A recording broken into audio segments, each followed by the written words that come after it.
Hi there, it's time for Storytime at Cool School. I'm Miss Booksy. Today we're reading Snow White. Chapter 1, here we go. Wiggle, snap, story time. Snow White was the coolest girl around.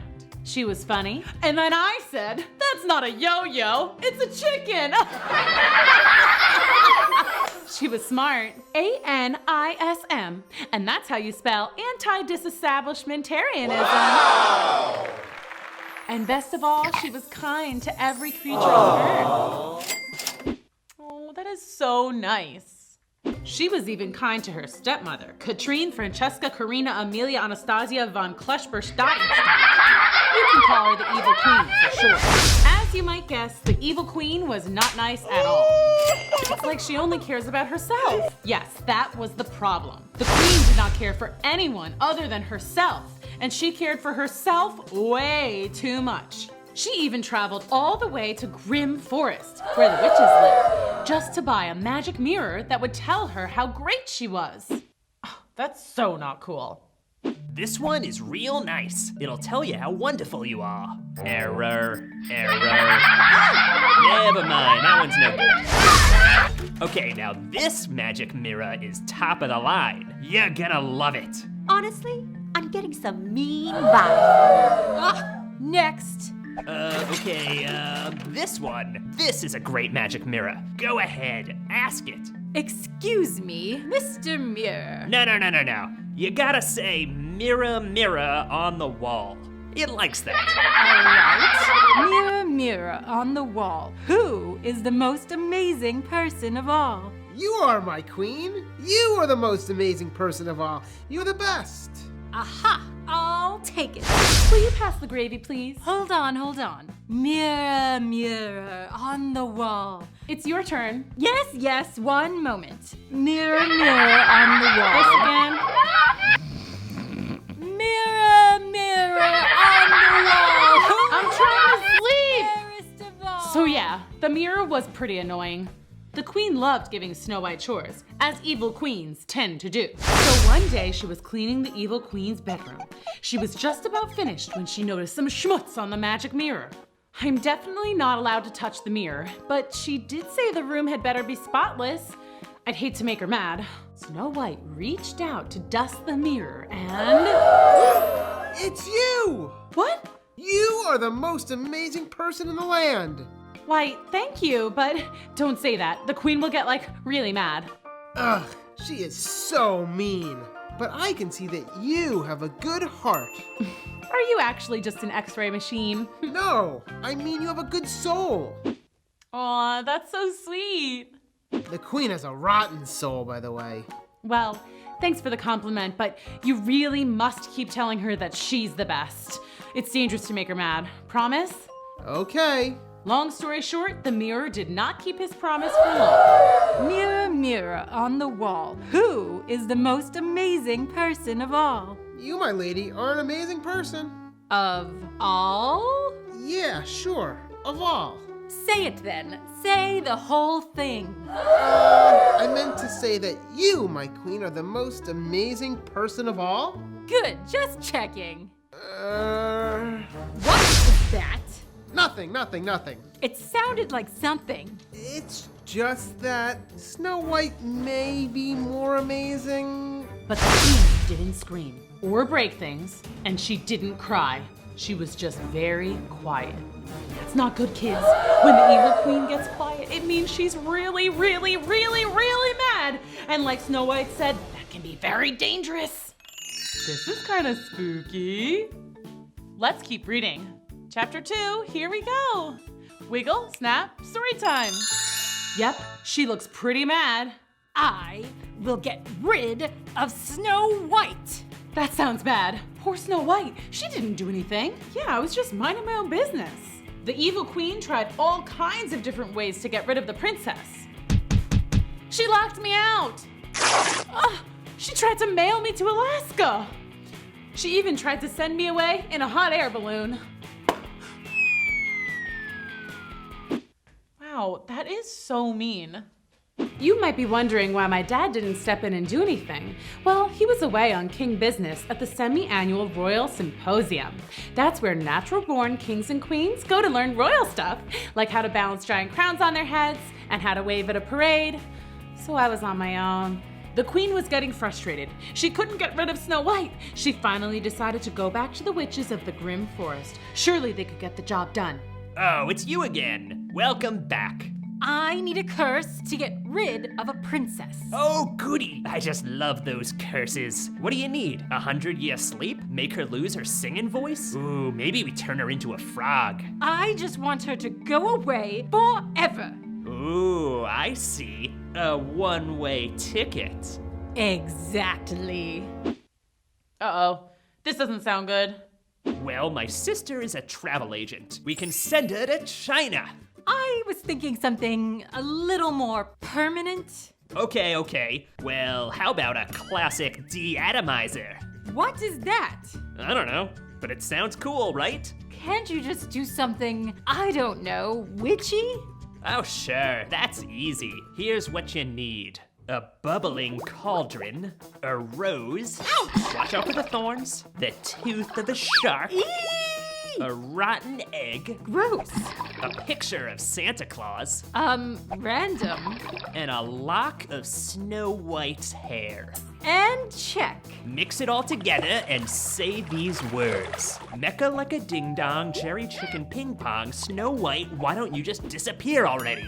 Mecca-lecca ding-dong, cherry chicken ping-pong. Snow White, why don't you just disappear already? And just like that, Snow White disappeared. Didn't think it would work, did you? Yeah, neither did I. Oh no, I hope she's okay. But here's the thing, boys and girls. People don't really disappear. They just appear somewhere else. And that's what happened to Snow White. She appeared in another fairy tale. Whoa, where am I? This isn't our kingdom. Hey, I think that's Cinderella. How'd I get into her storyline? Oh, maybe her fairy godmother can help me get home. Did somebody say fairy godmother? I did. Do you want to go to the ball too? I can let you go, but you can't win the heart of the prince. I already promised that to my goddaughter, Cinderella. That's okay. I don't need a prince. I just want to go home. Oh, gotcha. And with a wave of her wand, Cinderella's fairy godmother sent Snow White back home. Whoa! Yay! Magic to the rescue! And at the very same moment, the evil queen was asking the magic mirror if she was the most amazing person in all the land. No, it's still Snow White? What? I got rid of her! It should be me! This is awkward. Oh, I'll get her. And this time, I'll make sure she never comes back. I've got a wicked good plan. I think you have something in your teeth. Oh, be quiet. Uh-oh, she better watch out. Let's keep reading. Chapter 3, here we go. Wiggle, snap, story time. The evil queen had just discovered that Snow White was back, and she was not happy. For revenge, she gave Snow White an endless list of chores to do. I had to clip her toenails. Ugh. I had to brush her cat's teeth. And as always, I had to clean her room, which she had left super messy on purpose. I mean, really, who leaves a half a meatloaf under the bed? Gross. Wow, that is so mean. Hey there, how's it going? You scared me. Sorry, I hope the queen's not being too mean. She's a real piece of work. Yeah. You think deep down maybe she's actually nice? I don't think so. She's pretty bad. I bet she was a really nice kid. And then something terrible happened, like a wizard cast a spell on her that made her bad. Not exactly. Or maybe she was attacked by a two-headed fire-breathing dragon and she just hasn't been the same since. Or maybe she was tricked by a boy who said he was a charming prince, but then he turned out to be a scaly lizard. And ever since then, she's just too sad to be nice. Nope, I don't think so. Surely she hasn't always been evil. I'm an all-knowing mirror. Trust me, she's been bad since day one. That is so not cool. She drew angry frowny faces on all her sister's dolls. She cut her brother's hair, and not in a good way. She scribbled all over her family photos. She even put mustard in her mom's shampoo bottle. Yes, indeed. She is one bad apple. Well, if she's always been bad, then how come my dad wanted to marry her? She tricked him. Before your soon-to-be stepmother moved to town, she paid a little visit to the witches in the grim forest. Welcome to ye old witchcraft and novelty shop. What can I do for ya? I want to be queen. I don't have any crowns, but I could sell you this t-shirt that says, I'm the queen, gotta love me. That's it! I need to make the king fall in love with me. I need a potion, a love potion. Ooh, good idea. The witch sold her a magic love potion that would make a guy fall totally head over heels in love with her. Whoa, I'm totally head over heels in love with you. Will you marry me? Oh, now I get it. Unfortunately, that was my dad. And that's how she became the queen, and worst of all, my stepmother. Even back then, she didn't like me. Ugh! Seriously, who doesn't like babies? Hey, do you think the spell could be broken? That would take some very serious magic. Even the witches of the grim forest have trouble reversing spells. Wait, she's coming! How do you know? How many times do I have to tell you? I'm an all-knowing mirror. I know everything.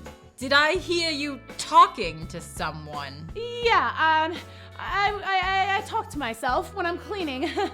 Really? What about? Well, I was just talking to myself about the weather. Yeah, beautiful day, isn't it? Oh, I guess so. Now get back to work. Whew, that was a close one.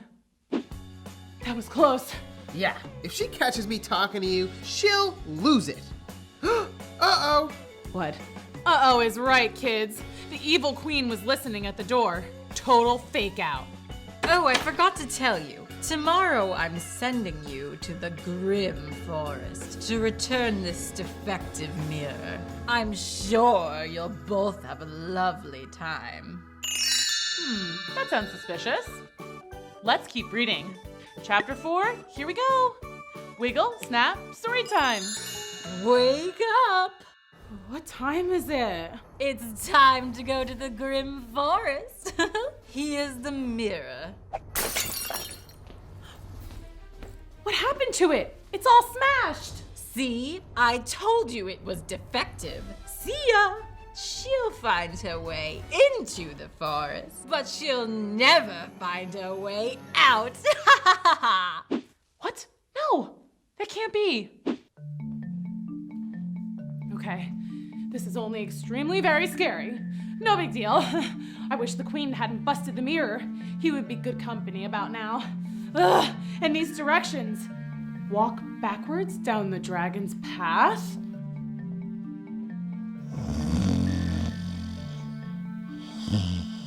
Make a left at the gargoyles. A backwards left or a frontwards left? It's that way. Thanks. Then turn around 3 times at the Troll's Bridge.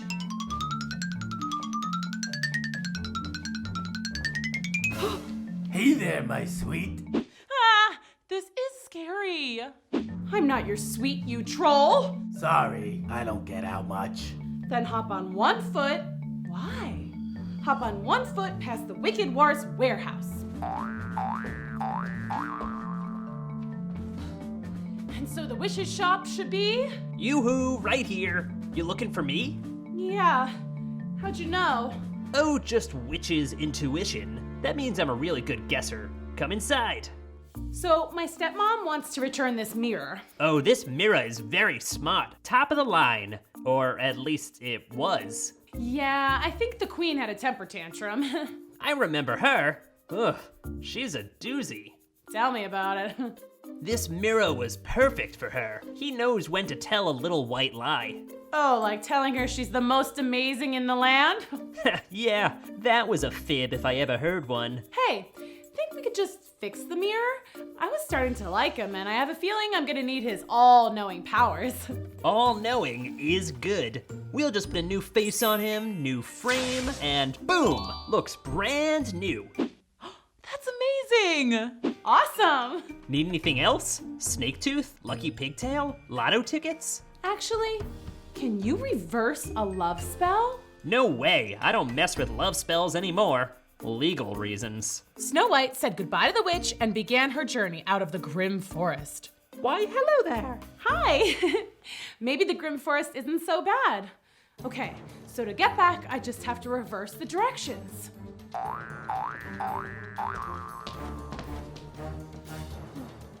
Hey, where's the Wicked Word's warehouse? Or the troll bridge? It's getting dark, and I'm lost. Wait, I know. The mirror will know how to get out. Hello, Mr. Mirror? Where's the on switch? Snow White tried everything she could think of to get the mirror to work. She tried voice command, mirror activate. She tried shaking it.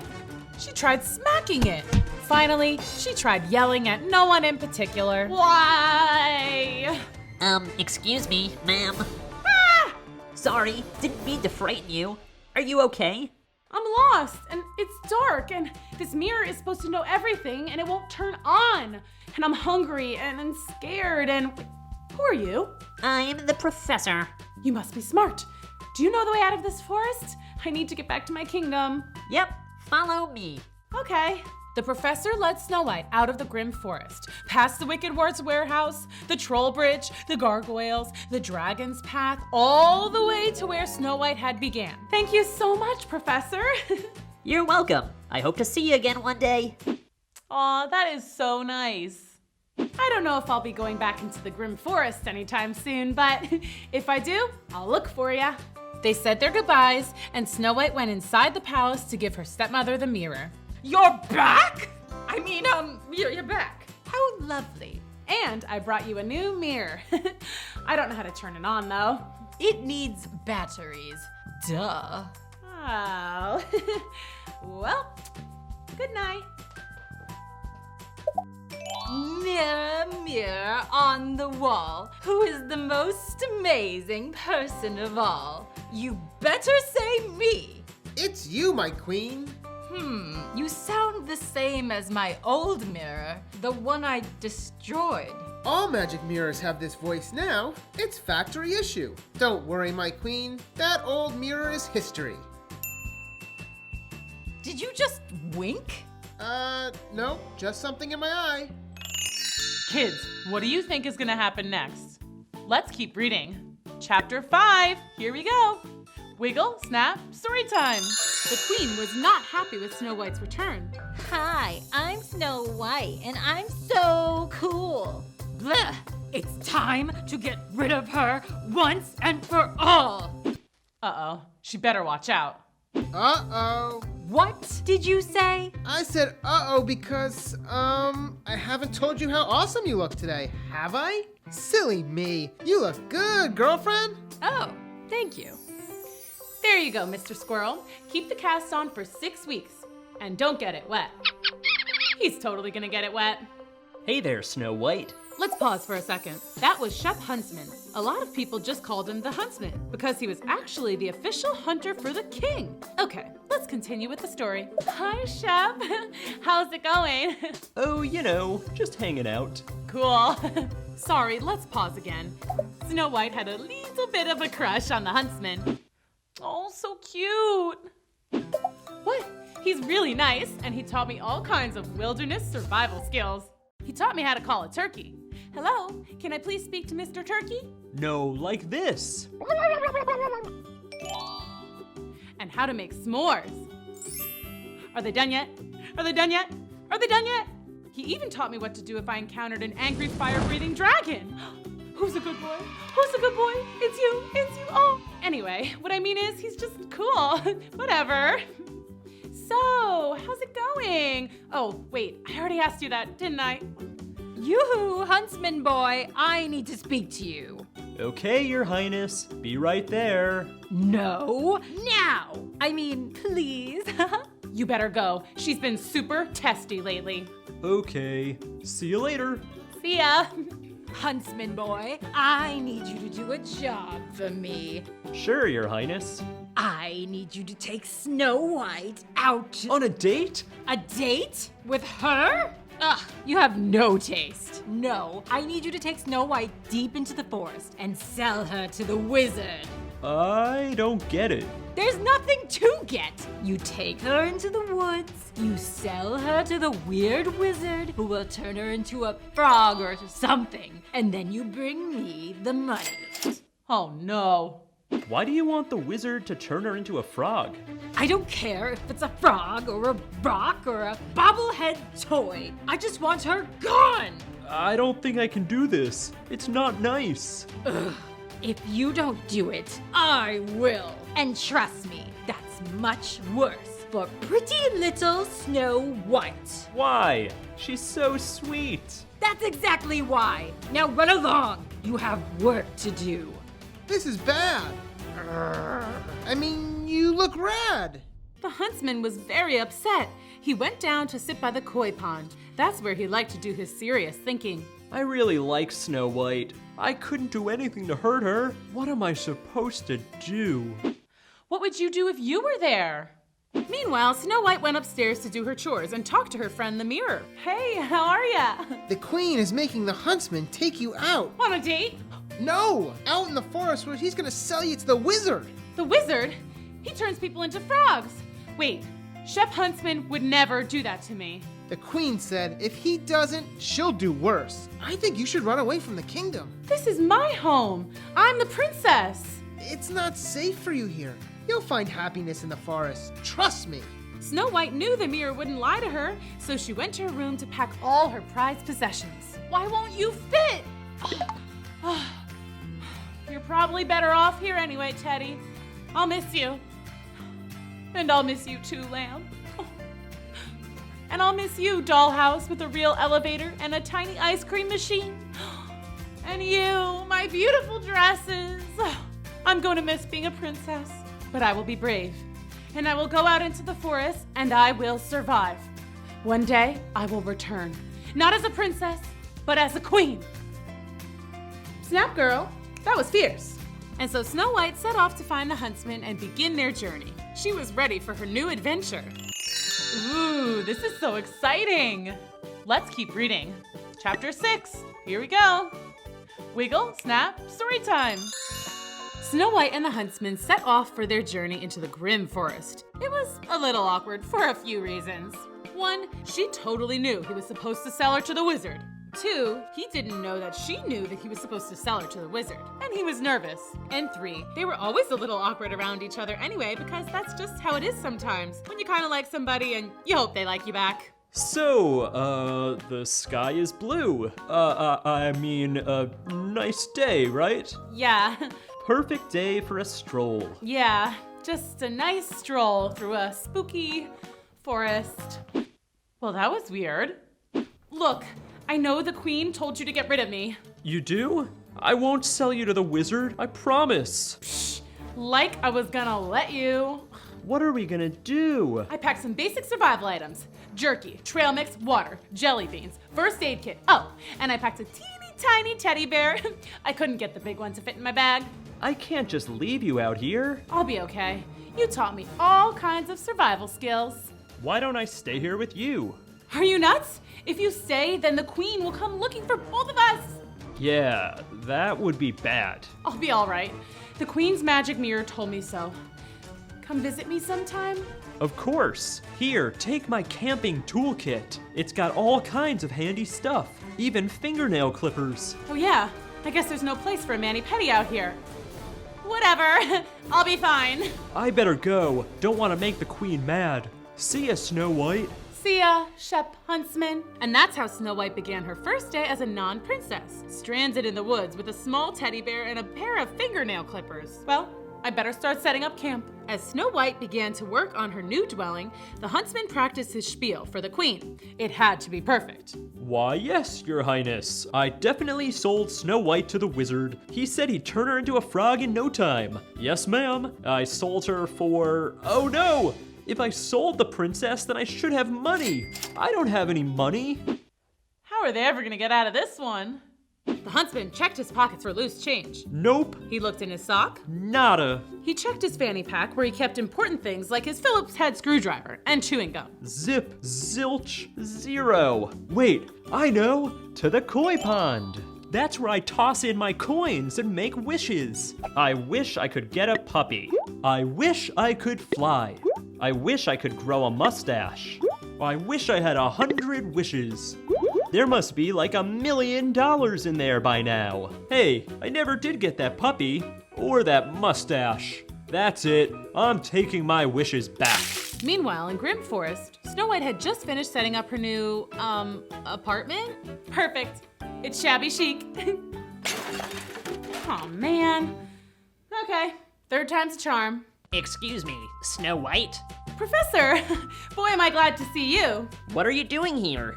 I live here now. We're neighbors. Great. There goes the neighborhood. Who's your friend? That's Sassy McSassy Pants. That's your name? I love it. OMG, I love it. My real name is Sasper. It's short for exasperation. No, it isn't. Snow White, you can't live out here like this. Oh, sure I can. I'm not a princess anymore. I'm just a regular girl. Regular girls don't live under a pile of sticks in Grim Forest. Come on, you're moving in with us. No. Hush, Sasper. Oh, I shouldn't intrude. No, she shouldn't. Nonsense. Let's go. Snow White grabbed her bag and followed the professor and Sasper to their little cottage in the woods. She was so excited. I've never had roommates before. This is gonna be so much fun. Back at the kingdom, the huntsman had just gathered enough coins and was off to see the queen. Your Majesty? Why are you all wet? It's raining. In the woods. It was raining in the woods. Anyway, here's your money. You sold Snow White to the wizard? Yup, he said he was definitely going to turn her into a frog. A frog? Are you sure? Yes, ma'am. You'll never see Snow White again. Well, you might see her as a frog, but it would be hard to tell it's her, unless maybe she's wearing little yellow frog pants or something. How cute. Now please leave. Okay, Your Highness. See you later. Now, Muir, tell me, who is the most awesome and wonderful and dazzling person in all the land? Why, it's you, my queen. Obviously. Who else would it be? Snow White? Please, give me a break. As if. Psst. Okay, that's enough. Don't overdo it. That was so funny.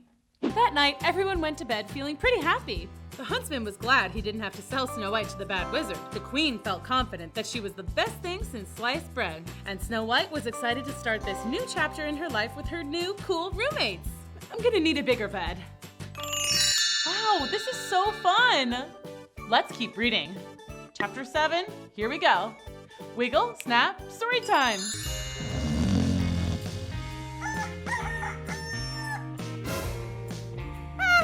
Good morning. How long have you guys been there? Not long. You drool when you sleep. We're just so excited. We've never had a princess for a roommate, or any roommate at all, except for all of us, of course. And we used to have a dog. Does that count? I think so. Do you want breakfast? Snacky made pancakes. They're shaped like animals. They're the best. You're so perky for so early in the morning. What's your name? Kitty. Cute. You fell asleep as soon as you walked in the door yesterday. They didn't get a chance to introduce themselves. I was pooped. Leaving your kingdom and roughing it in the woods is exhausting. Okay, let's do names. Of course I know you, Professor. And now you know me and Sassy. I'm Snacky. He's the one who makes the pancakes. I'm the one who makes everything around here. Any favorite foods? Yes, I like corn on the cob and white cheddar cheese puffs and snow cones and club sandwiches. Oh, hold the mayo though. Got it. I'm sloppy. I see. I'm clumsy. That's just my nickname, though. I'm actually quite graceful. Whoa, whoa, whoa, whoa, whoa! Oh, I'm okay. Those dwarves are so funny. Is that everyone? Don't forget me. I'm tiny. Hi. Well, I'm pleased to meet all of you. So, what do you guys do for fun around here? We work. What? Work's no fun. Unless you get to work at an amusement park. That's probably fun. We work in the mines.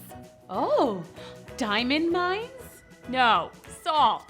Oh, and you have fun doing that? Sure, everything's fun when you're with your best pals. What do you do for fun? I dance and sing and go to parties and play with all my animal friends and read and get in snowball fights and fly kites and ride bikes and, well, yeah, just to name a few.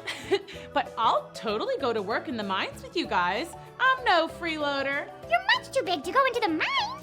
Well, I'll work here then. I can clean. I used to clean my stepmother's room all the time.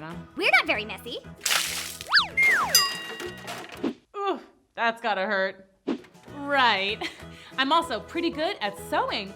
I can make you guys matching outfits. That would be amazing. Well, then let me at least make some new curtains. There's a lot of bad feng shui around here. Finally, it was settled that Snow White would spruce up the cottage in exchange for free room and board. She did other little things too, like cut their hair and make a new chef's hat for Snacky. Oh, and she changed all the light bulbs, which was a huge help. Snow White kept so busy that she didn't even have time to miss home. Actually, speaking of home, the evil queen was having a ball without Snow White around. She brought the mirror with her everywhere and showed everyone how it would say that she was the most awesome person in all the land. Ask the mirror if you're the most awesome person. Okay, I'll ask. Mirror, mirror, in my hand, who's the most awesome person in the land? Is it this guy? No. Is it her? Wow, that is so mean. It's you, Queen. You are so awesome. Pretty rude, though, if you ask me. Hear that? I'm the most awesome person in the land. 3 cheers for me! Oh, yay. Let's have a party in my honor, and I'll save my first dance for you, Mr. Huntsman. I, actually can't. I'm busy. Busy? Too busy to attend a party of the Queen. What are you doing that's so important? I, have to wash my hair. Yeah, that's it. Okay, bye. The queen knew he was telling her a lie, but she didn't know why. She watched the huntsman from her window as he walked out of the palace and straight toward Grim Forest? Suspicious. I'll have to follow him and find out what he's up to. Uh-oh, he better watch out. Dun, dun, dun! What was that? Nothing. The queen followed the huntsman into the woods. Who's there? What was that? Is someone there? Finally, they stopped. Hey there. Snow White! Oh no, this doesn't look good. Let's keep reading. Chapter 8, here we go. Wiggle, snap, story time. The queen watched as Snow White and the huntsman talked and laughed. That rotten huntsman was supposed to get rid of her! He was supposed to take her to the wicked wizard and have her turned into a frog! How hard is that? Oh no, I hope they'll be okay. Well, thanks for stopping by. Sure thing. Need anything special for next time? Yes, Snacky asked if you could bring him some marshmallows and graham crackers. We're gonna make s'mores. Awesome, will do. Bye, Snow White. Bye, Chef. And please be careful. If the queen finds out, she'll be very angry and we're done for. Yes, that would be bad, wouldn't it, princess? The queen rushed over to the witch's shop and barged right in. Hey, ever hear a knocking? This is an emergency! I need something evil. Yeah, alright. The next day, Snow White had just finished her chores when a little old woman popped out of nowhere and said, You, my lady, I'm but a poor peddler woman selling shoes door to door. Shoes? Oh, I don't have much money. They're on sale. They're so pretty and just your size. You deserve a treat. Well, I guess I could just take a look. Try them on. These are beautiful. I don't think I can afford them. No, they're free. Free? Why? That sounds suspicious. Snow White started to go after the old woman to insist on paying her, only to realize, I'm stuck. What? No, I'm turning to stone. Why? Help! Oh no, Snow White had become a statue from head to toe. She didn't even know what you and I know, that the old woman had really been the evil queen. Goodbye forever, Snow White. What? No, that can't be. The queen went back to her kingdom, happy to be rid of Snow White. She marched straight towards the magic mirror.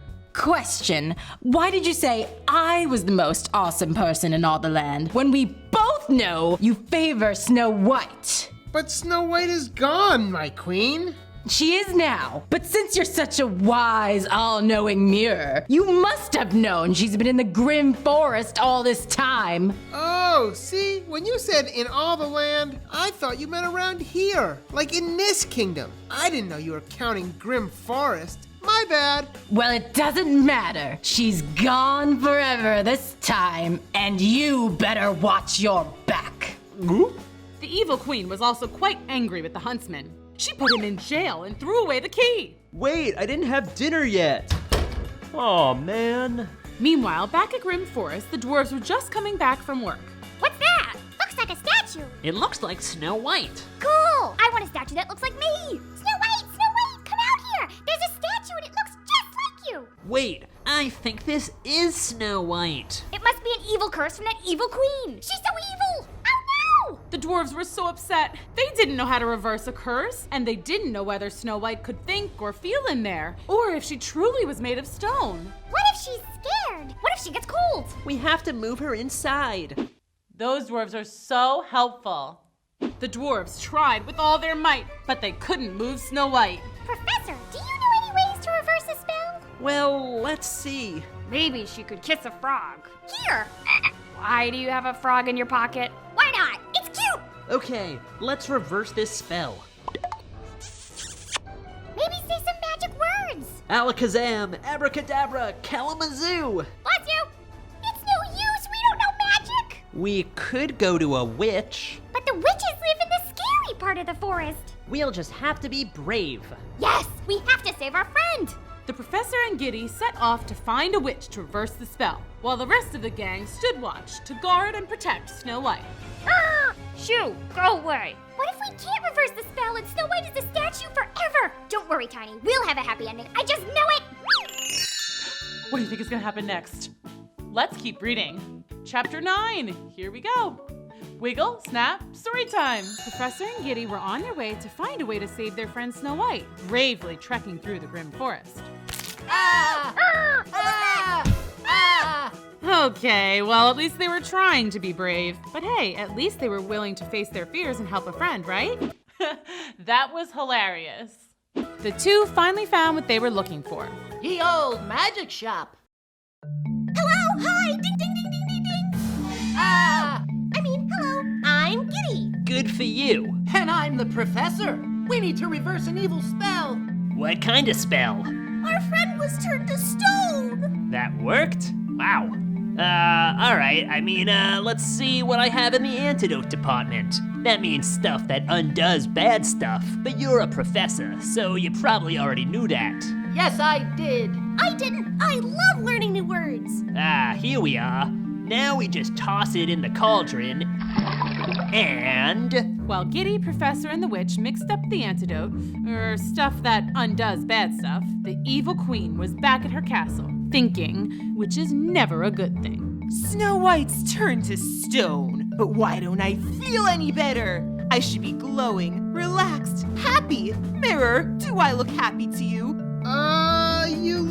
Yeah. Look at that smile. No, this is no good. How do I know some dingbat isn't gonna stumble along and reverse the spell?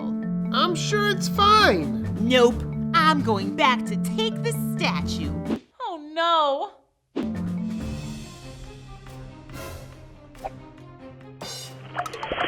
The evil queen strikes again. Wake up, guys. It's time to save Snow White. We have the antidote. That means stuff that undoes bad stuff. Right, Professor?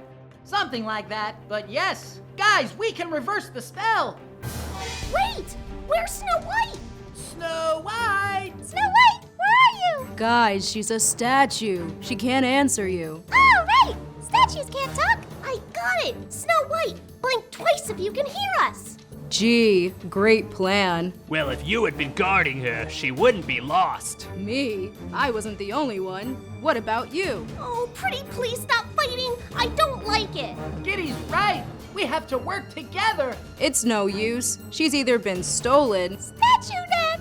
Or maybe she came back to life and she left. No, she wouldn't just leave like that. I bet the evil queen took her. Of course. Well, we have to go find her. Operation Find Snow White and Statue Fire and defeat the evil queen forever. I love it. Okay, team name. How about the 7 cool dudes? Blech. I'll consider that a yes. It was official. The 7 cool dudes were on their way to save Snow White. Ooh, this is so exciting. Let's keep reading. Chapter 10, here we go. Wiggle, snap, story time. Well, there's the castle. Now what? We storm the gates and find Snow White.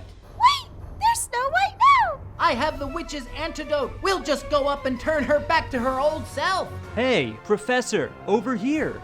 Hey, it's the huntsman. Why are you in jail? The Queen locked me up for trying to help Snow White.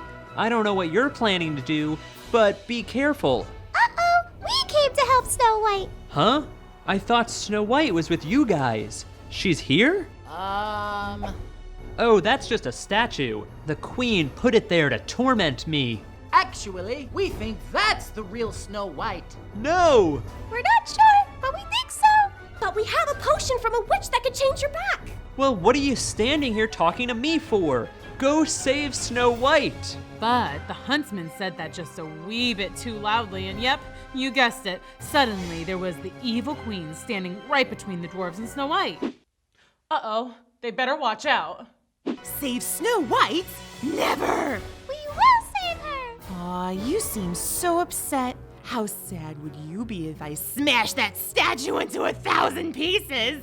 No! Watch me! Okay, guys, it's time to fight back. But I'm a lover, not a fighter. Today, we're all fighters. Now let's get that evil queen.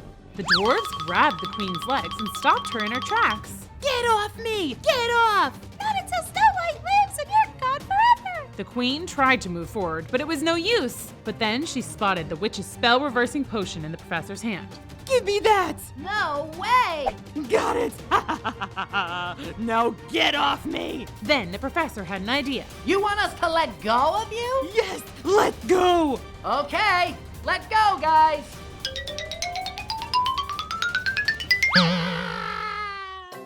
Alright! But she has the spell-reversing antidote. But luck would have it that the evil queen dropped the antidote and it fell right smack dab on Snow White's head. Whew, that was a close one. It doesn't work! Oh no! What's everybody crying about? And why are all these pigeons on me? Shoot, birds, shoot! Snow White, you're alive. Of course I'm alive. Why wouldn't I be?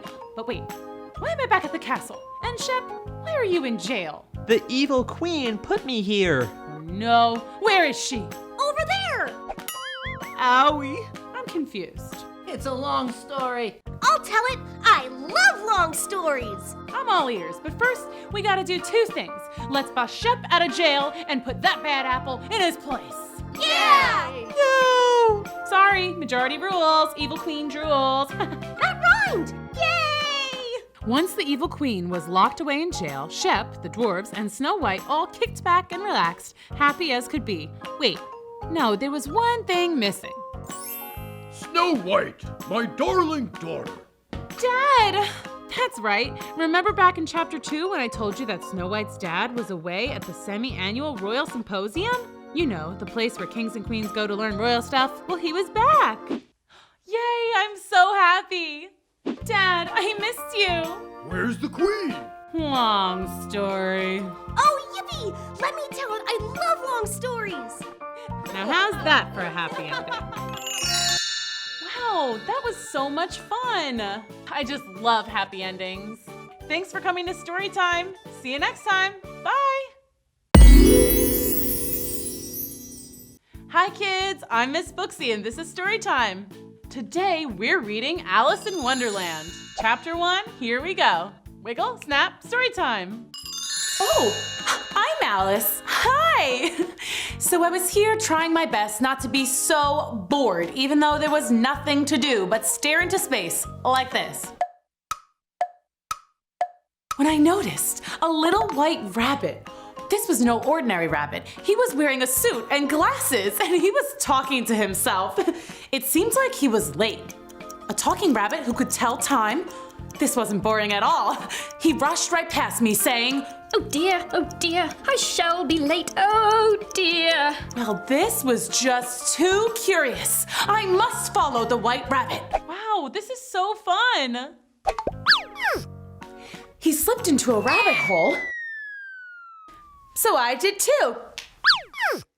Whoa, but this was no ordinary rabbit hole. Ah, wait, I'm not really falling.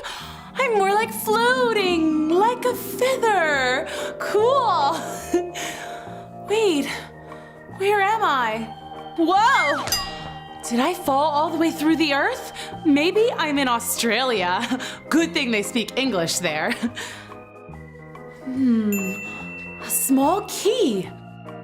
But this key is way too small for any of these doors. Well, what do you know? There's a teensy door.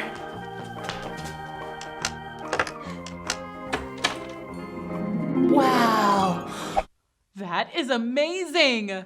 Too bad this door's so small. I don't even think I could get my head through. And if I could, what good would my head be without the rest of me? Hey, that wasn't there before. It says, drink me. I know I'm not supposed to just drink things willy-nilly. What if it's poison? Or what if it's something just weird, like cauliflower juice?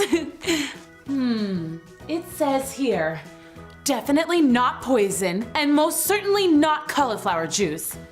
Well, that's odd. Okay, I'll try just a sip.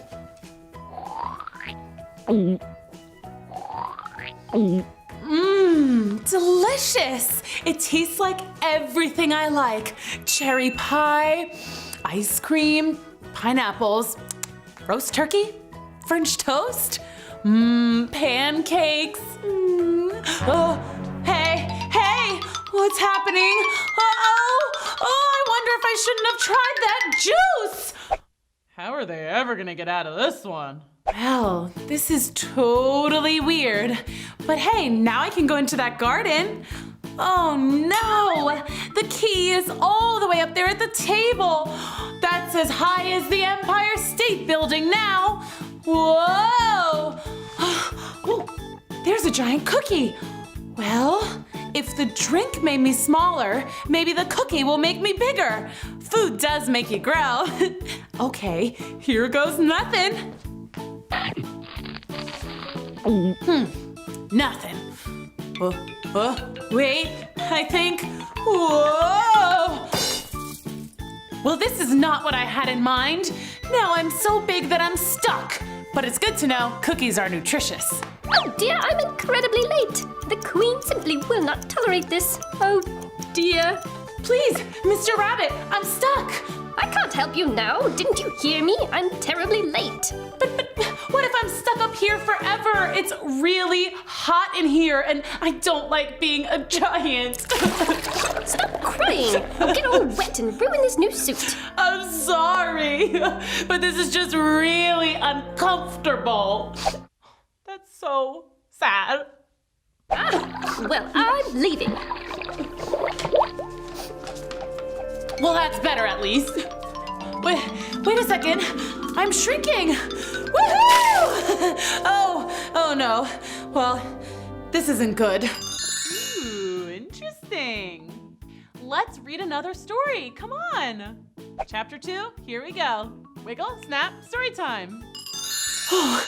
Luckily, I'm a very good swimmer. I took lessons at camp. Oh, look, there's a friendly looking mouse.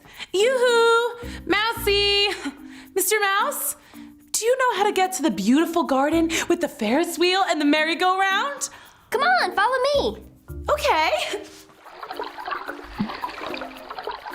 Soon we were joined by all sorts of small animals. A gang of baby ducks, a salamander, 2 frogs, and a hamster named Philip. We swam and swam and swam, going right under the door and into the garden. And downstream, past flowers and crickets, caterpillars and garden gnomes. That's so magical. When we finally got to dry land, I thought we would go play, or at least find a snack. But the animals said they had to have an election, but they couldn't decide what they were voting on, and it got quite noisy. Oh look, there's the white rabbit. He was the one who led me down the rabbit hole, so he must know the way out. I chased after him, but I was too small for him to notice me. Oh, if only there was some more growing potion! And poof! Just like magic, there was a little bottle right in my path, and it had a label on it that said, "Drink me, Alice." So I took a sip. Wow, nothing makes sense in Wonderland. And I grew! What a relief! Oh, I'm me again. Not a great big giant, and not a teeny tiny mouse. Oh, speaking of a tiny mouse, all of the small animals saw me suddenly grow larger, and boy did that scare them. They all scattered away, shrieking, Girlzilla! She's a giant! Sorry. Where's that darn rabbit this time? I'm looking for a wabbit. Are you looking for something? I found myself face to face with a giant caterpillar. Wait, did I shrink again? You don't look shrunken to me. But why are you so large? And how did you learn to talk? That's a silly question. Are you silly?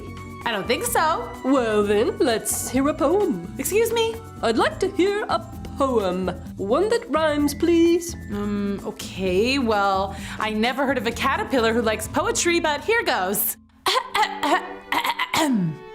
This one is called The Queen of Hearts. The Queen of Hearts, she made some tarts, all on a summer's day. The Knave of Hearts, he stole those tarts and took them clean away. The King of Hearts called for the tarts and beat the Knave full sore. The Knave of Hearts brought back the tarts and vowed he'd steal no more. OMG, I love it. How dare you accuse the knave of stealing the queen's tart? Don't you know the queen will say, "Off with his head"? It's only a made-up poem. The Queen of Hearts isn't real. Shh! Of course the queen is real. And if she hears you say she isn't, she'll say, "Off with your head." Oh no, but I like my head. It helps me think things and see things and smell things. And it has my hair on it. I really like my hair. You're a traitor to the queen. Oh, this is a terrible misunderstanding. I wish I could shrink down so super tiny that I could just escape. Here, eat this. I gobbled up the cookie that he gave me and... Oh no! I grew taller and taller and taller, and I was very gigantic. Oh no, this doesn't look good. Hey, I want to be small so I could just hide from the queen. You made me even bigger. And you've turned rainbow colored, so you're very easy to spot. You caterpillar! I ought to step on you! That would be a crime, and the queen would say... Off with her head, yeah, I heard you the first time. Oh, how puzzling all these changes are. I'm never sure what I'm going to be from one minute to another. I've got to get back to looking like myself again, and I must get to that garden and ride the Ferris wheel at least once, and then I definitely, absolutely must get home in time for dinner. Oh, where's that rabbit? Let's go on another adventure. Come on. Chapter 3, here we go. Wiggle, snap, story time. Oh, I'm still all funny. Let's see, how do I get back to myself? Just good old Alice. Hey, there's that rabbit. Hey, rabbit. Hey, I'm talking here. Oh, there you are. There I am? But I've been looking for you. Marianne, you dreadful girl. Get back to work at once. Huh? Oh boy, worst assistant I've ever had. I think you have me confused with someone else. Perhaps someone who's rather tall and multicolored. That's enough jibber jabber nonsense. Now will you please go fetch my fan? I've lost my other one. Fine, but after I do, you're telling me the way out of this crazy rabbit hole. Ooh, this is so exciting. Why is his house big enough to fit a giant? Oh, maybe it's so when he hops, he doesn't hit the ceiling. I bet that's it. Pretty smart. Now, where's that fan? Oh, I think I deserve a cookie for this. There's that fan. Wait a second. Last time I picked up the rabbit's fan, I changed size. But did I grow to be a gigantic giant? Or did I shrink down teensy weensy? I can't remember. Well, let's just take a chance. Here goes nothing. Hey, I'm not all rainbow colored now. Score! But wait, I think I'm growing. Oh, I better crouch down so that I don't hit the ceiling. Oh no!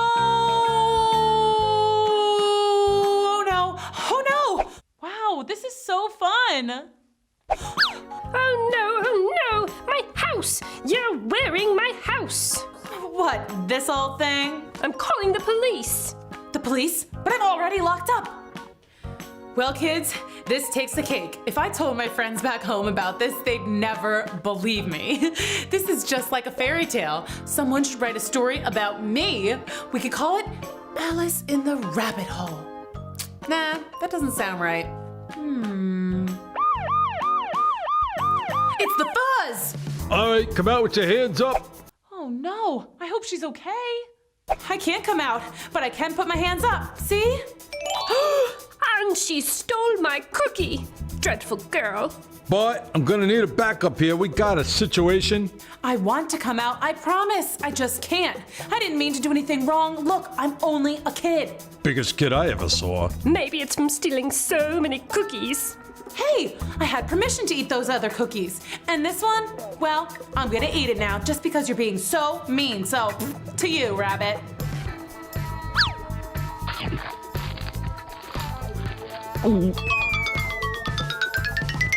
But we're gonna need to file a missing persons report. She disappeared. Let's go on another adventure. Come on. Chapter 4, here we go. Wiggle, snap, story time. Well, there's the house, and there's the rabbit, and the policeman. But where's Alice? Over here. The cookie made me shrink, and I escaped. Let's go.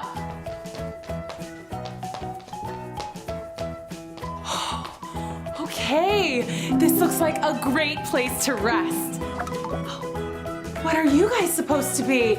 We are footmen. Footmen? But you have fins. Shouldn't I call you Fin Men? That was so funny. Footman is a fancy word for a servant. I work for the Duchess. And I work for the Queen. Well, I am very impressed. Nice to meet you both. I think I'd like to ask the Duchess if she can help me find my way home. Wait, you need me to open the door. I'm the footman. I can do it.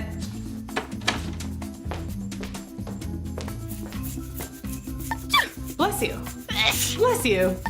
Gesundheit. Bless you. Bless you. Bless you. Thank you. Who let you in? My footman?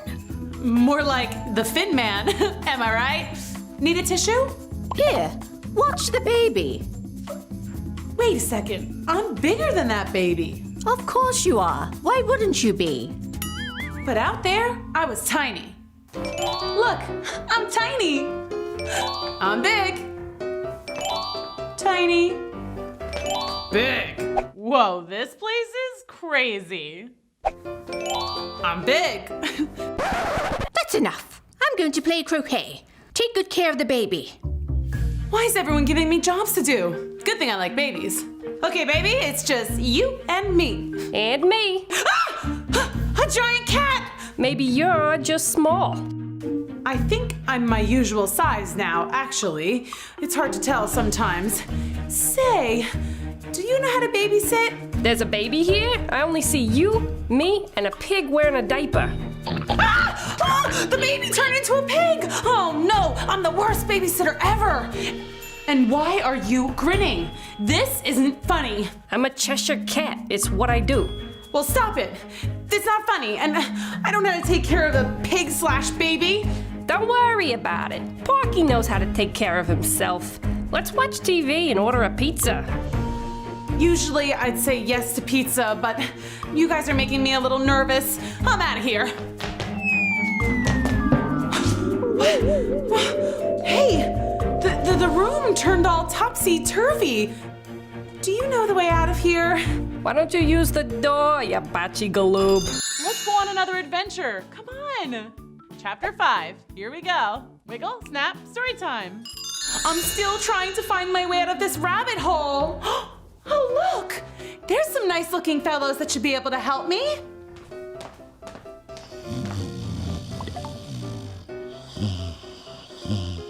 They're sleeping. Shh. Oh, I'm sorry. Hey, wait a second. You're just pretending.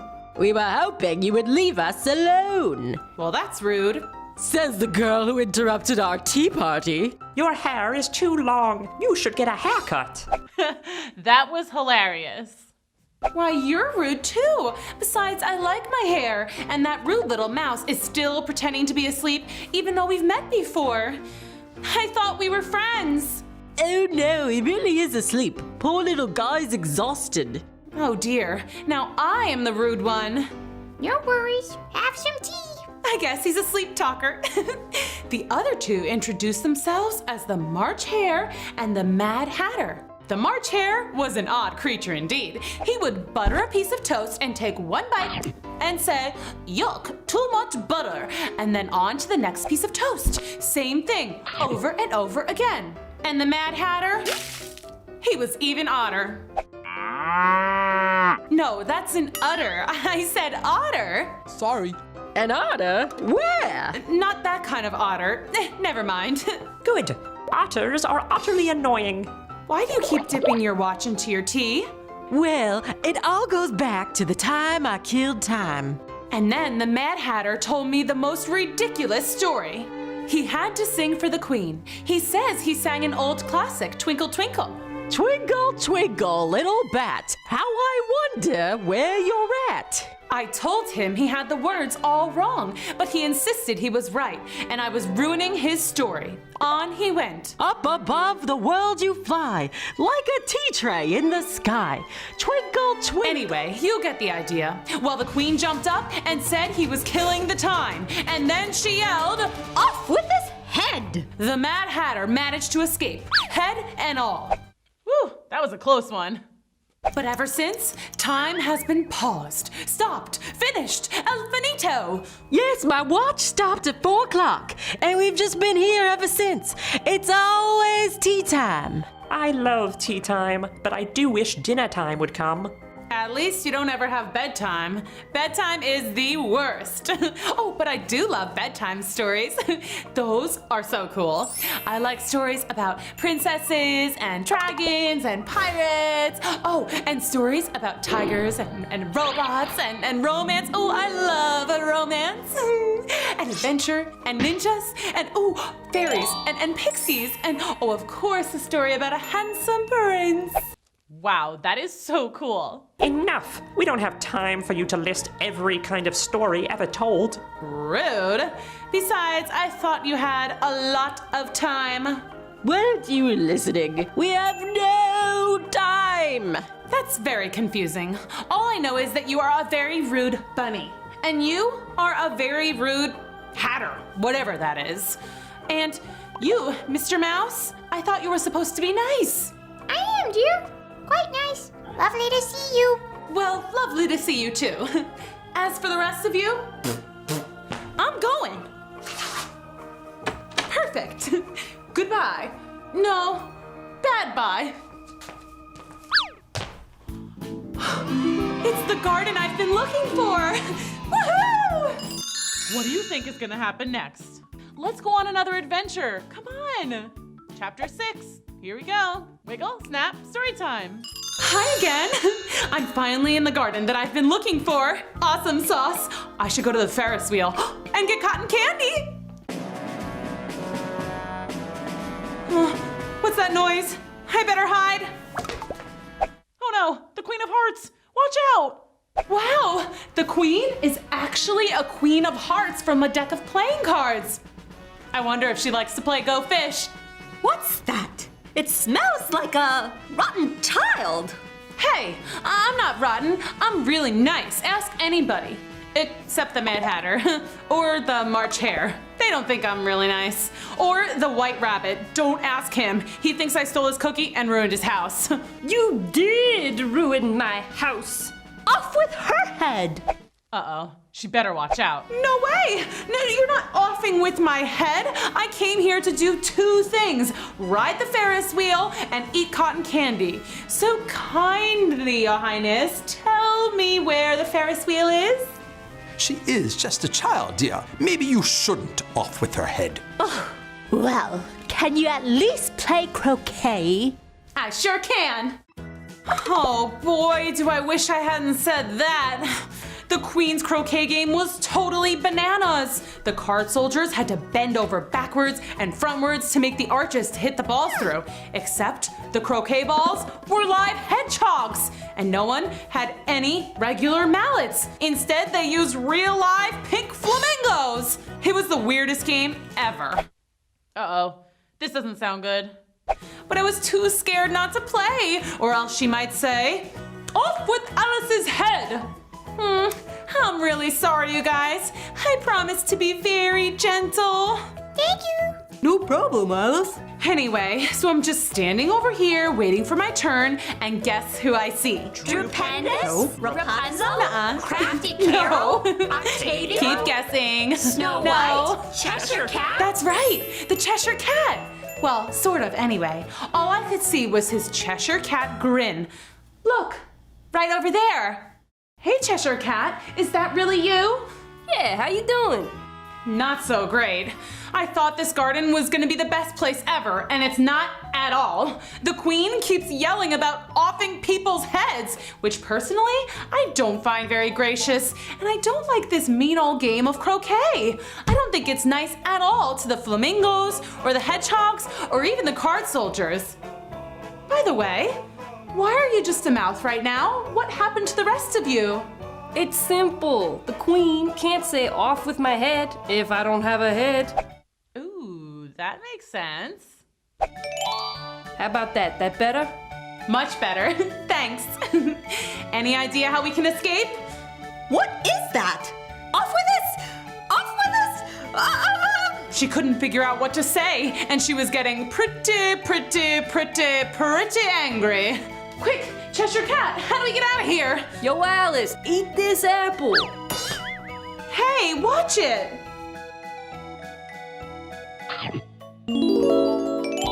Cool. Hey, Queen. What now? Now we're light enough to just float away. Huh? Whoa!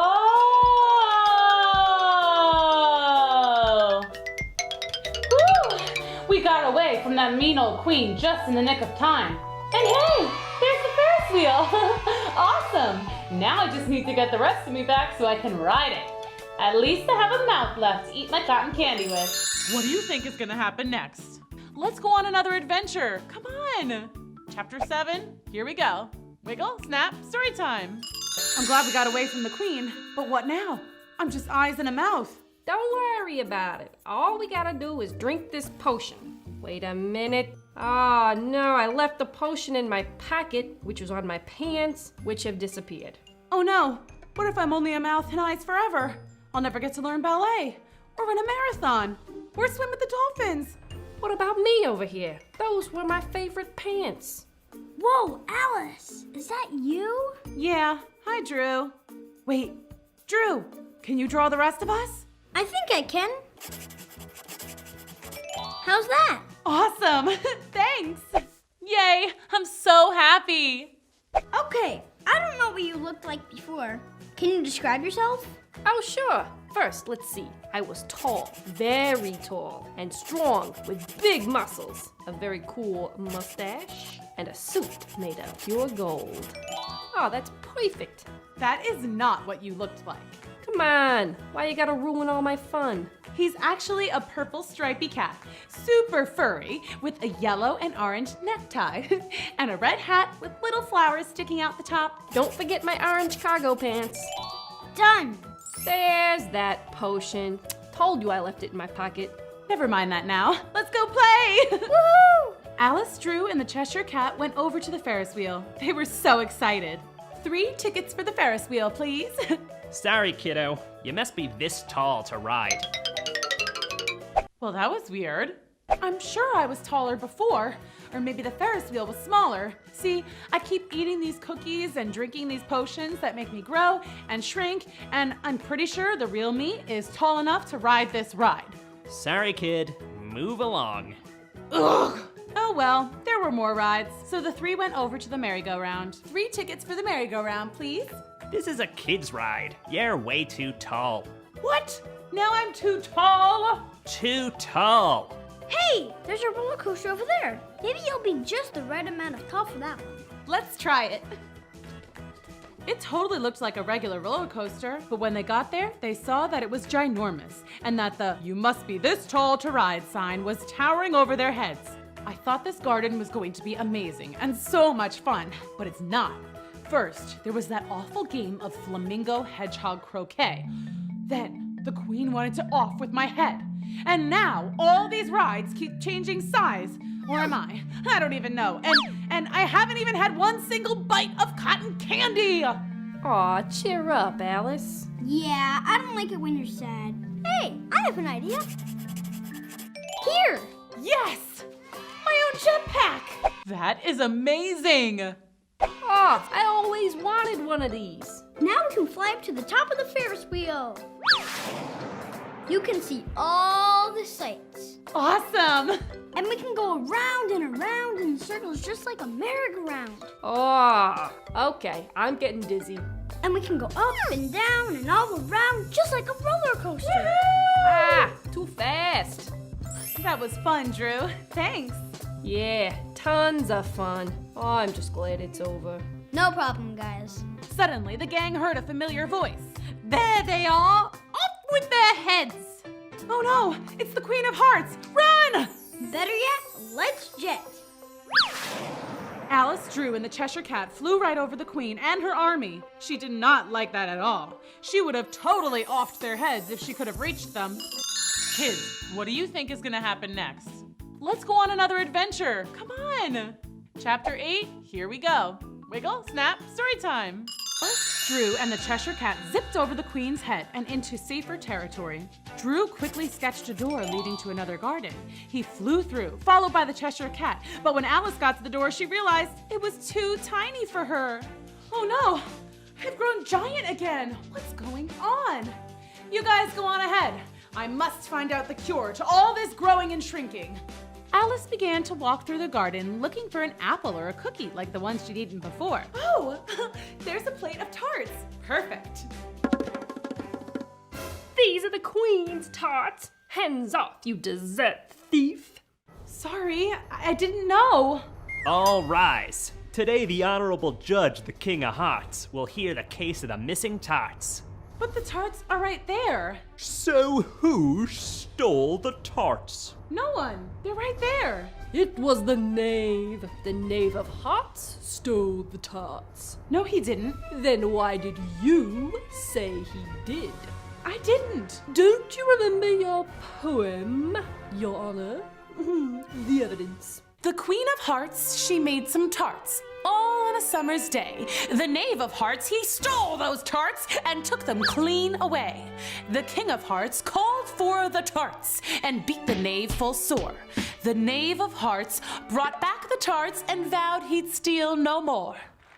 And so you see, this giant lady says the Knave of Hearts stole the tarts. Off with his head! No! Uh-oh, they better watch out. Please don't off with his head. It was just a made-up poem. Silence in the court. That means you, Alice. But quiet, or it's off with your head. Her head is much too large to off. Hey, that's not my fault. Maybe she stole the tarts. What? Me? I'm trying to defend you. She did steal my cookie. Oh dear, this was getting way out of control. Alice didn't steal any tarts. Well, she was going to, but she didn't actually do it. And she never met a Knave of Hearts before, but she was pretty sure he didn't steal any either. Besides, weren't the tarts right there and not missing at all? Your Honor, we can all see that the tarts are right here, as in not stolen. So why don't we all just forget about this whole thing and move on? Who wants to play croquet? It's you! You're the girl from before! You were much smaller then. Exactly. It was she who stole the tarts. Your Honor, White Rabbit, Caterpillar, animals of the jury. You all have seen me before. You know that for whatever reason, I keep changing size. It's not from eating.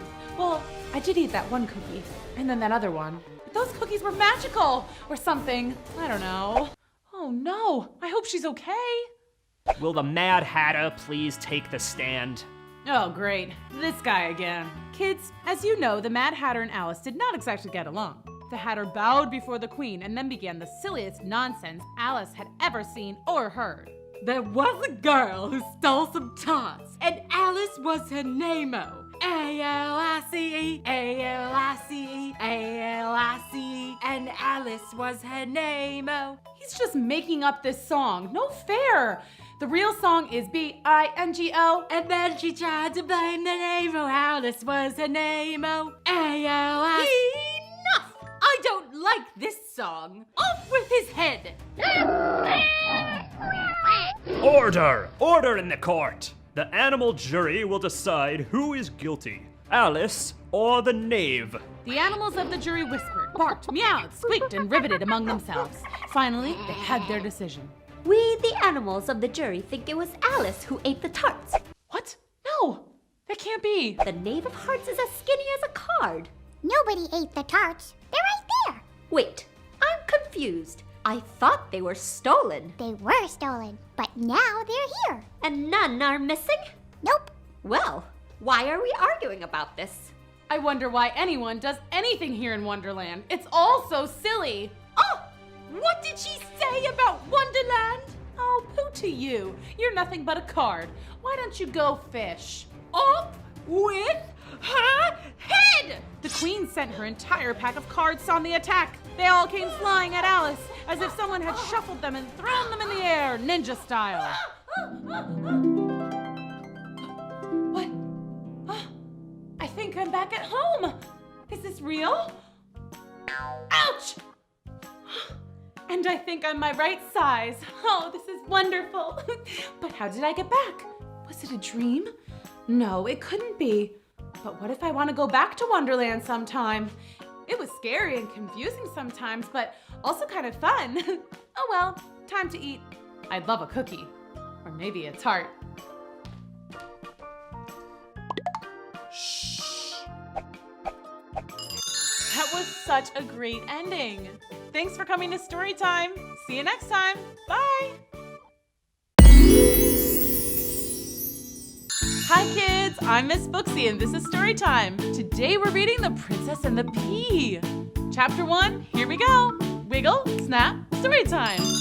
Once upon a time, there was a prince named Henry, but everyone called him Hank.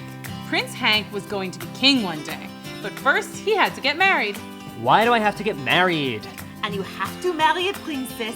No substitutes allowed. That was Prince Hank's mother, the Queen. It was time for princess interviews. This was where princesses from near and far would come to the palace and meet the prince, hoping to become the next queen. Hey. Hi. You didn't curtsy. Next. Make sure you curtsy. Nope. Next. Ooh, that's gotta hurt. Oh, hello, princess. And what kingdom do you hail from? Oh, I'm not a princess. I work here, remember? Prince Hank did not remember. This was Miss Maggie, who had come to the palace to work for the Queen. She had been there for ages, but Prince Hank was a little bit self-absorbed. That means he liked himself a lot and didn't care about or notice much else. You work here? What does that mean? Prince Hank was also not very familiar with work. He was a bit what we would call spoiled rotten.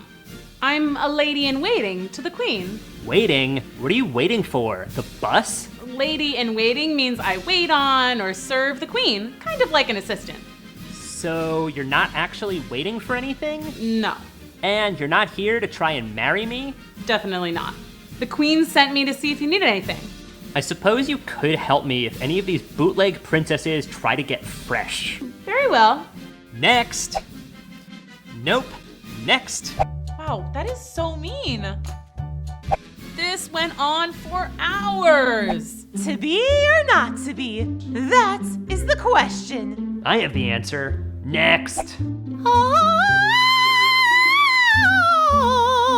Oh, brother, no. As soon as a princess would enter the room, Prince Hank would send them away. Why don't you just talk to any of these princesses? You know, try to get to know them. They might be great. You're being, I hate to say it, a little bit rude, dude. Look, Maggie. Whatever. I can't waste my time with girls who aren't queen material. The next queen has to be the real deal. Genuine, bona fide, 100% ROYULL. That spells royal. No, it doesn't. I'm pretty sure it does. Anyway, these so-called princesses are totally bleh, and I'm bored, so I'm gonna go take a nap. Wait, I think there's one more girl. Fine. Next. Oh, hello. That princess is so beautiful. You look familiar. You remind me of someone I like. Prince Hank liked this princess immediately and invited her to stay at the castle. He was smitten, but soon it was clear they actually had a lot in common. I can't wait to see what happens next. She was very picky. Ew, next. She was very into herself. And she was not very polite. Somebody smells like cheese. Not me, I smell good. After dinner, everyone went down to the parlor for the evening's entertainment. In an effort to impress the princess, Prince Hank sang a song. I live in a castle, I wear a crown. It's so shiny, it's so awesome. Your turn, princess. Play us a song. Yeah, true love is great and love is stuff. Then I met my prince. La la la la la la. Wait, no, you need to go higher. Now it's like this. La la la la la la la la la la la. That was hilarious. Okay, I'm bored now. Where's my bed? That's when the queen leaned over to Maggie and whispered, "This is how we'll tell if she's a real princess." The plan was to place one tiny green pea under the mattress in the guest bedroom. You see, supposedly a real princess would be so sensitive, she would feel the teeny tiny lump and not be able to sleep a wink. Maggie thought it was a little silly, but she followed the queen's orders. Okay, your bed's ready, princess. Finally, I'm exhausted. Well, sleep tight. Don't let the bed bugs bite. Ew, gross. Oh, sorry, it's just an expression. Good night. What do you think will happen next? Chapter 2, here we go. The next morning, Maggie and the queen eagerly waited for the princess to join them for breakfast. Did their test work? Had she felt the pea? Finally, the princess came down. Good morning, princess. But before they could ask how she slept, the princess said, "Oh my gosh, there was a giant lump in the middle of my mattress. I couldn't sleep at all." Oh, really? Well, we'll have that taken care of at once. Maggie! On it, ma'am. Ooh, this is so exciting. So Maggie lugged a new mattress all the way up the stairs and plopped it on the bed.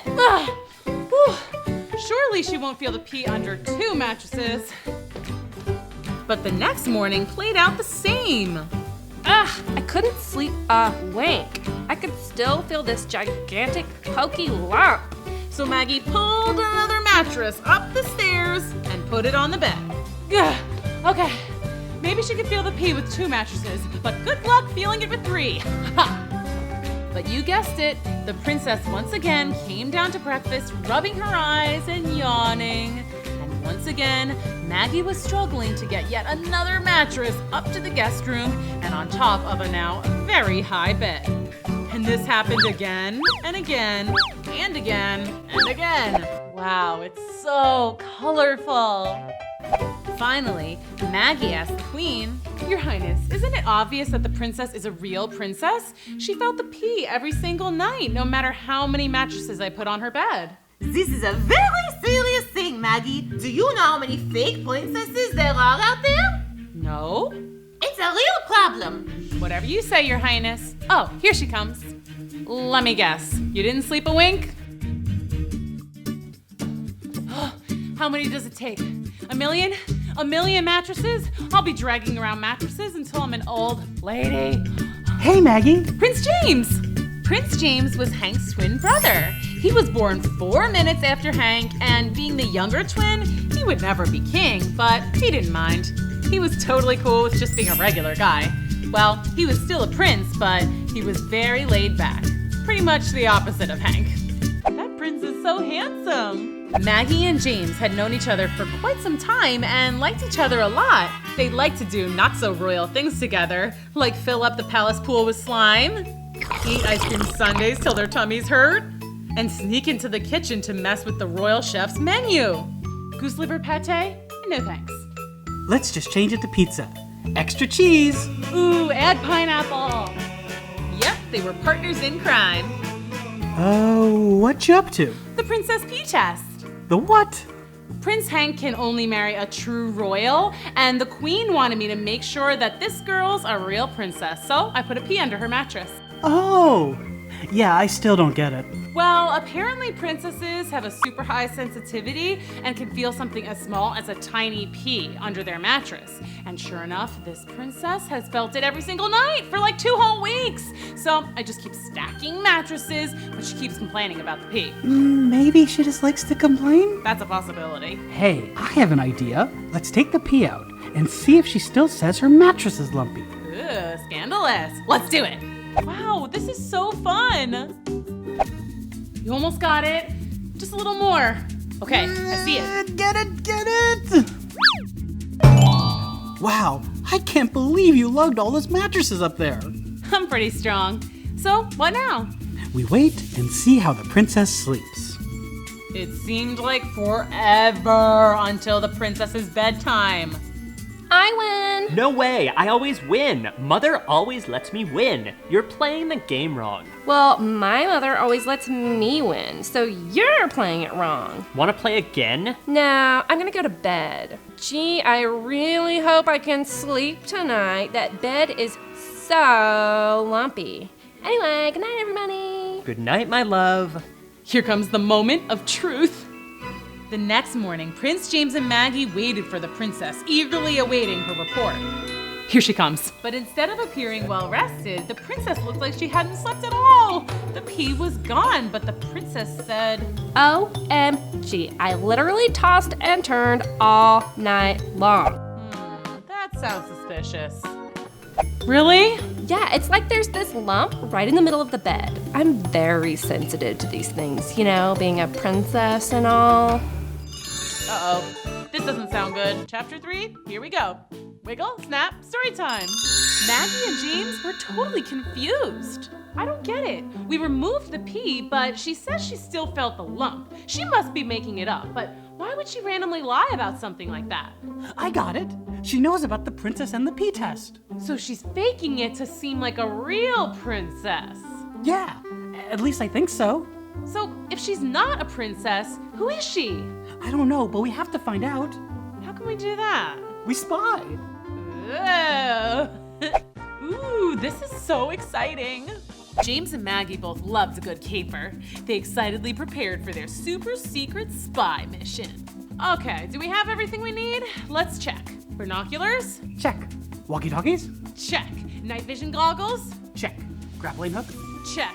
Candy in case we get hungry. Ooh, good thinking. All right, let's go spy on the princess. First rule of spy missions is that you don't yell that you're going on a spy mission. Right, got it. Let's go.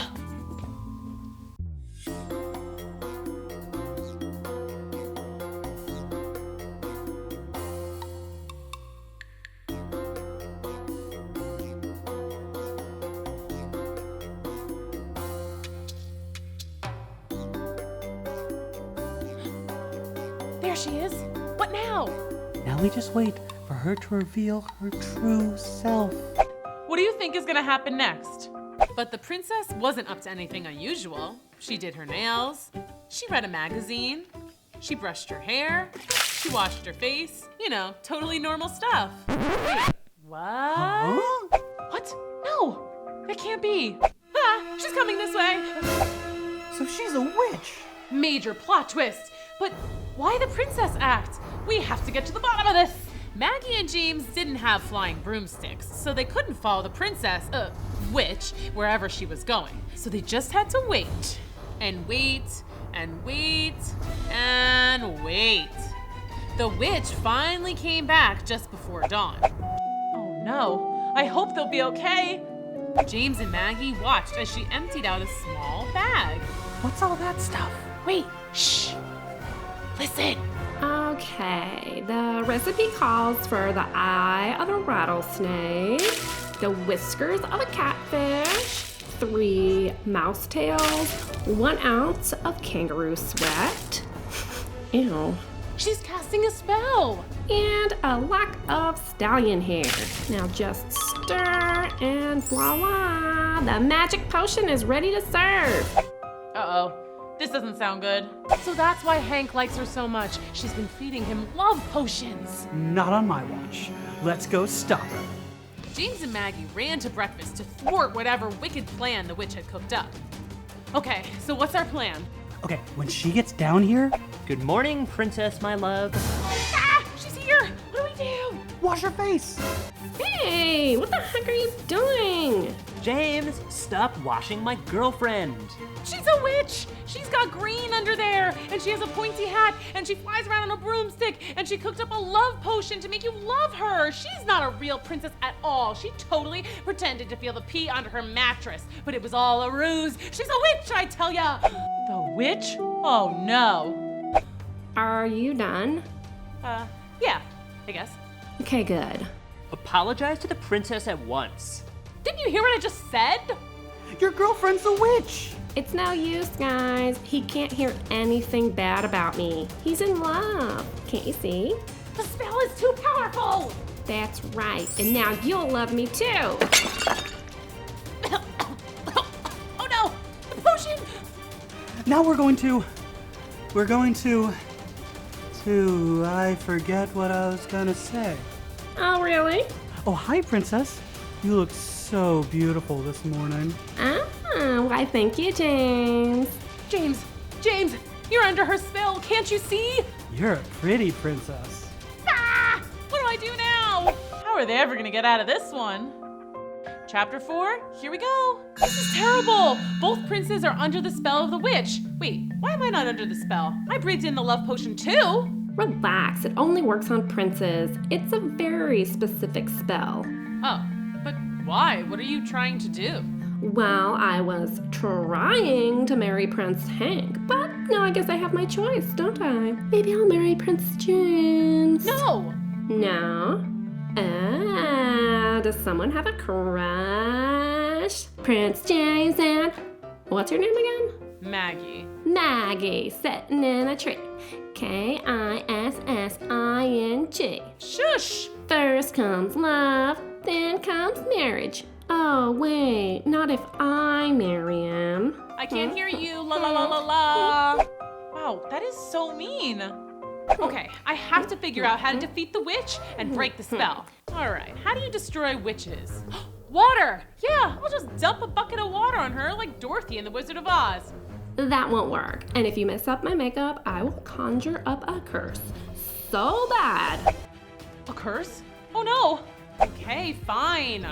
Think, Maggie. Oh, Dorothy also crushed a witch with her house. That's your plan? You're gonna smush me with a house? Yeah, I guess not. Ooh, Hansel and Gretel pushed their witch into an oven. No thanks. Face it, Maggie. Whatever. Face it, Maggie. I'm going to marry the prince, and you can't stop me. Why do you even want to marry the prince anyway? Aren't witches supposed to marry like wizards or ogres or something? Seriously? What? You don't think witches grow up reading fairy tales too? They do? Yes. And All my life, deep down, I've known that I'm really supposed to be a princess. So when I heard there was a real prince looking for a princess, well, I put on my dress and I hightailed it over here. Ooh, that makes sense. Don't you think it's a little messed up that you used the love potion on Hank? I wanted him to like me. Honestly, I think you guys have a lot in common. I think he'd like you anyways. Really? You think so? Oh my gosh. Well, you know what? I think James likes you too, by the way. Really? I mean, yeah, I guess he's pretty cool. I was only kidding when I said that I might marry him. It doesn't matter. I'm not a princess. I don't know if you noticed, but I wear the same dress literally every single day. Well, except today. These are my spy clothes. Wait, I just got a great idea.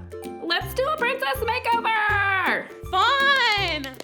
Aw, that's so sweet. Their princess makeover party was so much fun. The girls barely noticed that they were totally bonding. Could they really become friends? They sure looked like besties. Wow! Well, you do know this doesn't technically make me a princess, right? Who cares? If you feel like a princess, you're a princess. End of story. Now let's go get Hank and James and go have some fun. Princess, my love. No, she's my love.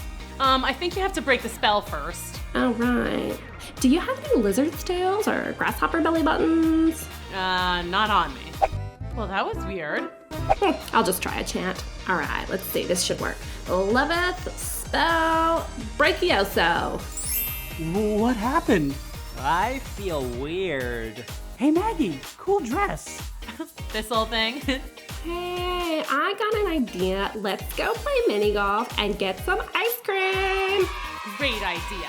OMG, I love it. So the four went out on a double date and had a blast. The Princess Witch was nervous to reveal her true identity to Prince Hank, but he thought it was pretty cool. Ice creamiosa magicus flyeth into my mouths. That is amazing! This is seriously so much cooler than being royalty. It took a little convincing for the queen to come around, but she realized that having a royal family member with magical powers could come quite in handy. But most importantly, she saw how happy the Princess Witch and Hank were. The queen did have one question though. So did you really feel zippy under all those mattresses? No, I read about that in a fairy tale once, so I thought it was worth a shot.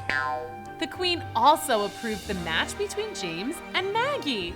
They were obviously perfect for each other. Yay! So the story ends with the happiest of fairy tale endings. Not just one true love, but two. And a couple of girls who grew up loving fairy tales became real princesses. Pretty cool. Oh, happily ever after. Thanks for coming to Storytime. See you next time.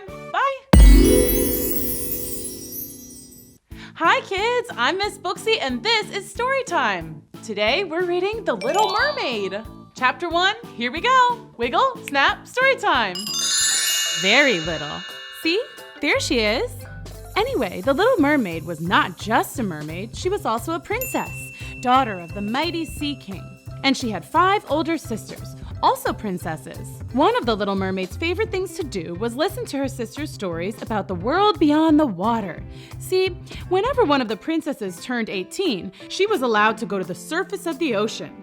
There, she could see the sky, and the birds, and the clouds. And if they were extra lucky, they might even see a ship with humans on board. Sometimes, though, the Little Mermaid got the sense that her sisters were just making stuff up. Human people have 8 legs. They kind of look like octopuses.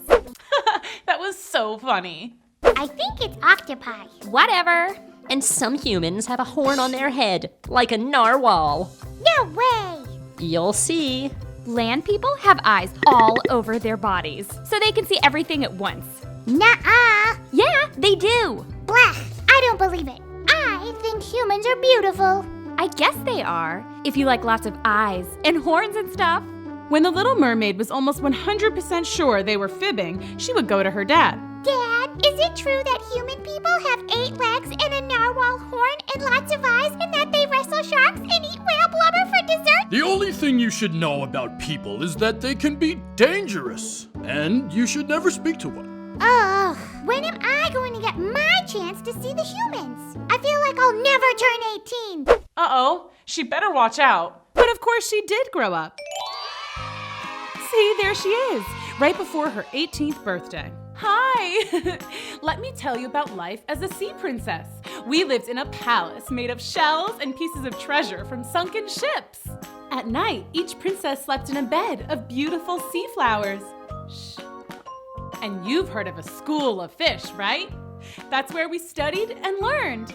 Actually, we did lots of things that human girls do, just a little differently. We played sports.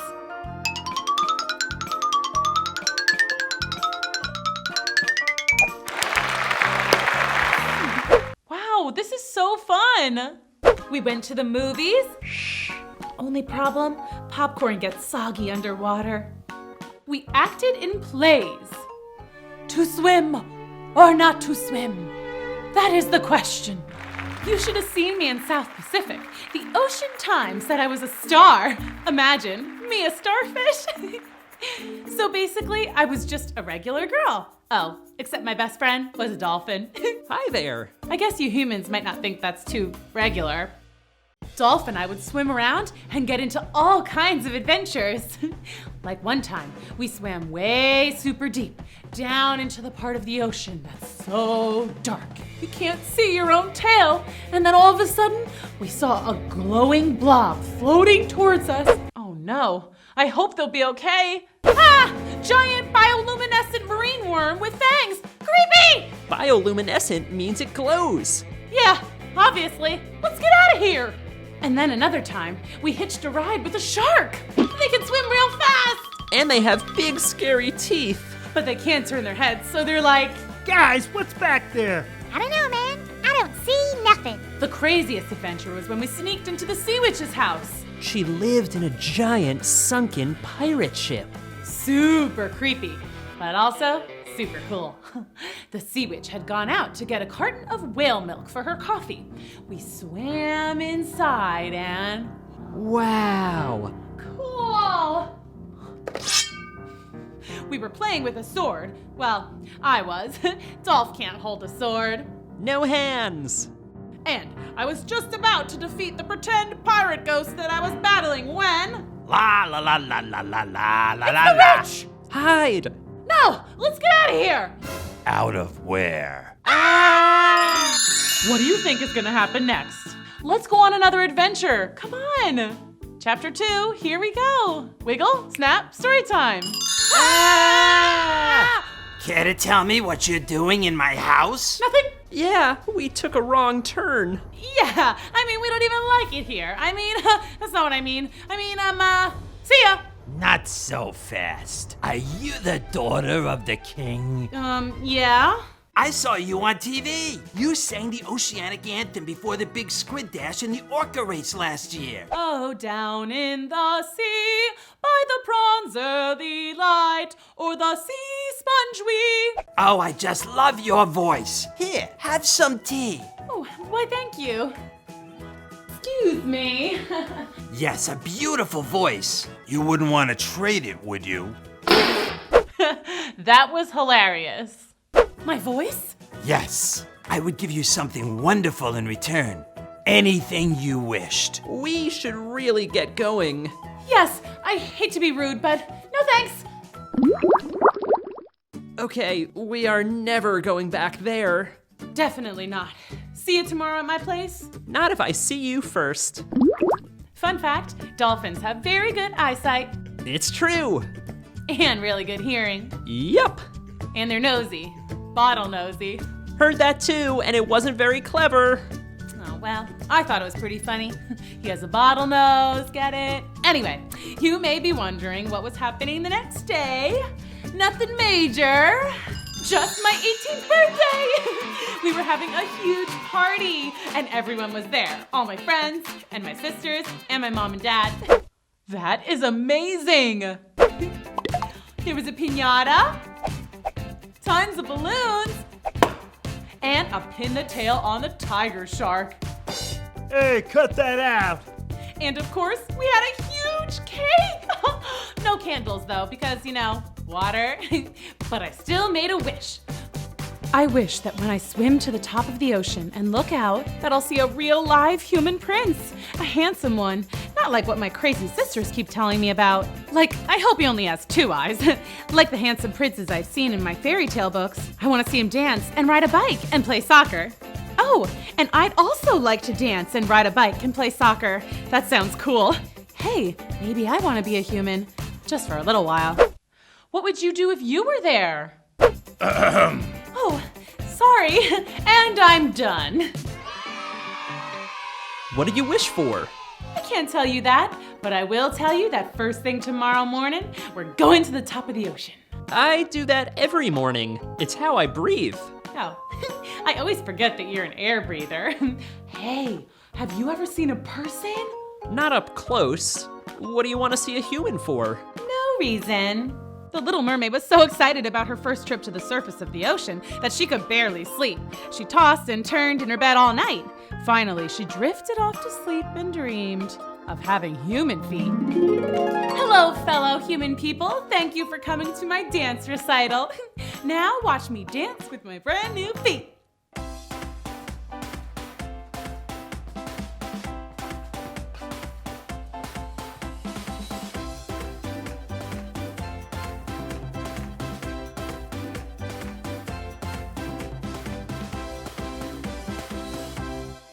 Wow, that is so cool. Thank you. Thank you.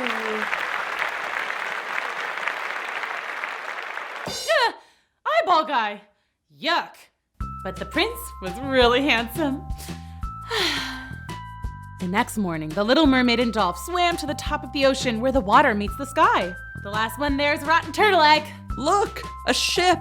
The prince. It's him. The who? What? Let's go! When the Little Mermaid and Dolph got to the surface, they looked out and saw a magnificent ship, definitely fit for a prince.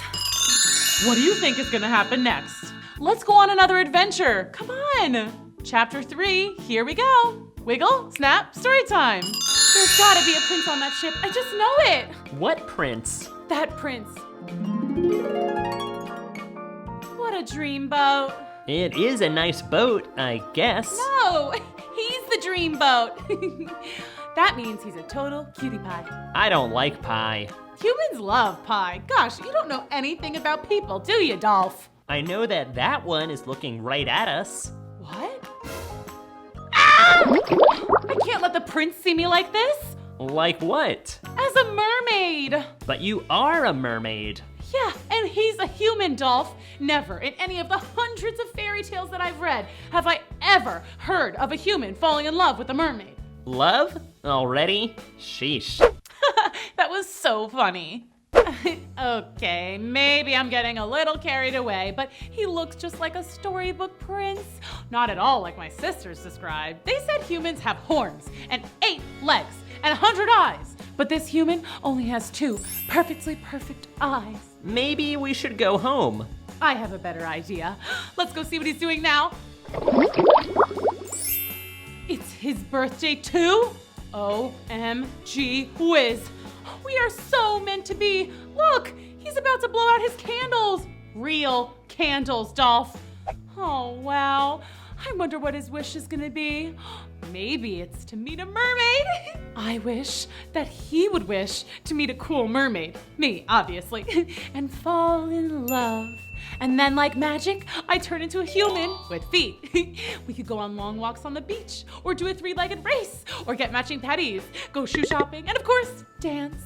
We would probably be the best dancers in the whole world. Aw, that is so nice. Are you done? I'm getting hungry. We've been here forever. Hold your seahorses just a little longer.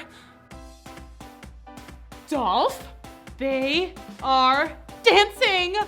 That's dancing? It looks like they got shocked by an electric eel.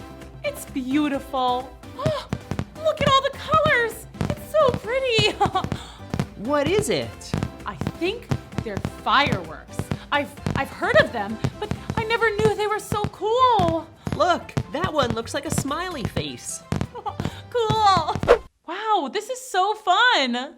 The two watched until the fireworks were over and all the people had gone down into the boat's cabin. Okay, show's over. Let's go home. Wait, look!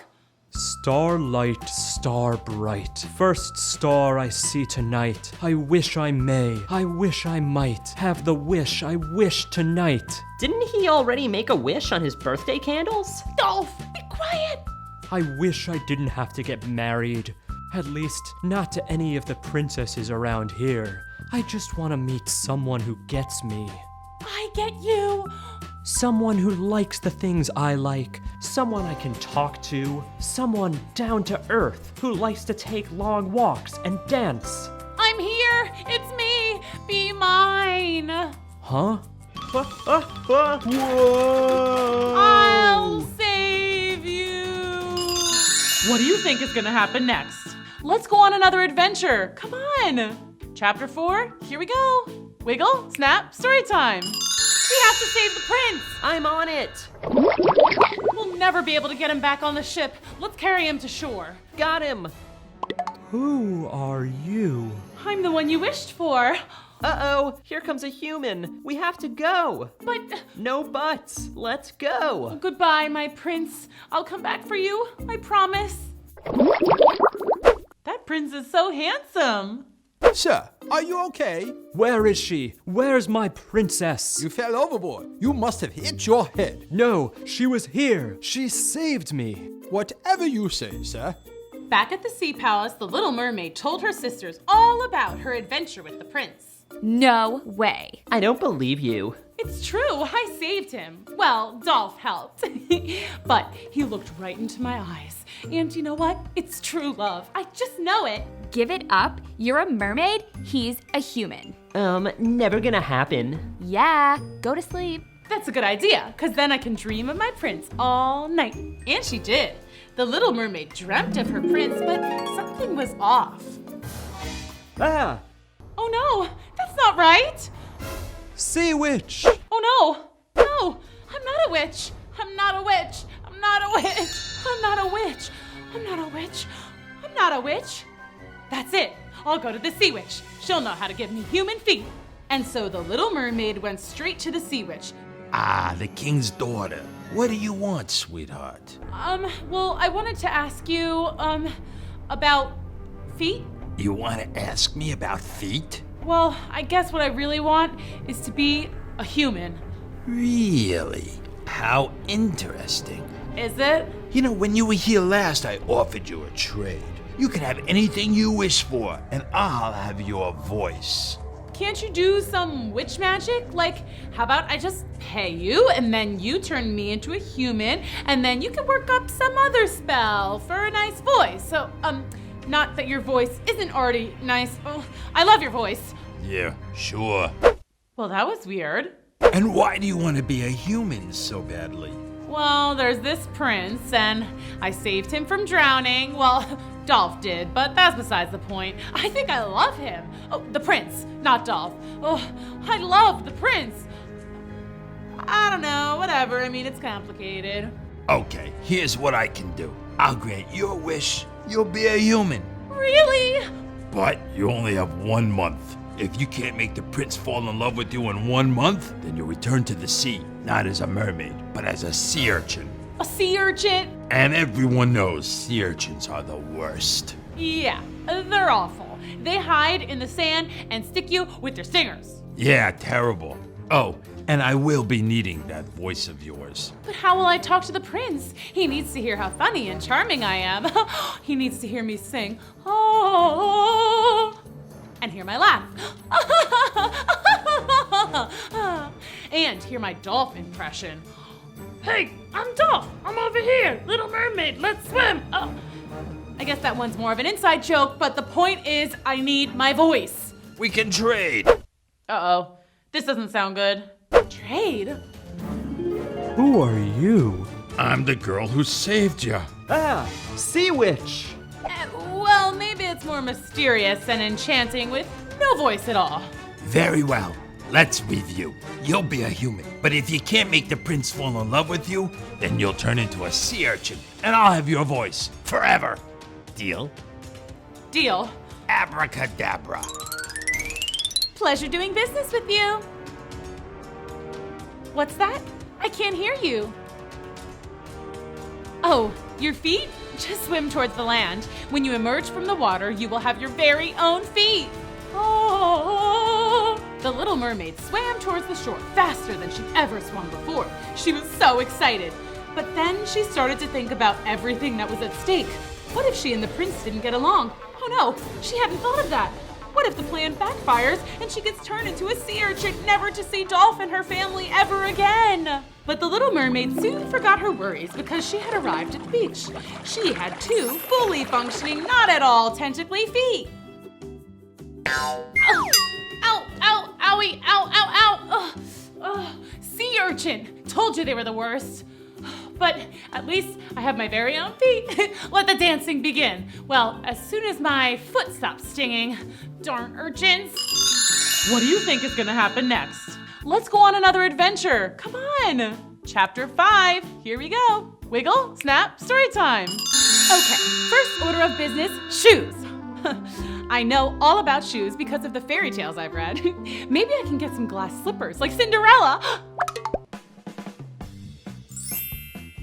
These are perfect. May I help you?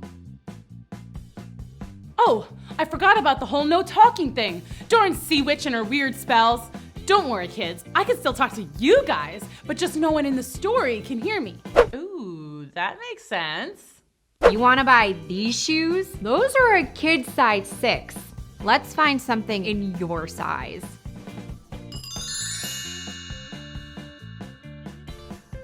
Ooh, these are much better. Wait, where are you going? You have to pay for those. You know, with money?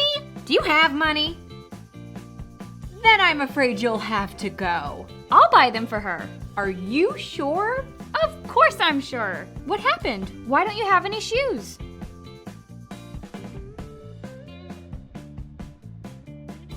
I think she's saying she fell off the boat. You poor thing. Can you not speak at all? You must have hit your head or something when you fell overboard. I'll take care of you.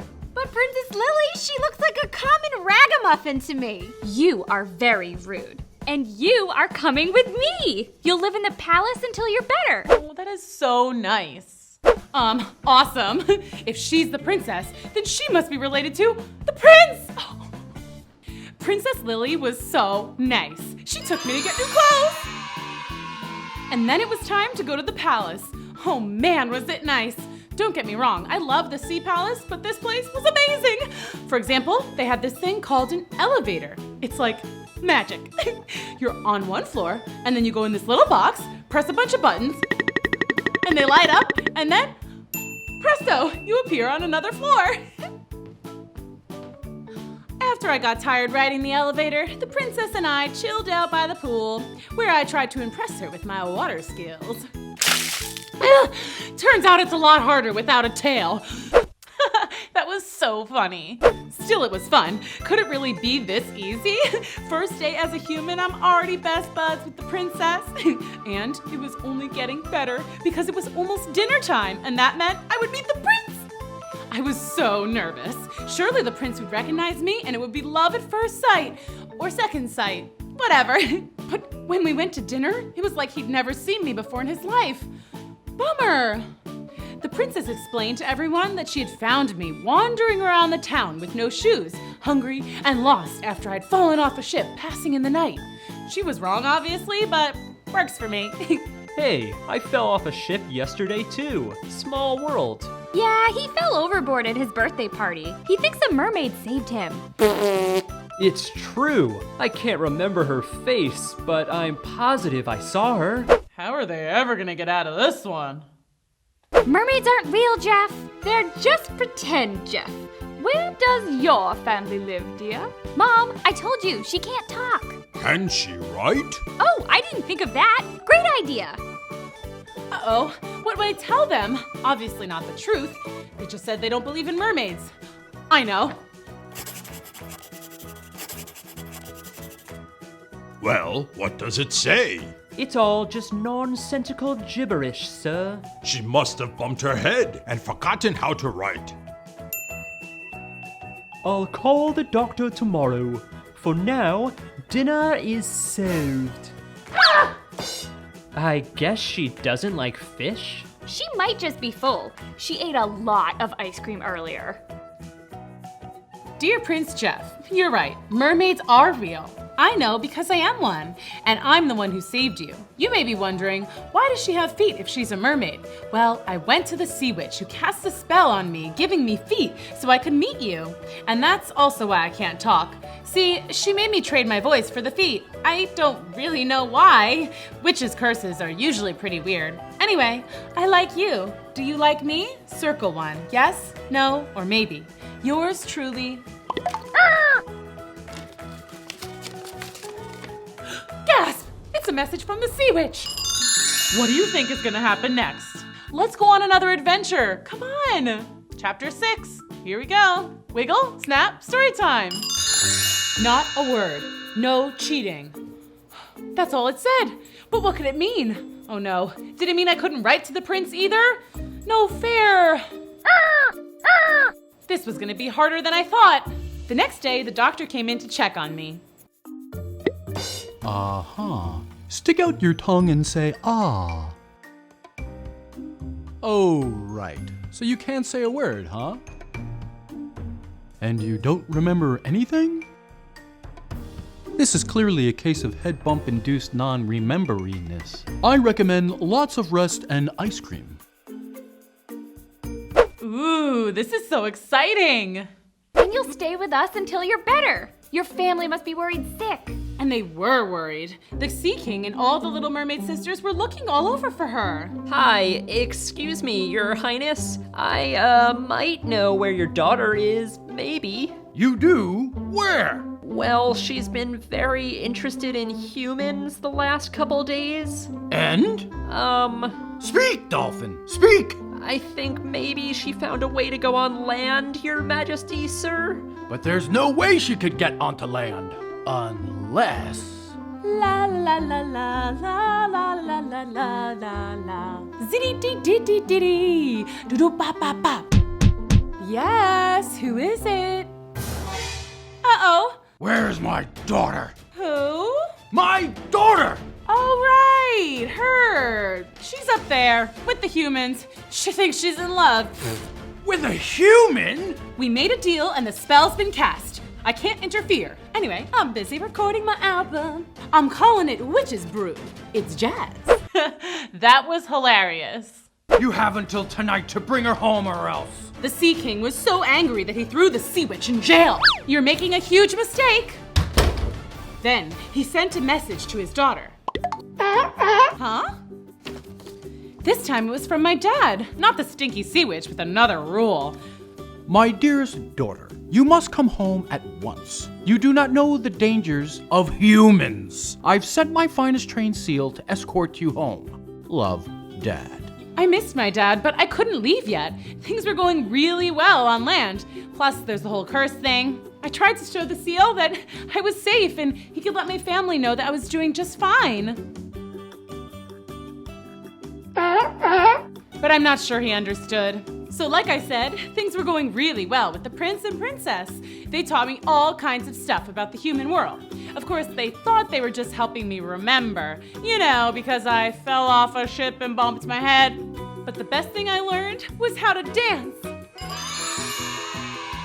That is amazing! The royal ball is coming up and you have to go. It's so much fun! Oh, ignore him. He still misses his imaginary mermaid girlfriend. Hey Jeff, maybe you can invite the mermaid to the ball. You're very good at line dancing. Save a dance for me at the ball? Awesome. He likes me. Well, he doesn't exactly know that it's me he likes, but we're gonna dance at the ball. That's something. Jeff, you know that Daddy is going to make you dance with Princess Esmeralda all night? That's who Jeff is supposed to marry. They've been promised to each other for years. Wait, what? But that's not how this is supposed to go. What do you think is gonna happen next? Let's go on another adventure. Come on. Chapter 7, here we go. Wiggle, snap, story time. The Little Mermaid was very upset. My mean, wouldn't you be if you thought you might turn into a sea urchin? You remember the deal with the sea witch. Well, let me remind you. Flashback time. Let's review. You'll be a human, but if you can't make the prince fall in love with you, then you'll turn into a sea urchin, and I'll have your voice forever. Deal? Deal. How was I supposed to know that Prince Jeff was already getting hitched? What am I gonna do? What would you do if you were there? While the Little Mermaid was busy thinking, her dad, the Sea King, was busy coming up with a plan for her rescue. I'll just swim up there. And no, that won't work. Can't swim on land. Nope. Okay, I'll send all the sea turtles and crabs up there and demand she come home. They can walk. She'll just refuse to come. Wait, I know. I'll send all the seagulls to fly into the palace and pick her up and carry her home.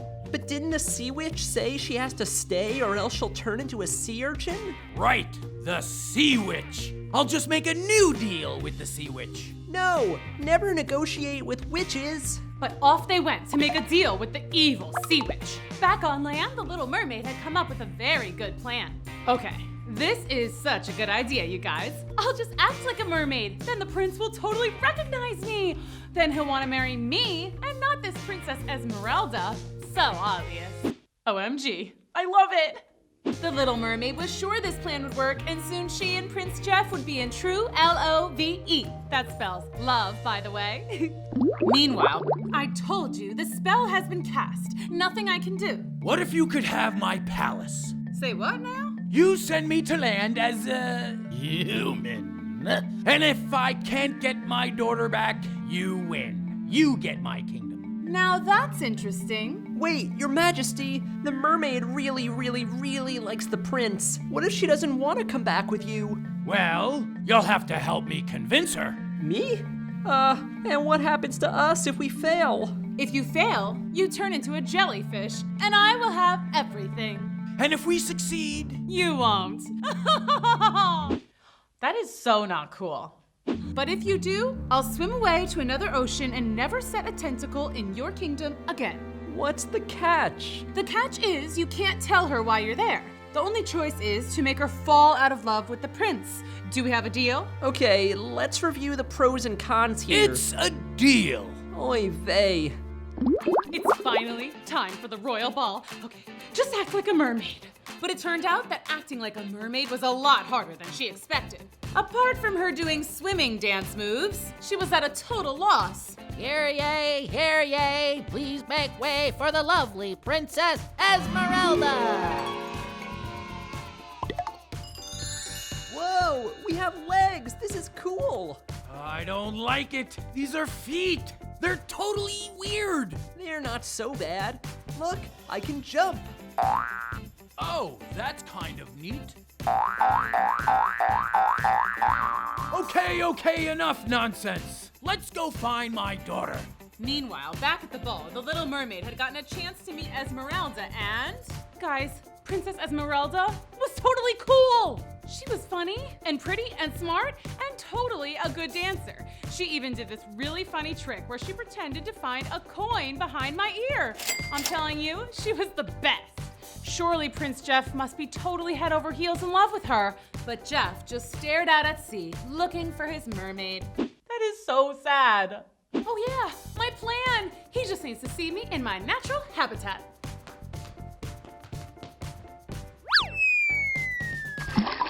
Girl overboard! All right, I forgot that swimming with human legs is kinda tricky. Help! She's drowning! I'll save her. I've got you. Not the romantic rescue I was expecting. When the two made it safely to shore, everyone cheered. Yay! Great job! You swim like a natural, like a dolphin. Thanks. I'm Princess Esmeralda. Who are you? I'm Prince, Dalfrey. Dalfrey? Yep, Prince Dalfrey. And this is my uncle, the King of Sea Town. Anyway, lovely to meet you, Princess. Everyone was very happy to welcome the royal travelers. Everyone except for the Little Mermaid. That is totally Dolph and my dad. Who invited them? What do you think is gonna happen next? Let's keep reading. Chapter 8, here we go. Wiggle, snap, story time. Dolph and the Sea King, Prince Dolphery and the King of Seatown, had just arrived and everyone was very happy to welcome the new guests to the royal ball. The Little Mermaid, of course, was a little suspicious. Right? Why are they here? To take me back to sea? I can't just leave. And how did they get feet? They must have made a deal with the Sea Witch. That can't be good. We're all doomed. How are they ever gonna get out of this one? And look at Dolph, laughing it up with Esmeralda like they've known each other for years! Oh, that's so funny. Dolph, what happened to the rescue mission? I'm on it. I'll distract Esmeralda so the Little Mermaid can fall in love with the prince. Then the spell will be broken. But then she'll be a human forever, Dolph! Oh, right. We have to make her fall out of love. So the two of them hatched a plan to make the Little Mermaid fall out of love. They put marbles on the dance floor to make them look clumsy. But the Little Mermaid just thought it was a cool new dance and joined in. They released helium out of party balloons to make his voice all squeaky. Would you like a glass of punch? Whoa, what's up with my voice? But the Little Mermaid thought the prince was just being so hilarious. I thought that would work. Me too. That was so funny. The Sea King and Dolph even shaved a skunk stripe in his hair when he wasn't looking. Huh? But the Little Mermaid didn't think it was a weird haircut or anything. She thought he looked really cool. I don't get it. No matter what we do, she just likes him more. Ugh, who could like a human? I don't know, they're not so bad. Like, take Esmeralda. She's pretty cool. Not you, too. What? I just think she's neat. Actually, I'm gonna go see what she's up to right now. Dolph! I don't know, she might need some punch or something. The Sea King didn't know what to do. His plan was failing. His daughter had a mega crush on a human, and it seems like there was nothing he could do to change her mind. Pretty soon, the Sea Witch would win and gain control of his entire sea kingdom. He and Dolph would be useless jellyfish, and the Little Mermaid would be a sea urchin. Suddenly, the Sea King had an idea. Of course! Why didn't I think of this before? I'll just tell everyone that my daughter's a mermaid. The royal family would never let their son marry a mermaid. Excuse me, I have an announcement. Oh no! I just wanted to say, it's so refreshing to see how nice you are to this mermaid. Mermaid? Mermaid? Who's a mermaid? Where? Right there. You're a mermaid? My mermaid! You saved me! Aw, that's so sweet. He's obviously joking, Jeffrey. Yeah, don't be silly. Of course it's a joke. I knew that. No, it's true. She's a mermaid, and the Sea Witch gave her feet. The Sea Witch? This guy's hilarious. I mean... Right? Who ever heard of a Sea Witch? Oh no! What's going on? Long story. What do you think is gonna happen next? Let's go on another adventure. Come on. Chapter 9. Here we go. Wiggle, snap, story time. The Sea Witch had just crashed the party, and it was awkward. So, anyone know any good jokes? I know one. How did the sea urchin cross the road? How? It didn't. I don't get it. It's an inside joke. Oh, now I get it. Time's almost up, by the way. Uh-oh.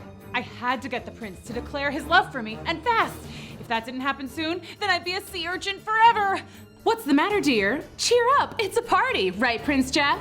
Wait a second. Your voice. You sound so familiar. Darling, don't you remember me? I rescued you.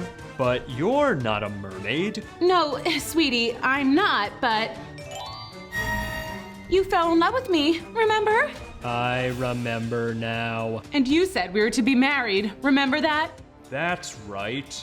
Excellent. Let's all just forget about all that silly nonsense about mermaids and sea witches, okay? Okay. Great! All right, who's ready for a royal wedding? Cool. Sounds great. Mazel tov. Oh no! Everyone was hypnotized by the evil sea witch's spell. What? No! That can't be. Well, everyone except for me, Dolph, and my dad. I guess this spell only worked on real humans. I don't even know how evil magic works. Okay, quick rundown on why this is very, very bad. If Prince Jeff marries her, then the mermaid turns into a voiceless sea urchin. And we turn into jellyfish, I think. All these curses and spells are starting to get confusing. Then the sea witch will take over the entire sea kingdom. And she'll be royalty here on land if she marries the prince. She could take over the whole world. We gotta stop this. Yeah. And now the part where we come up with a plan. Operation Defeat the Evil Sea Witch, Part 1.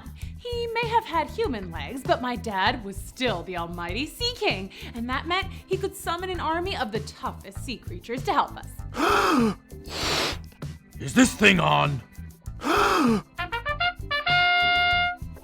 What's up, Your Majesty? I need you to gather all your friends. It's time to battle. Ooh, this is so exciting! While the Sea King explained the situation to the shark, Dolph began his part of the plan, which brings us to Operation Defeat the Evil Sea Witch Part 2. Hey guys! Dolph, is that you? What happened to your tail? That's not important, but listen up. I need your help. Dolph explained everything to his dolphin brethren while I went to work on my part of the plan, stall for time. The Sea Witch had put everyone to work while she was just lounging around in a deck chair, sipping on a pineapple drink and barking orders. I don't want crab, I want lobster. You call these flowers, try again. More shiny thingies, more ruffly stuff, more everything. Jeez, what a bridezilla. That is so not cool. We're almost finished with this dress. Oh no, we have to start all over. Oops. Wedding today, 3 p.m. Now to find Prince Jeff. I'm so excited to marry my true love. Poor guy, he doesn't know what he's saying. Hey, let me out. I have to get married to my lovely bride. Okay, I hope Dolph and my dad are ready. What do you think you're doing, you urchin? Oh no, I hope they'll be okay. Let's keep reading. Chapter 10, here we go. Wiggle, snap, story time. I've decided I can't wait to marry the prince. He's just so dreamy. Out of my way, shrimp. Wow, that is so mean. She looks mad. My darling, let's go get married. Okay, my love. Things are getting a little too real. Where's Dolph? And my dad? They're here! Whoa! Whoa! Let's go! Start the wedding! We're gathered today, whoa, to join this, whoa. Skip to the end. Do you, wait, what's your name? Whatever, it doesn't matter. Keep going. Do you, whatever, it doesn't matter, keep going, take this man, Prince Jeff, to be? I do. Prince Jeff, do you? Whoa, whoa, whoa!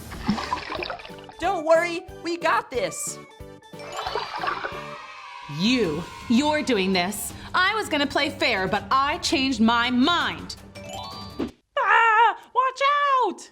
You'll have to go through me first. No problem.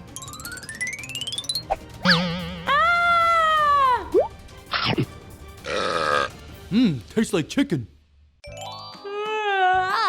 What happened? The evil sea witch's spell is broken. Hey, that guy has a tail. Uh-oh. What's going on? Really long story. Hey, talking dolphin. I should go. And look, she's a mermaid. Uh-oh. Wait a minute, it's you! It is. You can talk! I can! And you're a real mermaid! Yeah. Very cool. Jeff, are you okay? Absolutely. I told you mermaids were real. Oh, so cute. 6 months later. So everything was working out great. The sea witch was defeated and her spells were broken. I didn't turn into a gross sea urchin, and my dad and Dolph weren't turned into jellyfish. Yay! Esmeralda admitted she didn't want to get married anyway. Convenient. And Prince Jeff finally found his mermaid. Mwah. And best of all, after lots of begging and explaining, my dad and Prince Jeff's parents agreed that it would be okay if he and I went on a real date. So far, so good. And by the way, milkshakes are delicious. Hey, want to hear me sing? Of course.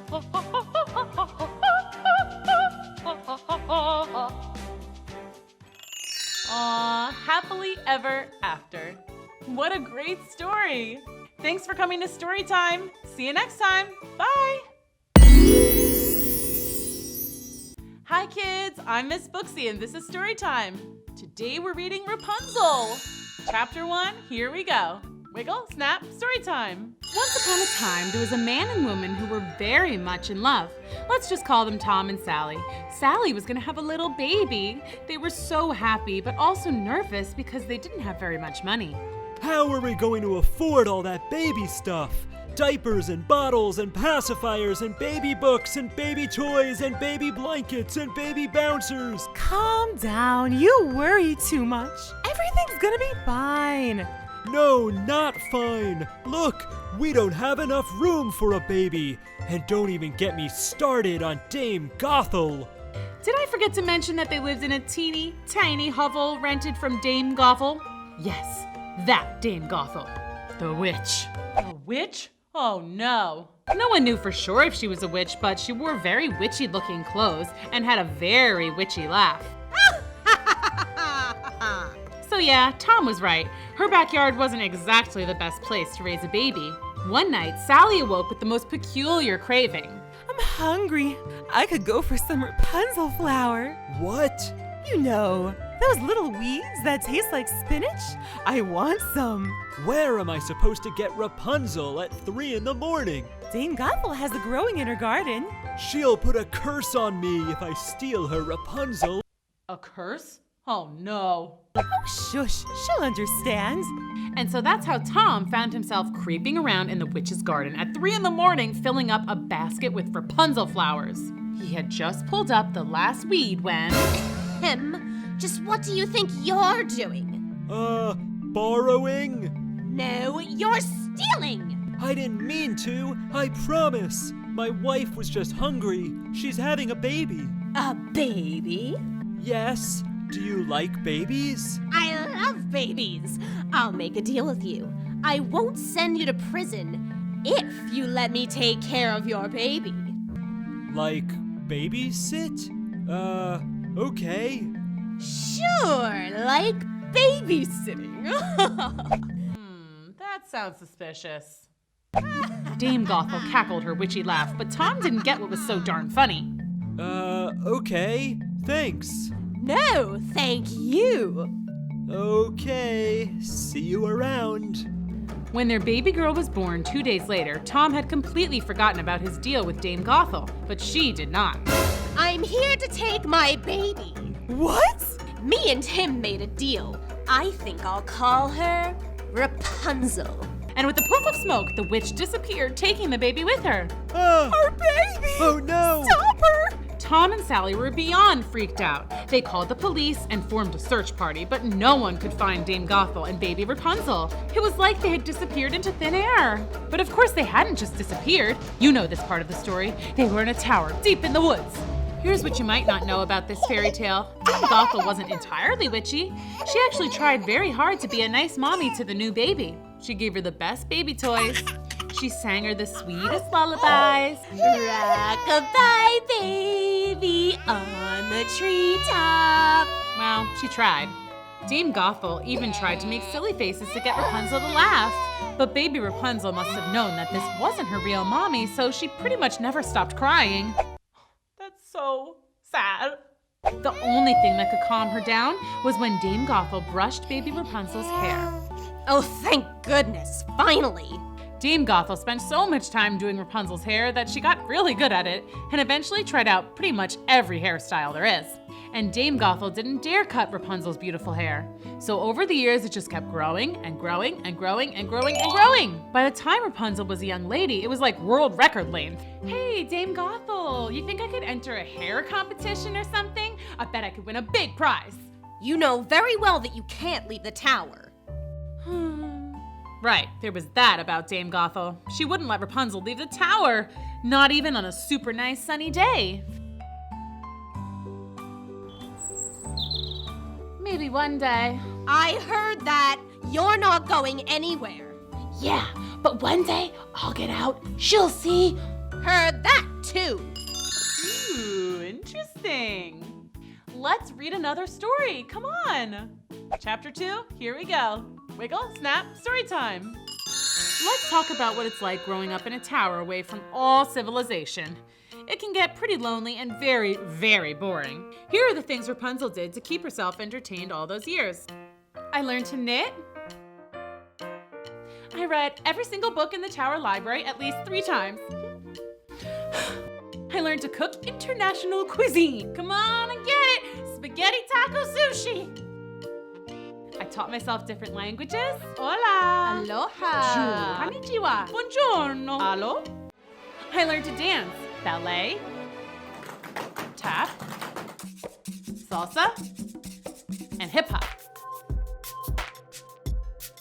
Wow, this is so fun. I gave myself piano lessons. I counted all my hairs. 1,341, 1,342, 1,343, 1,343. I wrote jokes. What did one wall say to the other wall? I'll meet you at the corner.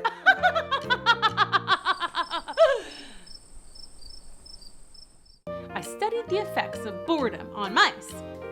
Day 453, Sir Squeakly ignores his cheese. I made jewelry. I learned to meditate.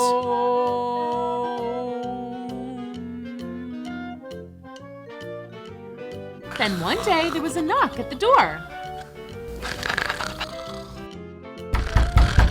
Huh? Who could that be? Dame Gothel never knocks. Uh-oh, she better watch out. Yoo-hoo! Hello! I'm selling craft boxes. Do you want to buy one? Craft boxes? Yeah, they'll keep you entertained for hours. That sounds awesome! Come on up! Well, hi there. I'm Crafty Carolina. Pleasure to meet you. Nice to meet you, Crafting Carolina. I'm Rapunzel. Oh, that's nice. Do you live up here all by yourself? Well, my mother, Dame Gothel, lives here too sometimes, but now that I'm old enough, I stay here alone a lot. Oh, you really shouldn't give so much information to strangers, dear. Oh, well, I never met a stranger before. Well, that's odd. Anyway, may I show you my crafting wares? Check that out. It's crafting box. Cool! I'll take 2. One for me and one for Dame Gothel. Wow, that is so cool. Oh, well, score. All right, I'll sign you up for 2.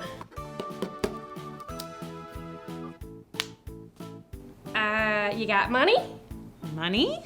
Yeah, you know, that you buy stuff with. No, I don't, but I'll trade you. How about this giant sweater? It's kind of warm out. Oh, well, how about this DIY jewelry? It's nice, but... Not really your style? Not really. Okay, well, why don't you just hang out till Dame Gothel gets here and she'll pay you. Okay. So Rapunzel and Carolina spent the rest of the day making crafts.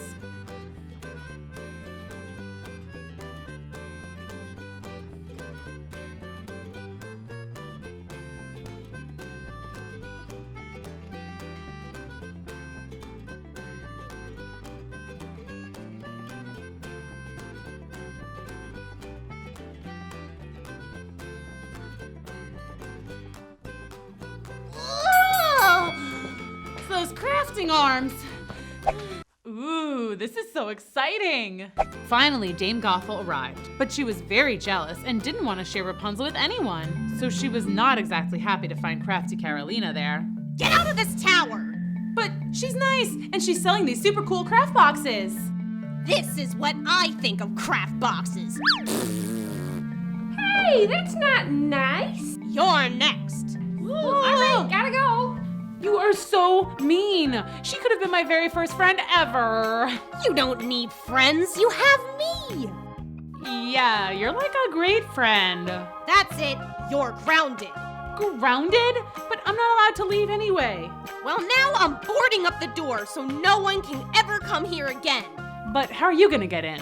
Oh, right. I know. I'll call Rapunzel, Rapunzel, let down your hair.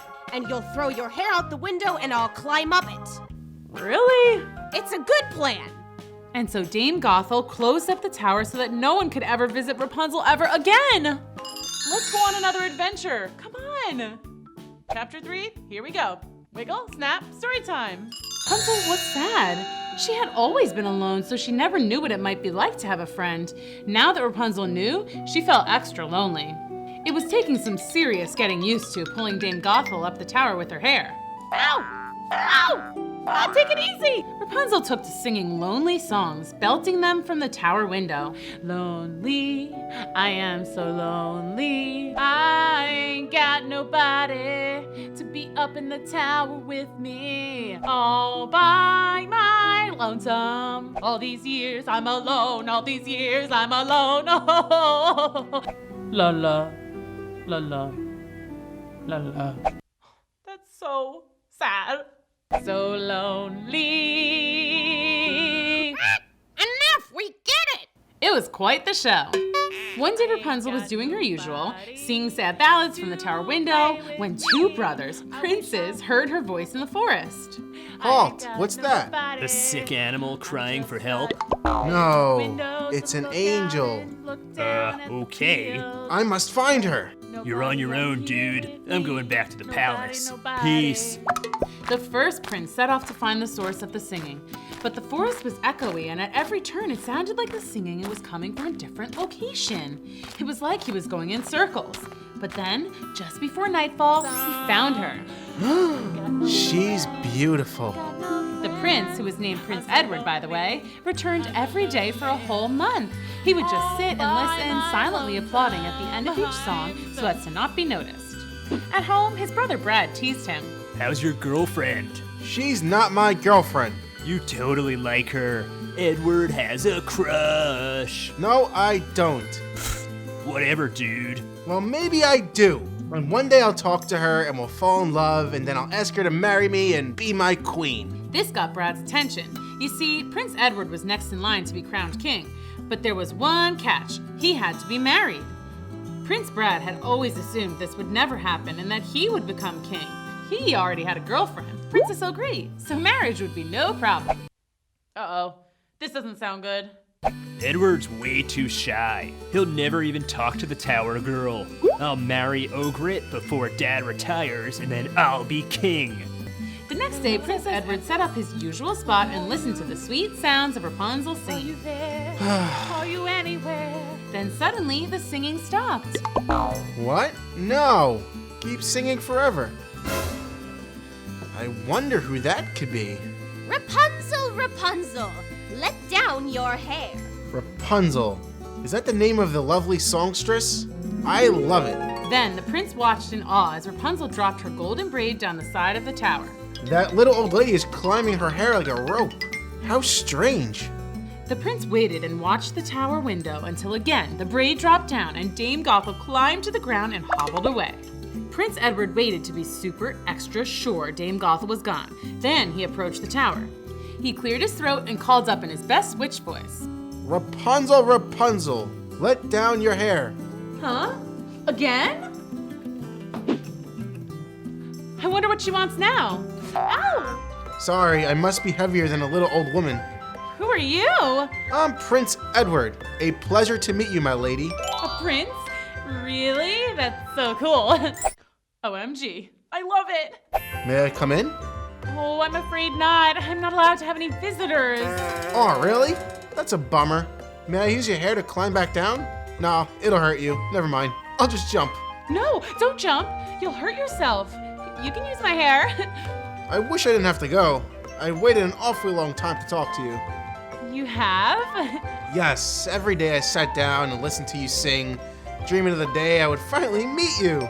Really? I mean, I guess I am a pretty good singer, so. The best! I wish you could stay too, but I'll get in so much trouble if Dame Gothel finds you here. How about this? I'll climb that tree and we could talk from there. That way, we're really not breaking the rule, are we? Brilliant! So Prince Edward climbed down Rapunzel's hair and then back up the nearest tree. So your name's Rapunzel, huh? Nice to meet you. And it's nice to meet you, Prince Edward. Let's go on another adventure. Come on. Chapter 4, here we go. Wiggle, snap, story time. Prince Edward returned every day to the same spot to talk to Rapunzel. They talked about everything under the sun, like, what's it like being a prince? It's pretty cool, I guess. Sometimes the crown makes my head a little itchy. What's it like being locked away in a tower? It's okay, I guess. Sometimes I wish I had a pet. A nice cat or a dog. I've read lots of books about dogs, and they seem super nice. They are. And sang songs together. Boat gently down the stream. Merrily, merrily, merrily, merrily, life is but a dream. They even played catch. Oof.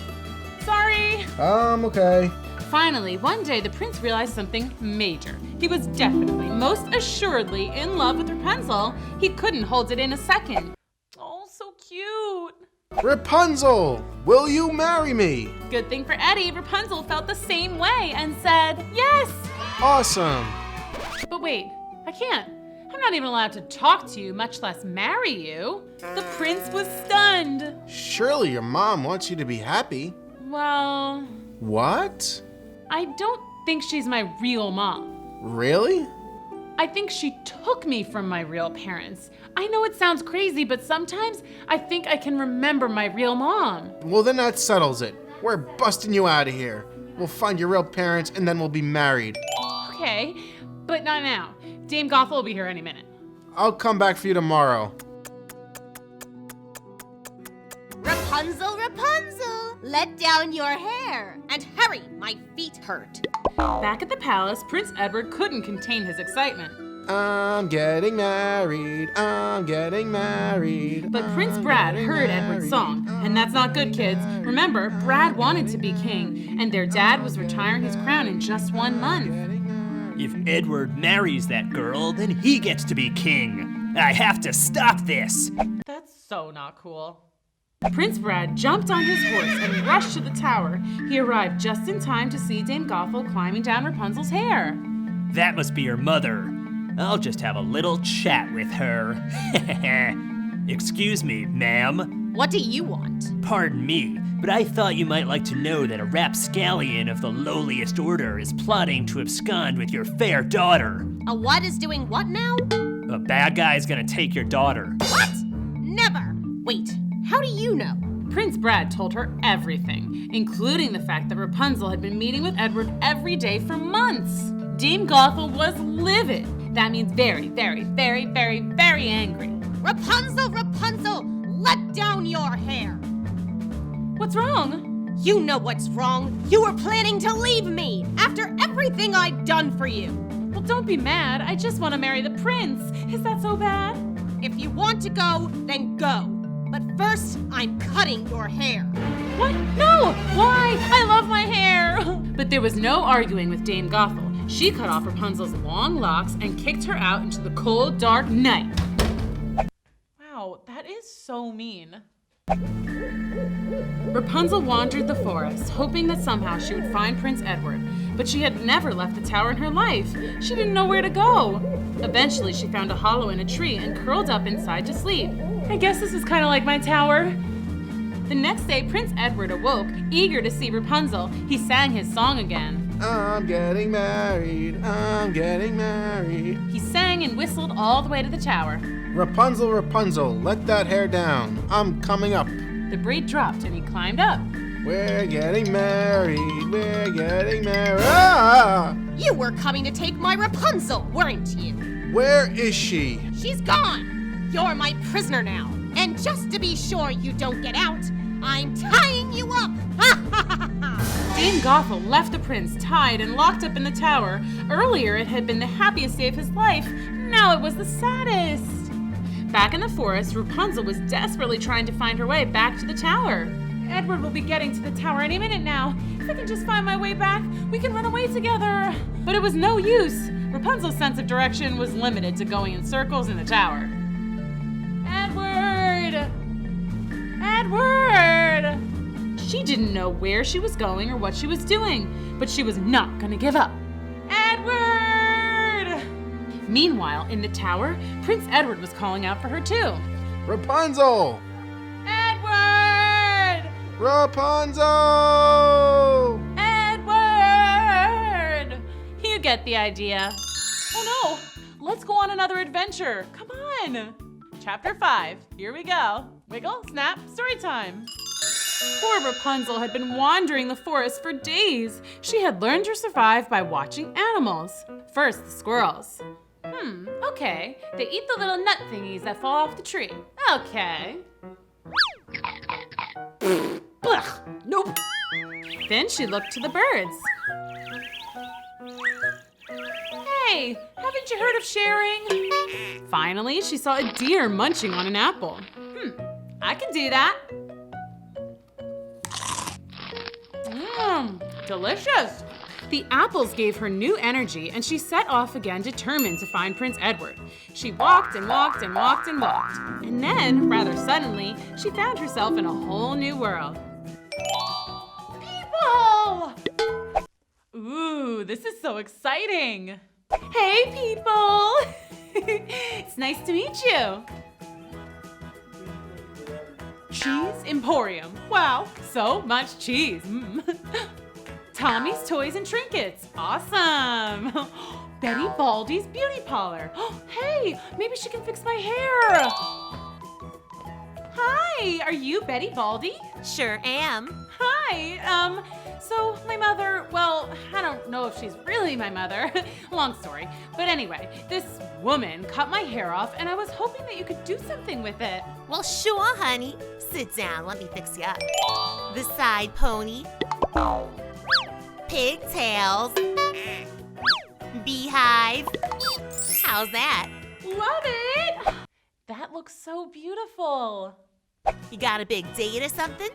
Well, I'm supposed to marry this prince, but now I can't find him anywhere. It's like he disappeared. Oh, story of my life, honey. Well, thanks a lot. Gotta go. You gotta pay first. Oh, right. Money. I forgot about that. Yeah, so I don't have any of that, but I can work. So Rapunzel agreed to be the hair sweeper upper for the rest of the day. She was busy at work when she saw a familiar face coming in the door. Dame Gothel. And she's wearing my hair! It was true, kids. Dame Gothel seemed to have taken Rapunzel's blonde braid and fashioned it to a wig of her own. You got some hair. It's all natural, too. Yeah, right. You say something? Me? Nothing. Anyway, I need a very special hairdo. I'm going to a ball at the palace tonight. A ball at the palace? How fancy. It's an engagement party for the prince. Rapunzel's jaw dropped. Engagement party? The prince? My prince? What? No, that can't be. And wait a second, where is Dame Gothel going? Something's not right about this. Rapunzel decided that she had better follow Dame Gothel to the party. Hey, I'm on the list. Yeah, okay, see ya. Now where's Edward? I have to find him. Edward's not here. Who are you? I'm Prince Brad, but when I get married tomorrow, I'm gonna be King Brad. The brother. And who are you? I'm, what's that? Oh, okay, coming. I have to go. Talk to you later, okay? Wait, I recognize you. You're that girl from the tower. Rapunzel tried to rush out of the palace, but she somehow got caught in a conga line. Edward is supposed to be king, not Brad. Something is seriously wrong here. I bet that old stinker Dame Gothel has something to do with this. I gotta get out of here and find Edward. What do you think is gonna happen next? Let's go on another adventure. Come on. Chapter 6. Here we go. Wiggle, snap, story time. Finally. I thought we were gonna conga forever. Okay, how do I get out of here? Food! Oh my gosh, delicious! Then Rapunzel heard Dame Gothel's voice. Don't worry, Edward's locked away. He'll never never get out! But I saw the girl from the tower. What's her name? Cozumel? It's Rapunzel, and I'm telling you, there's no way you saw her. She's lost deep in the woods. There she is now. Get her. Gotta go. Oh no, this doesn't look good. Rapunzel tried to run away, but once more got trapped on the dance floor. This time, it was a limbo contest. Too low! I'll get you! Rapunzel finally found the door and ran away from the ball. Okay, so Dame Gothel has Edward locked away somewhere. Like, in jail? But he would never commit a crime. Wait, so obvious, Rapunzel. He's in the tower, but I don't know how to get to the tower. I looked and looked and looked before, but it was no use. What if I go back into the woods and get lost forever? Oh! Rapunzel didn't know what to do. She was just about to break down in tears when another familiar face appeared. Well, you look like someone who could use some cheering up. And you know what I do to cheer up? I craft. Wow, that is so cool. Crafting Carolina, hi! Do I know you? I'm Rapunzel, the girl from the tower. Oh, you changed your hair. I like it. Oh, wait, that mean woman from the tower isn't here, is she? Dame Gothel? No, thank goodness. Wait a second, I thought you never left your tower. She kicked me out just because I fell in love. Well, that's not nice. Tell me about it. And now she's got my prince locked in a tower, and I don't know how to find my way back to rescue him. I'll never see him again. Well, wait a second. I know how to get to the tower. It's on my sales route, remember? Oh yeah, can you take me there? Well, sure. But we can't go now because it's dark out, and I don't mind telling you, I'm a little bit afraid of the dark. It's one thing, you know, when you're in town, but do not get me started on the woods after dark. It's so scary, the wind howling in the trees, weird noises like ow! That was really scary. I'm sorry. Did I scare you? Well, I just thought about the poor Prince Edward, locked away in the dark tower. He's probably scared and lonely. Okay, let's go. What? We're gonna go rescue Edward. Really? Now? Well, we gotta get some supplies first, but yeah, we can be brave. Yeah. Let's go save that prince. Yay! After Crafty and Rapunzel stocked up on all the important stuff, crafting supplies and snacks, the two set off into the woods to find the tower. They were only a little bit scared. Be brave. Right, okay. What? We got this. Be brave. Right, brave, very brave, not scared.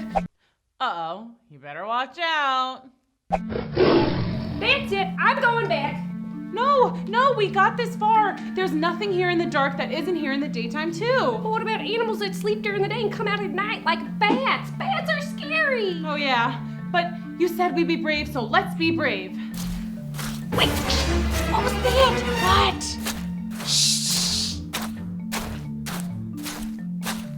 Oh yeah, I definitely hear something. Hide! Oh no, not her. She must have suspected I would come out to rescue Edward. What are we gonna do? Be brave. Whoa, that was scary. Let's go on another adventure. Come on. Chapter 7, here we go. Wiggle, snap, story time. She's probably going to the tower. Let's follow her, but we have to be quiet. Right. That was too loud. Sorry. Rapunzel and Carolina stepped forward following Dame Gothel, and then they realized they were already at the tower. They didn't recognize it before because it was covered in thorns. Ouch! Who's there? Oh no, hide! I'm not jumping in there, it's prickly. Rapunzel, what are you doing here? Rapunzel, be brave. I'm here to save Edward, so let him go. Never! His brother's going to be crowned king, and then I'll get a seat at the royal council. You? Why? Because I'm the one who got rid of Edward. Duh. Now go away before I lock you up too. Well, not on my watch, sister. Crafting Carolina tossed a giant net over Dame Gothel, trapping her. Hooray, they beat the bad guy. Awesome! Where'd you get that? I made it. Crafty. Hey, let me out! No, No way! Okay, we took care of Dame Gothel. Now we gotta save Edward. How are we gonna get up there? Wait, I know! What's that? Grappling hook. Never know when you're gonna have to scale a wall. But we'll still get scratched up, won't we? Oh, well, I also brought scissors. Obviously, can't craft without scissors. Here, take a pair. The two snipped away until the last of the thorny vines fell. Wow, this is so fun. Grappling time.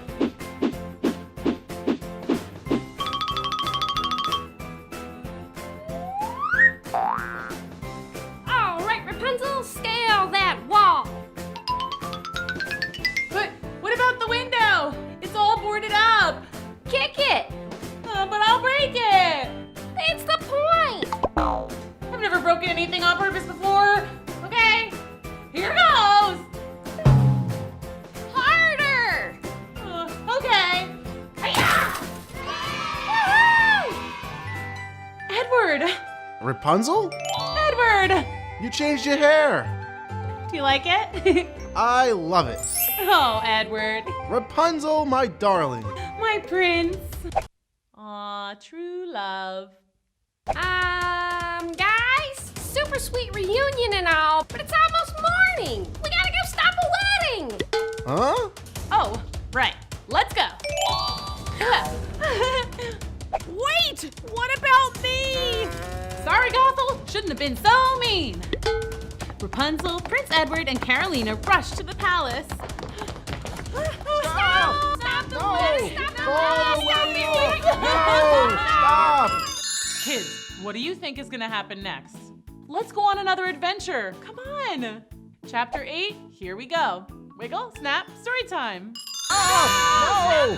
Call the wedding off! No! Stop! We found Edward, look! Edward? My son! Dad! Hi! I missed you! Sorry to interrupt a nice moment again, but we gotta stop this wedding! What? Stop the wedding! What did she say? Stop the wedding! You're too late. I'm king now. No! Well, this stinks. Tell me about it. After everything we've been through, first I was locked away in the tower, like my whole life. Then Dame Gothel kicks me out, and I wander around lost in the woods for days. And then poor Edward gets locked away in the tower, scared and all alone. Finally, we heroically rescue him, but then bad guy Brad gets to be king anyway. It's not fair. Ooh, this is so exciting. What's this? Edward locked in a tower? Yeah, isn't that awful? Brad, Edward's own brother, plotted with evil Dame Gothel to lock him up in a tower so that he couldn't marry me. She's lying. Oh, no, I am not. And of course, Dame Gothel went along with it because she's just jealous and she's just plain mean. She is lying, I tell ya. Guards, arrest her. Not so fast. I'm still wearing the crown here, and I have some questions. Ah, fine. Now, young lady, did I hear correctly? Did you say you were supposed to marry my son? Yes, sir. That was the plan, Your Majesty. And you rescued him from a tower? Yes, he was tied up and left all alone, so I climbed up and busted him out. I helped. True. And Bradley, you knew Edward was locked in a tower this whole time? Daddy, I'm telling you, they're making this all up. I would never hurt my own brother. It was all that lady, Dame Gothel. And where is this Dame Gothel? We captured her in a big net. I made it out of yarn. Yeah, it was pretty cool. Well, I've heard enough. Guards, go get this Gothel and take Brad to his room. He's grounded indefinitely. Oh, that means forever. Yay, I'm so happy. No, I'm the king. I'm the king. And as for you, Yes? thank you for rescuing my son. You're very welcome. Do we get to be married now? Yeah, can we, Dad? Can we? Well, we were all set up for a party. What do you say, everyone? How about a royal wedding? Yay! And are there no objections this time? Excuse me. So sorry to interrupt. Do you object to this union? No, sorry. Did you say Dame Gothel locked you in a tower? Yes, You know her? She's the worst, right? What's wrong? Rapunzel? Yeah? Who are you? I think those might be your real parents. No way. Are you serious? Ma? Dad? Rapunzel? Aw, that's so sweet. She has my eyes. She has my hair. Well, it used to be blonde and super long, but that's another story for another time. Well, this is turning out to be a very happy ending. Yeah, now let's have a wedding. Yay! Sorry, I always cry at weddings. I can't help it. And so the two lovebirds were finally married, and Rapunzel's long-lost parents were there to celebrate with them. It was the happiest of days, just like a fairy tale, don't you think? That was such a great ending. Thanks for coming to Storytime. See you next time. Bye. Hi kids, I'm Miss Booksy and this is Storytime. Today we're reading Frankenstein. Chapter 1, here we go.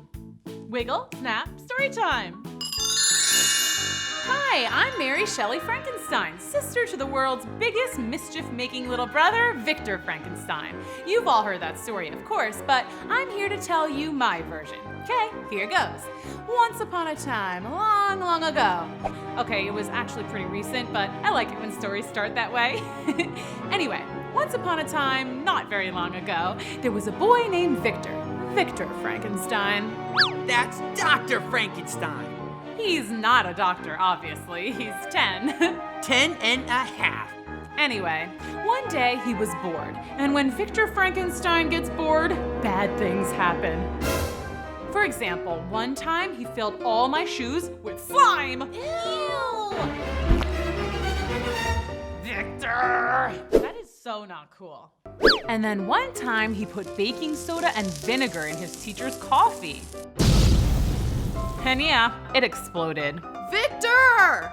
And this one time, this is really bad, he put glue on the toilet seat and my dad got stuck. Victor! So like I was saying, bored Victor equals bad Victor. And that's how the story begins. I'm bored. I want to make something. Something big, something bad, something epic. I know. Today I'm gonna create a monster! Let's keep reading. Victor went down to his laboratory, aka our basement, and got to work. That's where he did all his experiments. I should have enough to work with down here.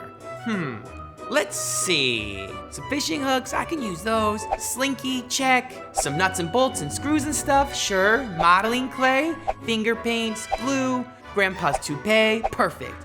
A garbage can, some brooms, a mop, googly eyes, a couple of my sister's patriotic girl dolls, my old teddy bear, Mr. Teddy Puff Puff. Wait, no, I didn't mean it, Mr. Teddy Puff Puff. Promise. Forgive me? I love you too, Teddy. Aw, that's sweet. But don't be fooled. Victor was up to a seriously naughty scheme. Now back to my seriously naughty scheme. It's time to create my monster. A monster that will wreak havoc and destroy the whole world. Oh no, don't be scared, Mr. Teddy Puff Puff. My monster won't destroy you. Now, time to work. Victor worked all day into the night, not even stopping for snack time. He snipped, ripped, chopped, glued, fastened, refastened, attached thingamabobs and whatchamacallits until finally he was satisfied.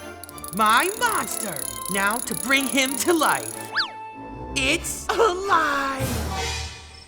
Oh no. Okay, I thought that would work. It's alive? How do I turn this thing on?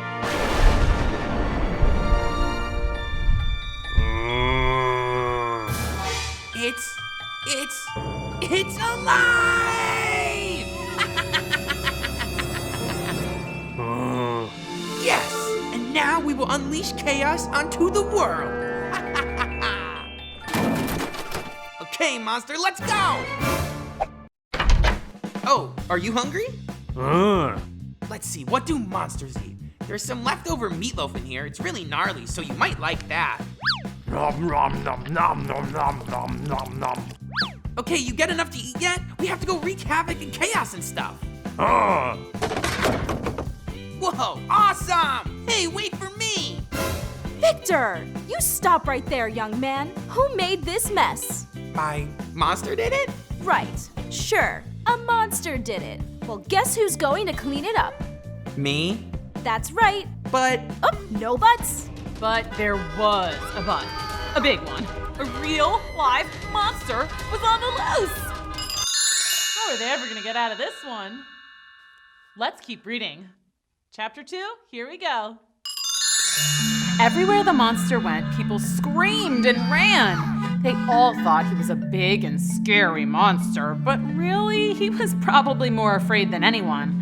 The world was brand new to him, and he couldn't help but be frightened. Finally, he found a nice resting spot and fell asleep. Okay, so maybe it wasn't such a good resting spot because during recess, the jungle gym is a pretty happening spot. And it wasn't very long until... Ah! And that woke the monster. Oh no, run! The monster felt a little bit safer in the woods. He sat there and watched the playground waiting for the kids to leave. A bell rang and the kids left, but then an older group of kids came out, including me. Ow!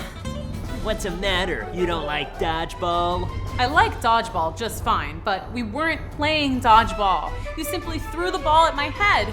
See, that I don't like. Whatever, Mary Shelley Stinkenstein. That's not my name. Mary Shelley Stinkenstein. Mary Shelley Stinkenstein. Ah! Monster, run! Take that, bad guy. I think that was his attempt at a smile. Thank you for chasing away those bullies, but I have to ask, are you a nice monster or a mean monster? Okay, I'm gonna take a wild, possibly dangerous guess and say that you seem like a nice monster. I'm Mary. Well, recess is over, so I have to go. See ya!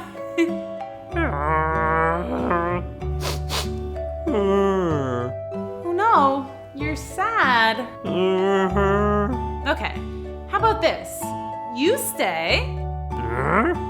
Stay here, okay? And I'll be back later. Can you nod and let me know you understand? Okay, great. School's out at 3. I'll see you then. Back in the classroom, I made a list. Fun learning activities for monsters. Then after school, I met back up with the monster and we got to work. First, we practiced language arts. Repeat after me. Monster, monster, monster. Mon. Okay, that's pretty close. Now add the stir. Monster. Monster. Great. Okay, I should really teach you some more words, but that took like an hour, so let's move on to something else. Wow, this is so fun. How about some social skills? Let's try a handshake. Now, we put our hands together, and then we shake.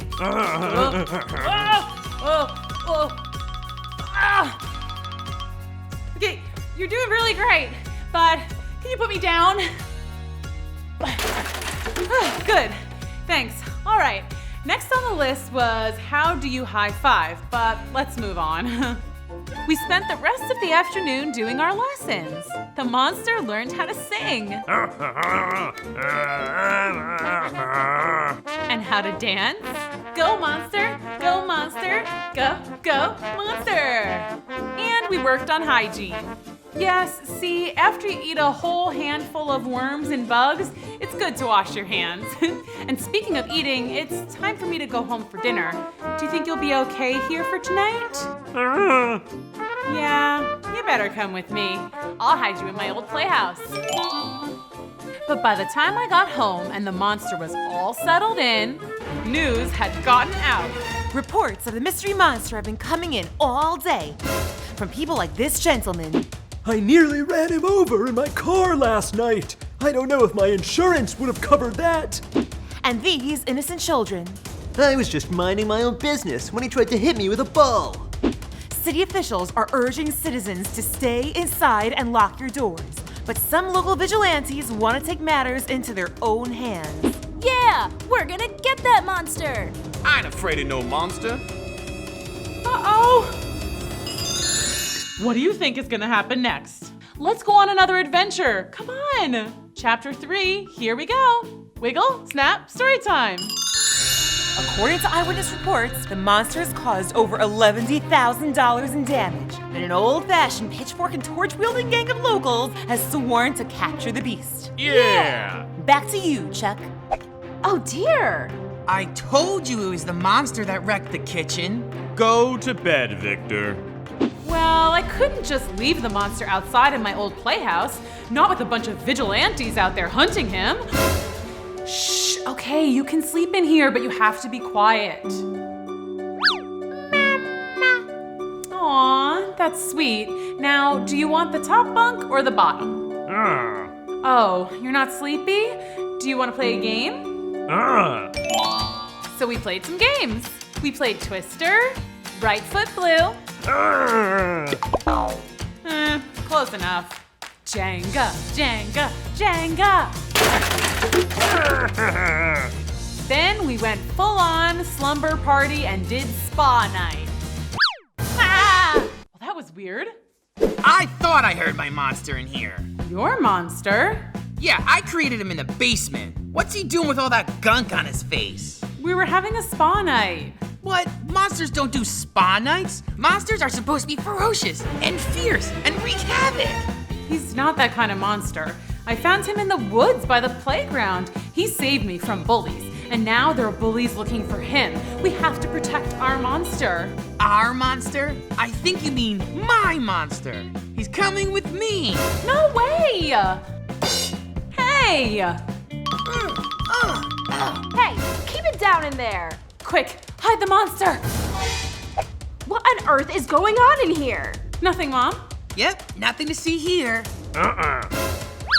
What was that? Oh, my stomach. I don't think that leftover meatloaf sat too well with me, but I'll be okay. Okay, well, time for bed. Yes, Mom. Okay, Mom. Now.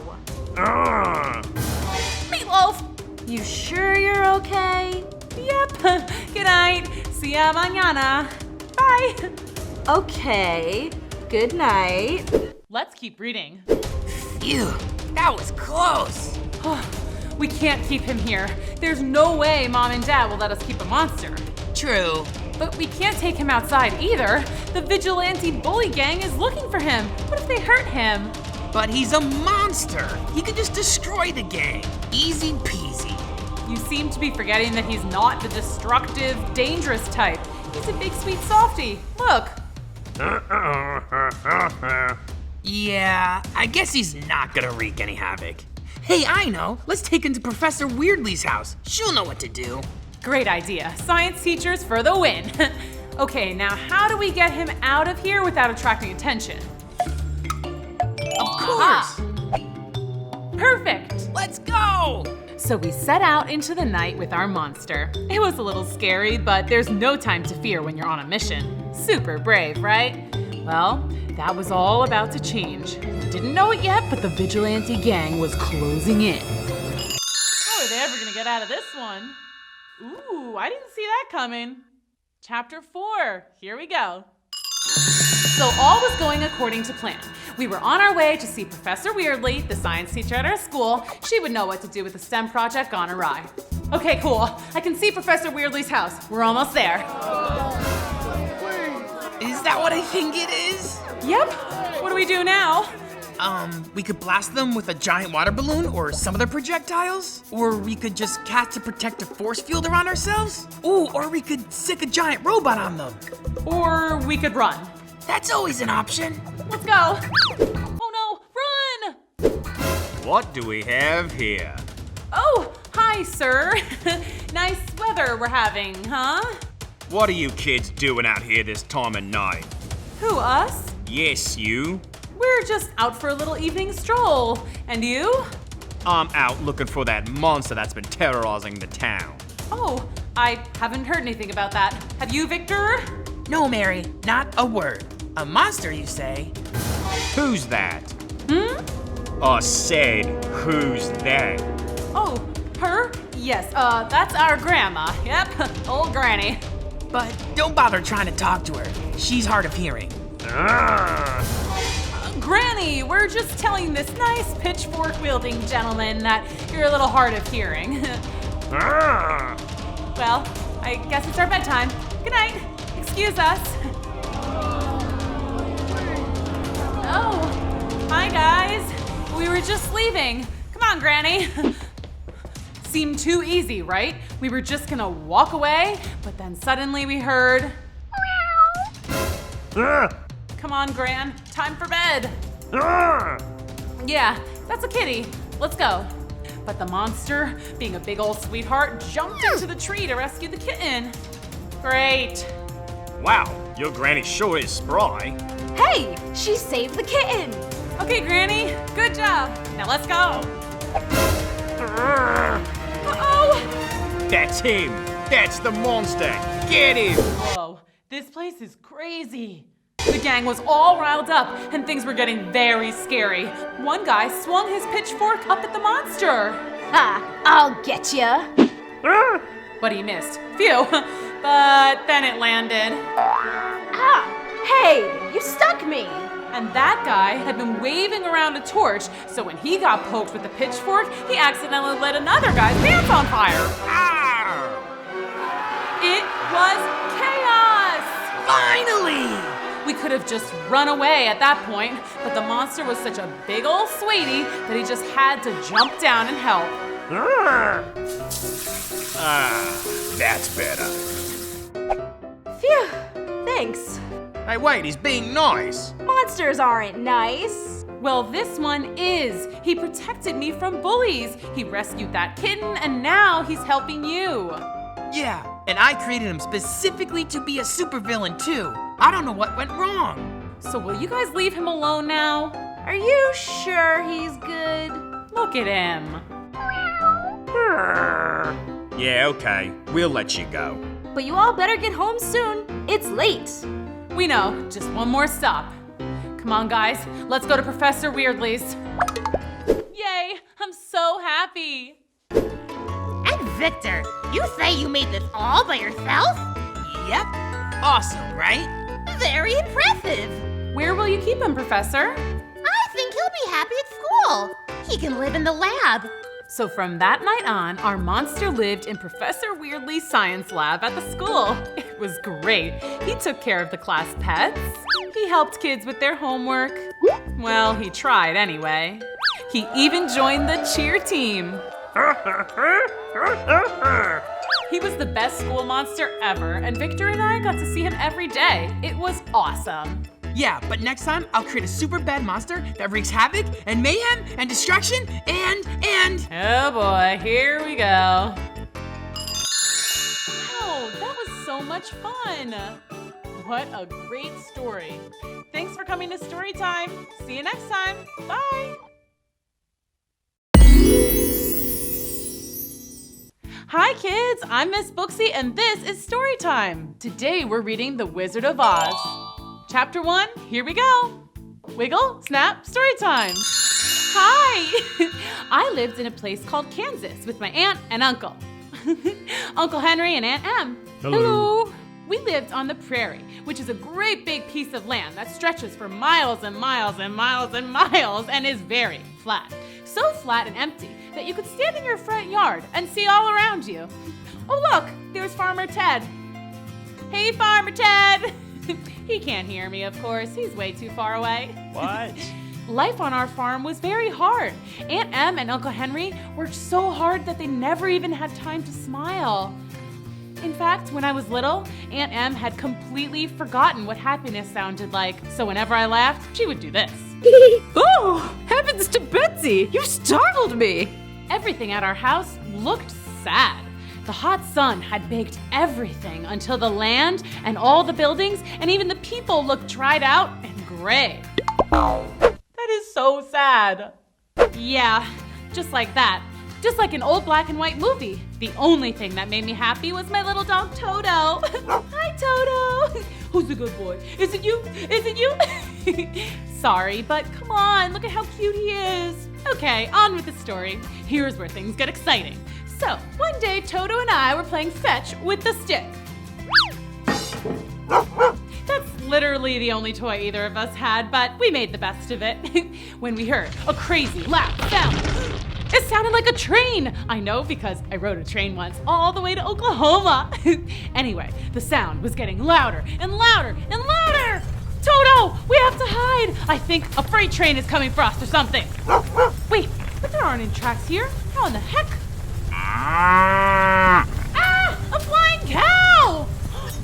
Dorothy! A cyclone's coming! Cyclone? Oh no, cyclones are super scary. You know what a cyclone is, right? Tornado, twister, dust devil. Ah, this is scary. Yeah, that. Toto, the house is totally flying. Oh my, this is even more exciting than the train ride. I wonder when we're gonna land, or where we're gonna land. Oh, Toto, I think we've landed. I hope we're not too far from home. I wouldn't know the first thing about moving a house back into the yard. Wow. Okay, we're definitely far from home. I bet we're even farther than Oklahoma. What's that? A kitty cat? Hey, who are you? He's a munchkin, and he's very grateful to you, noble sorceress. Grateful? To me? Why? Because you squished the Wicked Witch of the East. What? Me? No way, I wouldn't even squish a fly. Ask Toto. But you did squish her, or your house did anyway. Look! But I didn't do that on purpose, I promise. Don't worry, we're happy she's gone. She was a very wicked witch who ruled over the Munchkins for hundreds of years. Really? Yes, she was wicked. She was awful. She was the worst. Are you a munchkin? No, dear, I'm the Witch of the North. Oh, a witch? A witch? Oh, no. But you seem nice. I thought all witches were wicked. I'm a good witch. Unfortunately, a good witch's powers are never as strong as a wicked one's. But now there is only one wicked witch left. Ah! Where? Not here, sillies. The last wicked witch rules over the West, and she's even more wicked than her sister. Hey, she's gone. Did she come back to life? Oh no, zombie witches must be the absolute worst. No. See, when a witch is defeated, she disappears. Poof, like magic. Yay! The Munchkins love magic. Oh yeah? Well, check this out. Ah! Oh, I'm sorry. It was only a trick. I thought you liked magic tricks. Magic's supposed to be nice. That was scary. Sheesh, tough crowd. I probably ought to get back to Kansas. Are you the good witch of Kansas? Me? No, there are no witches in Kansas. But you did fly here. Oh, no, that was just my house. My house did the flying, but I can't fly. I promise I'm not a witch. So anyway, how do I get back? Is there a train or something? Nope. Guess you'll just have to stay. Yay! You can be our queen. All hail, Queen. What's your name? Dorothy? All hail, Queen Dorothy! Hooray! Hurrah! What do you think is gonna happen next? Let's go on another adventure. Come on. Chapter 2, here we go. Wiggle, snap, story time. The Munchkins cheered and celebrated their new queen. All hail the Queen Dorothy. Our queen! But Dorothy didn't want to be queen. She just wanted to go home. I don't want to live in... Wait, what is this place called? Oz, dear. You are in the land of Oz. Why are you sad? Your house is right here. Yes, but it's not in the right place. And I'm sure Uncle Henry and Aunt Em must be so confused. They've never had their whole house just disappear like this. Let us cheer you up! Quick, someone tell a joke! Why didn't the Wicked Witch of the East cross the road? Why? Because you squished her with your house. What? Too soon? Okay, that's pretty good, but how about this one? I just flew in from Kansas, and boy, my house is tired. That was so funny. Okay. Anyway, so we were talking about how I might get home. Can't go to the south. It's a great big desert where no one could survive. Except for the quadlings, but they eat sand and drink sunshine. Weird. Next. And you can't go east because there are big mountains with giant birds and whoppangs. Don't know what that is, but it sounds scary. Next. And you could try and go west, but that's where the other Wicked Witch lives, and she is seriously wicked. No thanks. Guys, what am I gonna do? Well, you could go center. Go center? Yes, go straight to the center of Oz, to the City of Emeralds. That's where the wizard lives. He can help you get home. The wizard? Is he wicked? Oh, not at all. He's very wise. Well, how do I get to the center? To get to the City of Emeralds, one must follow the road of yellow bricks. Road of yellow bricks? That road right there. Will it be dangerous? I will bless you with as much good magic as I can, but you must be careful. Good luck, Dorothy! I'm too tired and hungry to start my journey now. May I stay here a night, Munchkins? Of course you can, Queen Dorothy. The Munchkins were so excited to have Dorothy stay with them, even if it were only for one night. They prepared a feast of beautiful fruits that Dorothy had never seen, and lots of tiny cakes filled with candy and ice cream. Delicious! We want you to have these, Queen Dorothy. Me? Really? Well, you are the one who defeated the Wicked Witch, and they're also way too big for our Munchkin feet. They're really beautiful. And legend says they're magic. Maybe they'll protect you on your journey to the Emerald City. Yay! Magic to the rescue! Well, they are super comfy, and they do match my dress. Okay, I'll take them. The next morning, Dorothy and Toto said goodbye to the Munchkins and began their trip down the yellow brick road when they passed a farm where something odd caught Dorothy's eye. Toto, look at that scarecrow. He almost looks like a real man, doesn't he? Did you just wink? Maybe. You can talk? I've never seen a talking scarecrow. Well, how do you do, Mr. Scarecrow? Not very well. Oh, no? A lot of crows here? It's not that. I'm just very uncomfortable up here. I mean, I got a pole stuck in my back. But all scarecrows do. Well, trust me, it's terrible. I wouldn't wish it on my worst enemy. Who's that? The Munchkin who put you up there? No, the crows. Ugh, get out of here. Oh, right. Well, why don't you just get down from there? That would be amazing. Why didn't I think of that? Oh, wait, I know. It's because I don't have a brain. You don't? Nope, nothing but straw between my ears. That's too bad. I really like having a brain. At least I think I do. But it's my brain that makes me think that. I don't get it. Sorry, I'll help you down. Huzzah! So, what's your name? Oh, how impolite of me. I'm Dorothy from Kansas. I'm on my way to see the Wizard of Oz. The Wizard! I bet he has brains. Yes, and he's gonna help me get back home. Hey, maybe he could give you some brains. Why didn't I think of that? The whole brain thing. Oh, right, the brain thing. See, it's really annoying. Well, it's settled. You'll come with me to the Emerald City, and the wizard will help me get to Kansas, and he'll give you a brain. Huzzah! And off they went to see the wonderful Wizard of Oz. What do you think is gonna happen next? Let's go on another adventure. Come on. Chapter 3, here we go. Wiggle, snap, story time.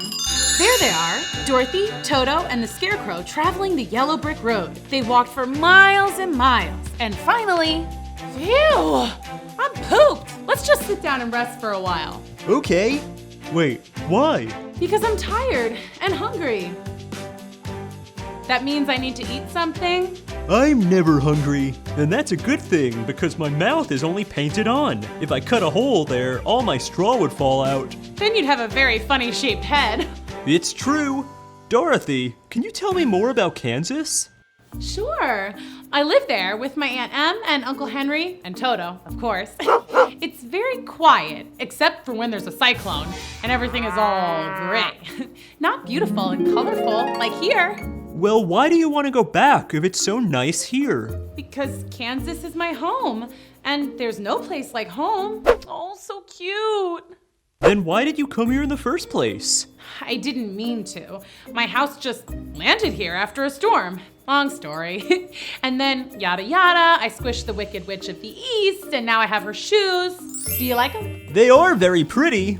But wait, did you say you squished the Wicked Witch of the East? Yes, but not on purpose. The Munchkins were very happy. I'm their queen now. Wow! But enough about me. Tell me your story. Me? I don't know anything. I was only made 1 day ago. Ooh, tell me about that. Okay. I was made by a farmer. First, he made my head and he painted on ears. Then I could hear. Next, I had eyes and I could see. Then the farmer painted on a nose. I could smell corn and crows. Yikes, crows. Luckily, I couldn't scream because I didn't have a mouth yet, so the farmer didn't know that I was afraid of the crows. Imagine a scarecrow scared of crows. Not good. When the farmer finished putting me all together, he stuck me up on a stick in the middle of the field. I didn't like being left alone with all those crows, so I tried to run, but it was no use. I was stuck. The crows all laughed at me and pecked my head and ate up all the farmer's corn right in front of me. They were so mean. That's so sad. Well, except for one very old crow. Just ignore those silly crows. But why aren't they afraid of me? I'm supposed to be a scarecrow. They know you're stuck up here and don't know how to get down. If only you had a brain. And I decided right then that I would get a brain one day. I just didn't know how. Then you came along, and now we're on our way to get me a brain from the great Oz of Emerald City. Speaking of, I'm ready to journey on. Let's go. Dorothy, Toto, and the Scarecrow set off again on the road of yellow bricks. Everything was going just fine until... What was that? You're asking me? I don't have a brain. I don't really know stuff. Oh, right. Wait, I think I hear it again. Shh, Toto! I hope it's not a crow. Ah! Don't chop me! I would never. Why are you groaning? I've been stuck in this position for a whole year. It's very uncomfortable. Well, what can I do to help? Get my oil can, please. Oh, my joints are rusted stiff. Get my neck first. Ah, much better. Wow, this is so fun. Now my arm, please. What a relief. I thought I might be holding that forever. Feel better? 1,000,000 times better. You saved my life. Dorothy saved my life too. And she squished the Wicked Witch of the East. Whoa, are you a witch? No, why does everyone keep asking me that? I'm just a girl from Kansas. We're on our way to the Wizard of Oz. I'm getting a brain. And I'm hoping to get back home. Do you know the Great Oz? I never met him, but hey, do you think he could give me a heart? You don't have a heart? How sad, I think. It is sad. Enough to make me cry. But if I cry, I'll get all stiff and rusty again. Well, you absolutely must join us on our trip. To the wizard we go! Wait, oil can. Good call. Okay, now to the wizard we go. What do you think is gonna happen next? Let's go on another adventure. Come on. Chapter 4, here we go. Wiggle, snap, story time. Hey, look, 475 schmiles to Emerald City. I think they mean miles. No, distance is measured in schmiles in Oz. How long are they? I don't know. Neither do I. But maybe that's because we don't have brains. You don't have a brain either? Nope. I used to have both. And believe me, the heart is more important. Why is that? The heart is the way to love. Love is happiness, and happiness is the best thing in the world. Well, how did you lose your heart in the first place? It's a long story. We like stories. Okay. I was a wood chopper, chopping trees and selling the wood for a living. Then I met a girl and we fell in love. I asked her to marry me and she said yes. I was so happy. Yay, what a happy ending. There's more. She lived with a selfish old woman who didn't want her to get married. She wanted the girl to stay and work for her forever. The woman went to the wicked witch and paid her to curse me. A curse? Oh no! What did the witch do? She took my leg. How was I supposed to work standing on just one leg? Oh my! I went to a tinsmith who made me a new leg made of tin. The old woman was very mad. She paid for another curse, and this time I lost my other leg. The tinsmith built me another leg of tin. Then what happened? Next, the witch cursed my arms and my head and all of me until I was a man made of tin. But the girl still loved me, and I loved her. The wicked witch did the worst thing she could possibly do. What? She cursed my heart. The tinsmith didn't know how to make a new heart for me, and without a heart, I couldn't feel love. I've been sad and lonely ever since. What a sad story. I think. Maybe if I had a brain, I would have understood it better. We'll get you your heart. The wizard is wise and good, and he'll help all of us. I just know it. The gang continued toward the city of emeralds, saddened by the Tin Woodman's story. But soon, sadness gave way to scaredness. These woods are kind of scary. I wonder how many more schmiles until we're out of here. We're safe. I have my oil can. The scarecrow can't feel anything. And you have the mark of the good witch and the magic slippers. But Toto, what's protecting him? We are. Ah, we are? Oh. Whew, that was a close one. You ought to be ashamed of yourself. A big beast like you biting a poor little dog. I didn't bite him. No, but you tried to. You're nothing but a great big coward. I know. I'm sorry. Going after a scarecrow, a tin man, and a tiny dog. Oh, scarecrow? That sounds scary. See, I'm the most cowardly coward who ever lived. It's okay to be scared sometimes, but you can't go around picking on smaller things just so you can feel brave. Where'd you get your courage? I don't know. I guess I've just naturally been tough. I wish I was tough. I've always been afraid of everything. Bears, spiders, kittens. Kittens? Who's afraid of kittens? Mice are, but I'm afraid of mice too. Hi, vey. Let's go, guys. Wait, you're just gonna leave me here? Out in these scary woods all by myself? Let me come with you. I'll protect you. Oh, you will you? I'm really sorry I scared you. It was a silly old thing to do, I know. I just wanted to look fearless. Oh, please tell Toto I'm sorry too. Wait, we're going to see the Wizard of Oz. I'm going to get a brain. And I'm getting a heart. Maybe the wizard could give you courage? Is the wizard very scary? Wait, never mind. I don't even care. I'll go ask the Wizard of Oz for courage. See, you're already a little braver. What are you asking the wizard for? I just want to go home to Kansas. Is Kansas a scary place? Wait, don't tell me. I don't want to know. Then let's go find that wizard. What do you think is gonna happen next? Let's go on another adventure. Come on. Chapter 5, here we go. Wiggle, snap, story time. Dorothy, the Scarecrow, the Tin Man, the Lion, and Toto were officially off to see the wizard. The Scarecrow would ask for brains, the Tin Man for a heart, and the Lion would get some courage. That is, if he could work up the nerve to ask. And of course, Dorothy and Toto would ask the good wizard to get back home to Kansas. All they had to do was follow the road of yellow bricks. Uh-oh. Now, why wouldn't they build a yellow brick bridge as well? It doesn't look so far. I could probably jump across. Well, look who's being brave. I'd be way too scared to cross. Now, why'd you have to go and say that? For a second, I forgot I was a fraidy cat. You can do it. Don't be scared. Yeah? Yeah. Okay.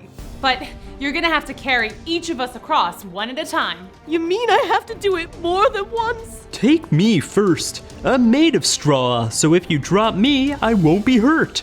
All you have to do is stuff me back together. Good thinking. And I don't even have a brain. And me with no courage. What a team. Here we go. Wow, this is so fun. Woohoo! You did it! I knew you could. The cowardly lion bravely carried across the others one by one.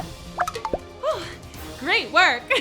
Now let's go meet the wizard. The gang marched forth and soon found themselves in a very dark and scary forest. I'm okay. I'm okay. I'm okay. Nope, not okay. What is that? Kalitas. What's a Kalita? A very scary creature. Well, you thought Toto was scary, so. Kalitas have the body of a bear and the head of a tiger. Oh my! That is scary. Told ya. Oh, what are we gonna do? Run! That's way too far to jump across. How are they ever gonna get out of this one? Hey, the Tin Man could cut down that tree and we could use it to walk across. Splendid idea.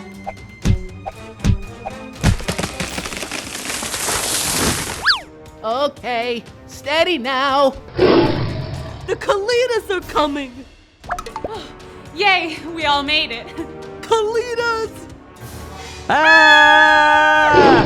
I've got it. Tin Man, chop this side of the tree.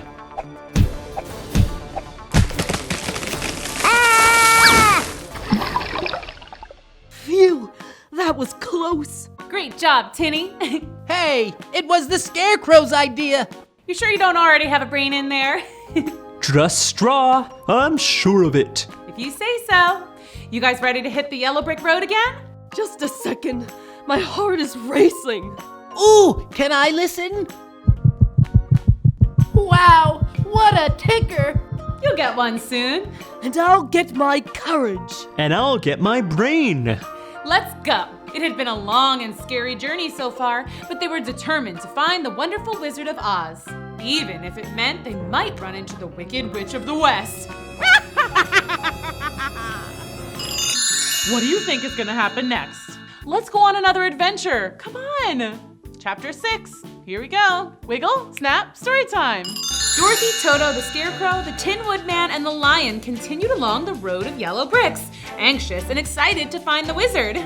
Look, a river. Oh, good. I sure am thirsty after all that jumping and running. Guys, how are we going to get across? Again? Okay, seriously, who designed this road? This is just poor planning. It's too wide for me to jump. It's too wide for the tree thing. Hey, what if I chop some wood and build a raft? Great idea! The Tin Woodman got to work and soon built a perfectly seaworthy vessel. The gang hopped on and began to paddle toward the other shore. There she is, the brat who squished my sister. It's payback time, sweetheart. Suddenly, the wind picked up and the river began rushing. Oh no, we're floating away from the yellow brick road. And straight for the land of the Wicked Witch of the West, the scariest witch of all. A witch? Oh no. What are we gonna do? I can't swim. I'll fall apart. And I'll rust. Paddle harder. They all paddled as hard as they could, but the poor Scarecrow got his paddle stuck in the mud, and the raft went rushing on down the river without him. Scarecrow! Dorothy! We'll come back for you, I promise. Well, here I am stuck on a pole again, and this time in the middle of a river. I guess I'll never get any brains. Maybe I can swim against the current. What about us? Grab a hold of my tail and I'll pull you to shore. Ah! There's a fish! It's just a tiny little goldfish. It touched me! Phew, we made it. But where are we? We're so far from the yellow brick road and our poor Scarecrow. This is so sad. Don't cry, you'll rust. We'll just have to walk along the river until we find him. Dorothy, Toto, the lion, and the Tin Man walked along the river looking for their friend. There he is! Shoo! Go away! Whew, that was a close one. Dorothy, you came back! Of course! We're here to save you! Okay, yeah, how are we gonna do that? There's no wood on this side of the river, so I can't build another raft. Lion, can you swim out there to rescue him? I'm so tired and weak from all the swimming. Plus, I'm scared of crows. A lion scared of a crow? That's silly. Ah, big stork! Our friend is out there stuck. We have to save him. He's coming with us to find the Wizard of Oz.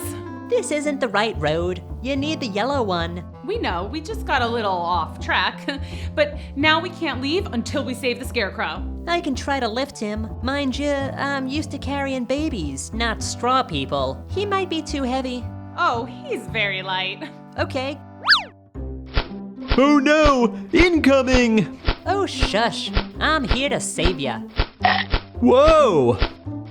Hooray! Thank you so much. No prob. Well, I better be on my way. Watch out for the Wicked Witch of the West. She's a tough nut.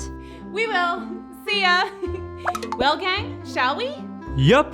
I think the yellow brick road is just across this field of flowers. Ooh, poppies. They're so pretty. Yes, they are. And just wait until you smell them. The Wicked Witch of the West knew these poppies gave off a very powerful scent, one that would make even the largest beast fall into a never-ending sleep. When you're asleep, I'll take back those sapphire slippers, and then you'll be powerless. I'm getting sleepy. Oh, me too. Sweet dreams. What do you think is gonna happen next? Let's go on another adventure. Come on. Chapter 7, here we go. Wiggle, snap, story time. We really need to get back to the yellow brick road. But maybe just a little nappy wappy foist. Yeah, nighty-night. That's right. Go to sleep, Dorothy. Now, time for Mama to get some new shoes. Okay, let's try this again. Must be having a nightmare, scaredy cat. Okay, back to the shoes. Ha! They're mine. Wait a second. They're stuck. The witch pulled with all her might, but she could not remove the shoes. They must be protected by magic. Well, I also have magic. And my flying monkeys. The Wicked Witch of the West summoned her flying monkeys. Sup, boss? Take this girl to my castle. Aye. How is Dorothy gonna get home now? Sleep tight, boys. When you wake, your little friend Dorothy will be long gone, and the sapphire slippers will be mine. All mine. Once the flying monkeys had carried Dorothy away from the poppies, the flower's power wore off and Dorothy woke up. This frightened the monkeys. And they promptly dropped Dorothy to the ground below. Ow! Okay, that was scary. But look, I'm back on the yellow brick road. But what about my friends? If I go back for them, the poppies will make me fall asleep forever. What to do? Dorothy thought and thought, but she couldn't come up with a solution. Until, wait a second, these shoes are supposed to be magical, and the good witch supposedly blessed me with some kind of magic. I must be able to do something. Dorothy tried to get her magic shoes to come up with something magic. She tapped them together. She tried doing a dance routine. She tried saying some magic sounding words. Ta-da! Abracadabra! Kazam! But nothing seemed to work. It's useless. What is? Who said that? I did, down here. That is amazing. Oh, hi. You seemed upset just now. Anything I can do to help? I don't think so. My friends and I are supposed to go see the Wizard of Oz, but we fell asleep in that field of poppies over there. But then I woke up and these flying monkeys were carrying me away. I screamed and they dropped me. And here I am. Flying monkeys, eh? They work for the Wicked Witch of the West. Oh no. But it's a good thing you got out. The poppies are very dangerous. Your friends will sleep forever if we don't save them. But how do we do that? The other mice and I can go get them. We've lived here forever and the poppies don't bother us. But my friends are way too big for mice to carry. They may be too much for one mouse alone, but the whole crew, piece of cake. The mouse squeaked out a call to the other mice, and soon there were hundreds of mice gathering around Dorothy. You wait here. We'll be back in a sec. And the mice scurried off into the field of poppies. Dorothy waited, and soon she saw her friends, still in a deep sleep, being carried across the flowers. You should have warned us that one of your friends is a scary lion. Oh, he's not that scary at all. Watch. Eek, mouse. See? What's going on? We all fell asleep in the field of poppies, and then the wicked witch's flying monkeys took me. But then I fell down here, and these lovely mice helped save you. How kind. And look, we're so close to the Emerald City. Let's go. Bye-bye, mouse friends. Thanks again for helping us. Anytime. Goodbye. And once again, Dorothy and her friends were off to see the wonderful Wizard of Oz. What do you think is gonna happen next? Let's go on another adventure. Come on. Chapter 8, here we go. Wiggle, snap, story time. Dorothy and the gang skipped along the yellow brick road, and before long, they saw it. The Emerald City. Wow. Let's go. Hello. Yes? We're here to see the wizard. And why, may I ask? Because I want a brain. And I a heart. I want courage. And I want to go home to Kansas. Hold, please. Yes? Oh, okay. Interesting. I see. Oh, very well. Okay, goodbye. The wizard will see you. Wonderful! Yes, he is. Right this way.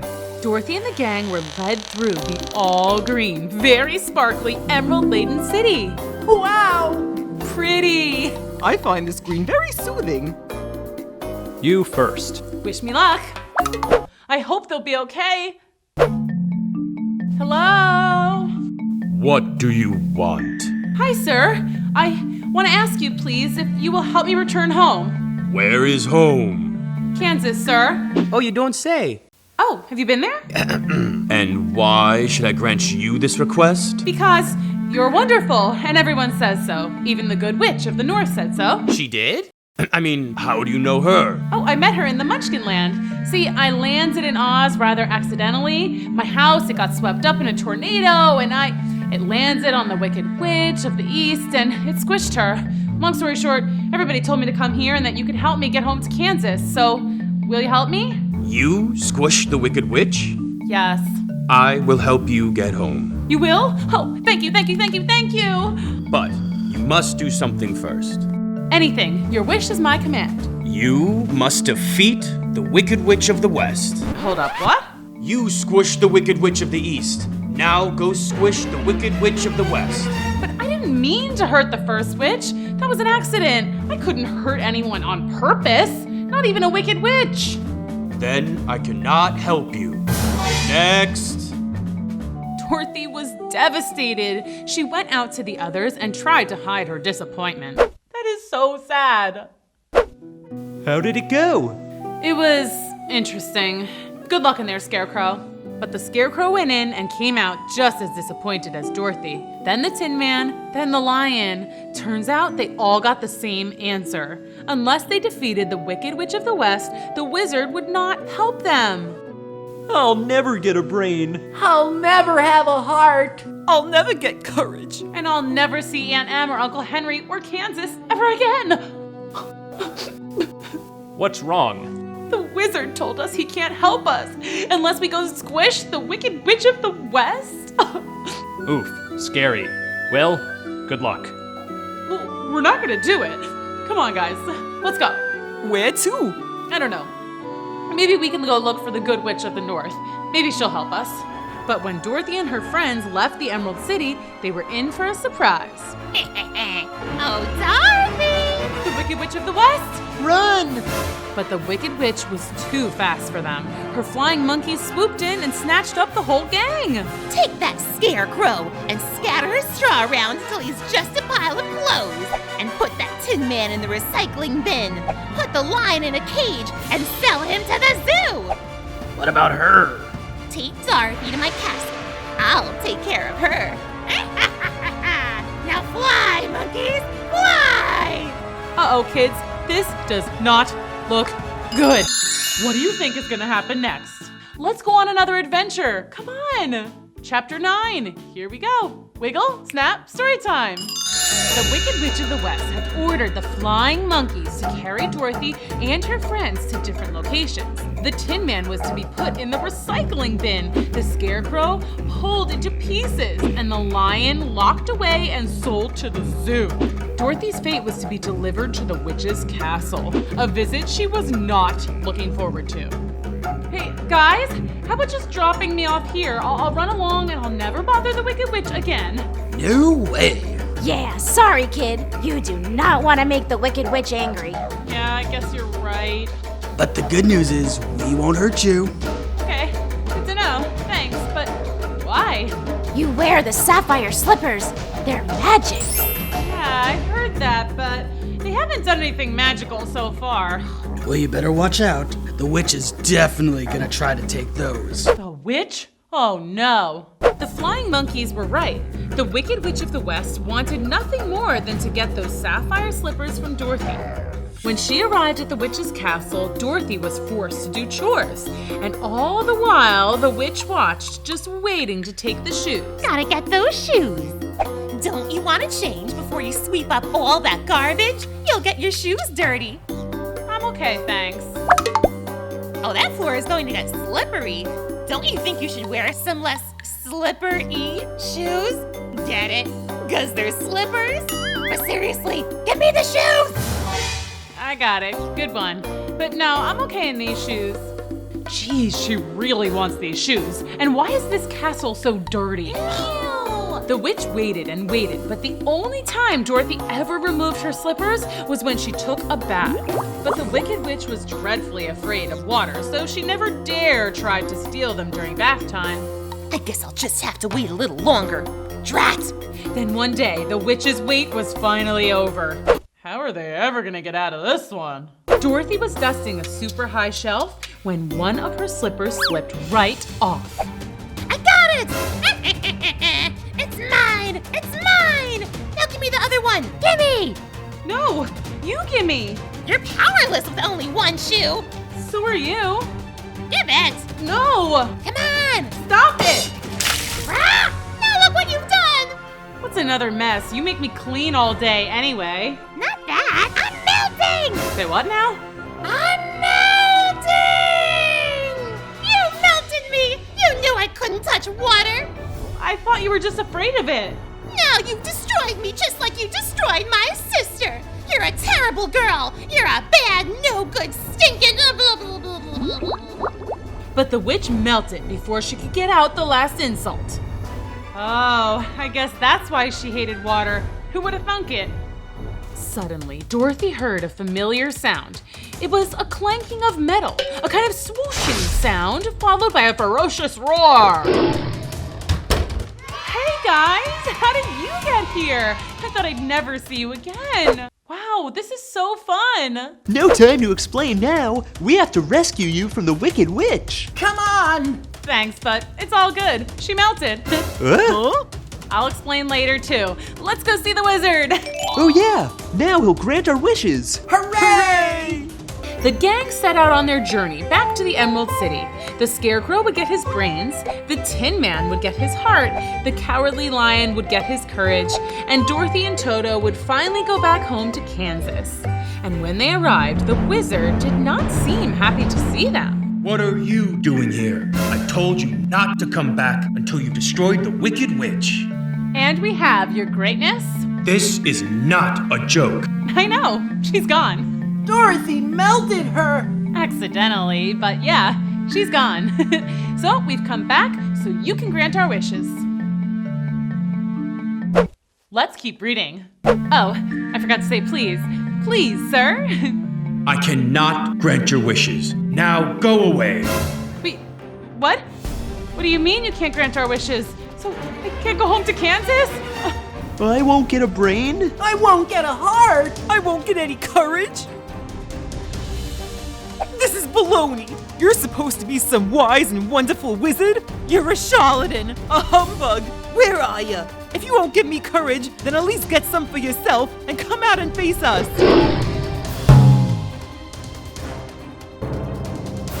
Who are you? The wizard?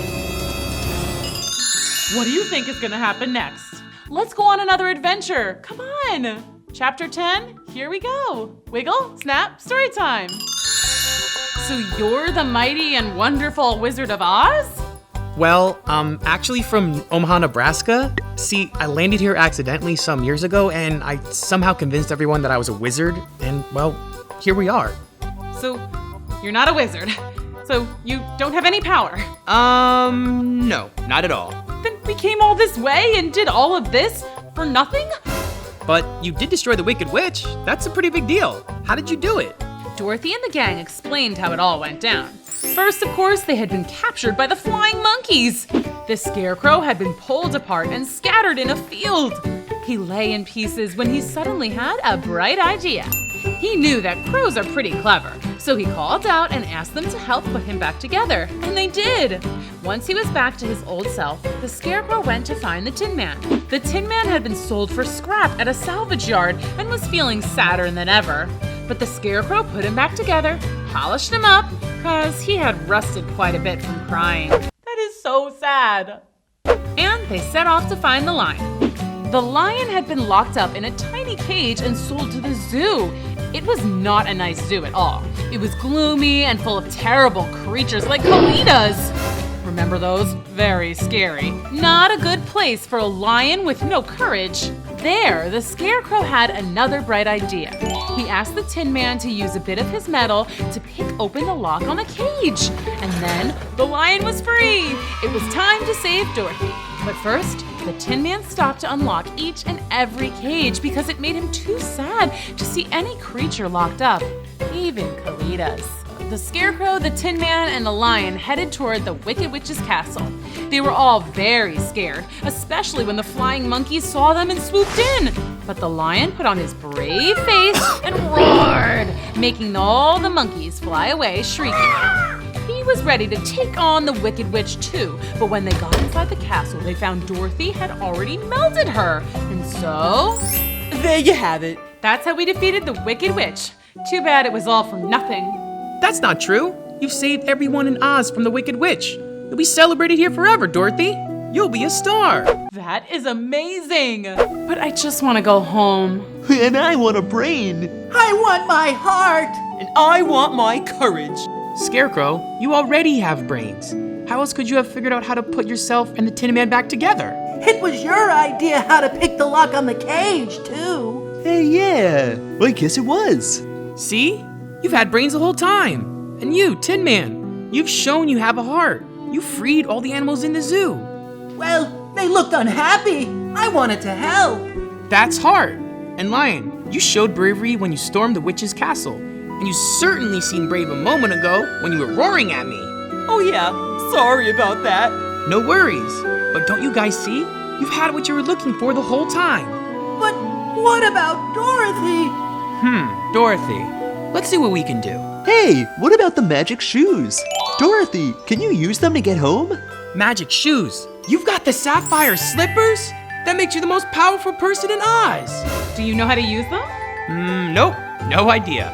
I'll bet the Good Witch knows. Scarecrow, you're really on a roll here with all the brain stuff. That's a great idea. So the wizard sent out a call to the Good Witch of the North. Yay! Magic to the rescue! Dorothy, my dear, how are you? I'm so glad you made it to the Emerald City to see the great and powerful wizard. Yeah, about that. We'll chat later, but now we need to get this girl home to Kansas. And we were thinking... I was thinking, I do that now. Yes, the Scarecrow was thinking you would know how to use the magic of the sapphire slippers to get home. So do you?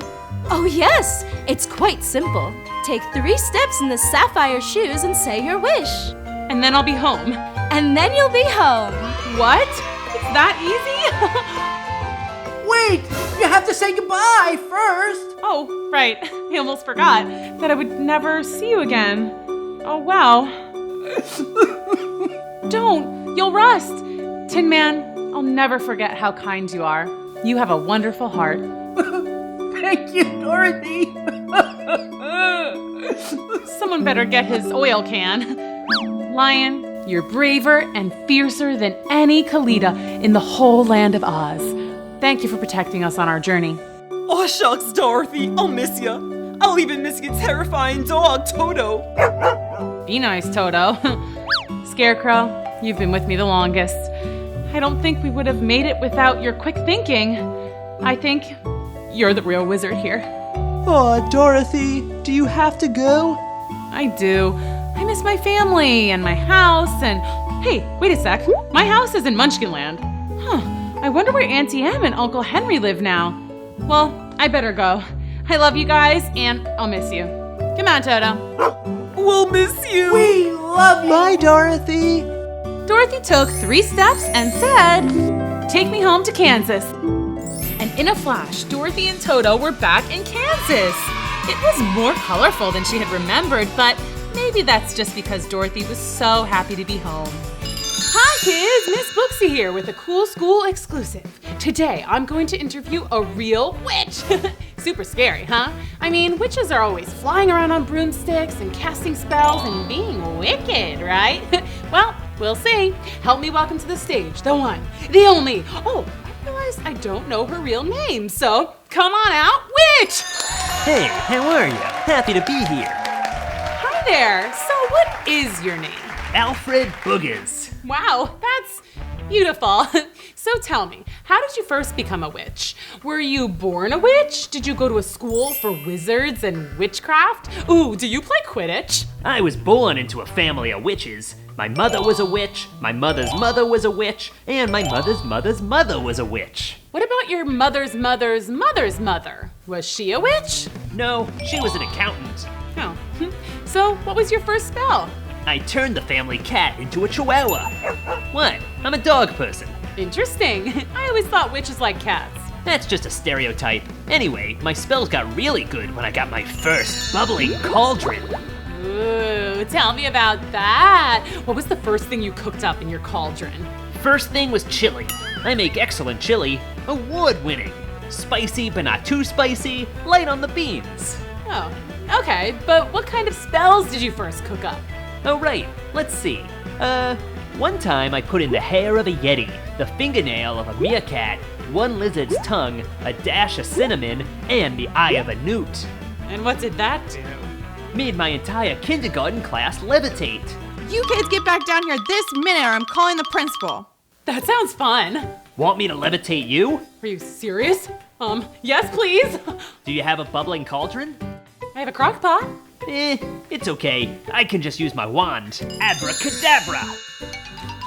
Oh, this is so cool! Oh, hey, you have some schmutz on your hat. Oh, thanks. Hey, how do I get down? Hocus pocus. Ow! Whew. Sorry about that. The landing is the hardest part. So, most people think of witches as wicked villains, but you actually weren't the bad guy in Snow White. Yeah, the evil queen was the villain there. I mean, her name is Evil Queen. What do you expect? Have you ever done anything truly wicked? One time I cut the line at Disney World. For which ride? It was the line for the Bippity Boppity Boutique. Ooh, that is wicked. But I was such a cute princess. Fair enough. Everyone deserves a princess moment. Exactly. Just one more question before you go. Is it annoying when people dress up as witches for Halloween? Not at all. I love it. Imitation is the sincerest form of flattery, you know. Plus, I blend right in and go trick-or-treating. Witches love candy, by the way. You can quote me on that. What a great story. Thanks for coming to Storytime. See you next time. Bye. Hi kids, I'm Miss Booksy and this is Storytime. Chapter 1, here we go. Wiggle, snap, Storytime. Belle and the prince, formerly known as the Beast, were busy planning their upcoming wedding. But whoever heard of a yellow wedding dress? It's so different. It's fun to be different. Whatever you say, but I'm not letting the prince wear a yellow tuxedo. Totally fine with me. Yellow is not my color. The prince prince will wear blue, obviously, and we'll have roses everywhere. Roses in my hair, roses on the gown, a bouquet of roses, roses hanging from the chandeliers, oh, roses on the cake. Oh, it is going to be so beautiful. And of course the groom will shave before the big day. Yes. Wait, huh? Did you have a beard and mustache this morning at breakfast? I'm positive I would have noticed. Whoa, this place is crazy. What? Of course not. Oh my. Ah! Ah! What is going on? I'm turning back into a beast. Oh no. Does this mean I'm gonna turn invisible again? Oh dear, the curse is returned. The witch's curse that turned me invisible and you into a beast. What? How? Belle, the enchanted rose! The rose is magic! It cursed me before, and now it protects us! Maybe something happened to it! Belle, please check! I can't go out there like this! Oh no, it's gone!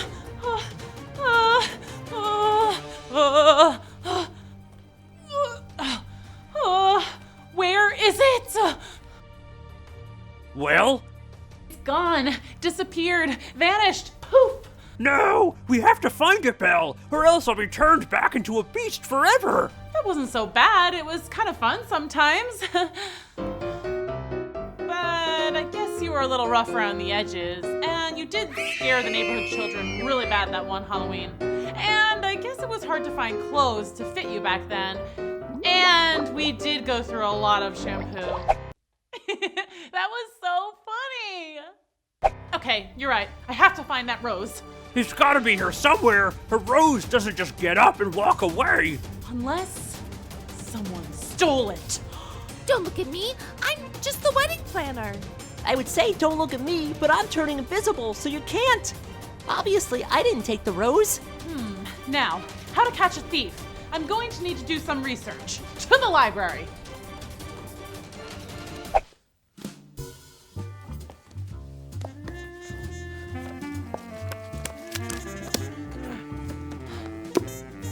Aha! Mysterious mysteries and how to solve them 101. First things first, I need the right accessories. Wow, that is so cool. Second, look for the clues. To the scene of the crime. Clues. I am looking for clues. Aha!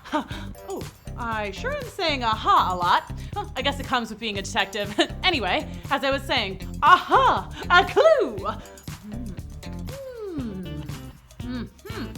A long blonde hair. A hair so long, it could only belong to one person. Rapunzel. But wait, could a fairy tale princess really be a thief? Rapunzel is super cool. I don't think she would steal my enchanted rose. Wait, what's this? Another clue. It's a note. Better see what it says. Roses are red, violets are blue, but your rose is gone. Bye-bye, toodaloo. Signed sincerely, the princess you never knew? The princess I never knew, huh? What could that mean? Well, I better go find Rapunzel and see what the dealio is. Ooh, this is so exciting. Rapunzel, Rapunzel, let down your hair. Rapunzel, Rapunzel, let down your hair, please. I need to talk to you. Use the stairs. Doors open.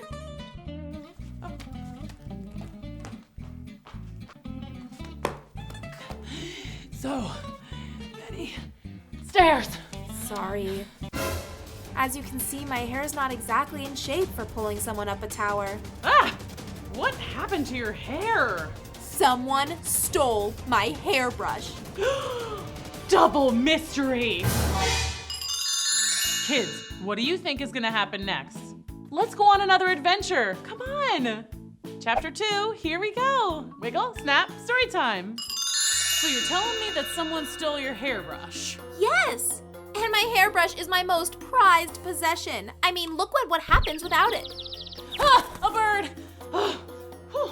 Okay, I have to ask you something. Did you take my rose? What? What rose? My enchanted rose. The rose that broke the curse, turned the beast back into the prince, etc. Oh, right. That rose. No. Why would I take it? It's an enchanted rose. That means magic. Hello? Okay, well then tell me this. Why would I find a super crazy long hair at the scene of the crime? A hair that arguably could only belong to you! This doesn't sound good. I don't know. Hey, what's with the hat? It's a detective hat. Because I'm investigating a crime. And believe me, I will prosecute to the highest level! I promise I didn't go anywhere near your rose. I'm literally always in this tower. Besides, I've spent the last day trying to figure out what this note means. Say what? What note? This note. Rapunzel, Rapunzel, let down your hair. Without your brush, you'll cause quite a scare. Tangles and knots, oh yes, you'll be a hot mess. And I'll be the one who's most fair. Okay, that's some pretty good rhyming. But check this out. I got a note too. Then we've clearly been hit by the same burglar. Uh-oh, she better watch out. Wait a minute. You said you're always here. How did someone come in and take your brush? I nap a lot. It's exhausting being locked in a tower. Hold that thought. I'm getting a call. Cinderella! Hi, look, I'm with Rapunzel. Hi. Hey, what's with the hat? It's a detective hat. I need a detective. What? Someone stole my glass slippers. No. Yes. Hold your horses, or mice, or whatever. We'll be right there. Okay, Rapunzel, let's go. You and I are solving a mystery. Do you have an extra hat for me? I'd kind of like to cover up this mess. We'll pick one up on the way. Come on. Meanwhile, back at the the prince's castle. Whoa, buddy. Sorry, I don't mean to be so beastly. Where is Belle? She's gotta find that rose. Maybe we should just make your wedding tux a little bigger so you'll fit into it if you stay like this. I'm not gonna stay like this. I'm a prince, not a beast. Okay, whatever you say. How are they ever gonna get out of this one? Walk us through exactly what happened. I was outside singing with the birds and squirrels, and then I went inside and I found this. Another note. What do you mean, another note? Okay, we don't want to freak you out, but it appears we've got a serial thief on our hands. Cereal thief? You think they stole my Rice Krispies? Cereal means more than one, and this thief has stolen from me and Rapunzel too. Really? Yep, took my hairbrush. And took my enchanted rose. Which she tried to blame me for. Everyone knows a fairy tale princess would never steal. We're getting away from the point. The thief also left notes for us. What does yours say? I win, you lose. I have your fancy shoes, your precious slippers made of glass, what a prize. And how lucky I am, they're just my size. That's so not cool. So let's think a minute. So far, this person has stolen my enchanted rose, your hairbrush, and your glass slippers. It's obviously someone who likes pretty things. Probably with long hair. And my shoe size. And good at writing rhymes. So a long-haired poet who wears a 6.5 shoe. Or a rapper. Rappers are good at rhymes. Ooh, fun. Wait, what's this? Did you leave this here? No. Let's think. Who eats apples? Everyone. But who is perhaps the most notable apple eater of all time? Snow White! Hi ho, to Snow White's house we go! Oh no, this doesn't look good. Let's keep reading. Chapter 3, here we go. Wiggle, snap, story time. The princesses were trekking through the grim forest, not their usual turf. They were used to butterflies and bluebirds, cake pops and milkshakes, flowers and ribbons. Grim forest was dark. Smelly. Totally spooky. But then they saw some friendly faces. Hi there, lovely princesses. Whatever brings you to the grim forest? We're looking for Snow White. Is she still living with you guys? She moved into the castle with her dude. But you're in luck. They're renovating the castle, so the two of them are staying with us. Come on, we'll bring you to her. Snow White, we've got some friends here to see you. Professor, it's an emergency. Let me guess. You're missing some apples? What? No, my magic mirror is gone. Oh no. Wait, you have a magic mirror? I thought that was your stepmother's thing. I kept it when she was kicked out of the kingdom. It's my most prized possession. Mind if we study the scene of the crime? Of course. Hey, what's with the hats? We're detectives. Oh, cool.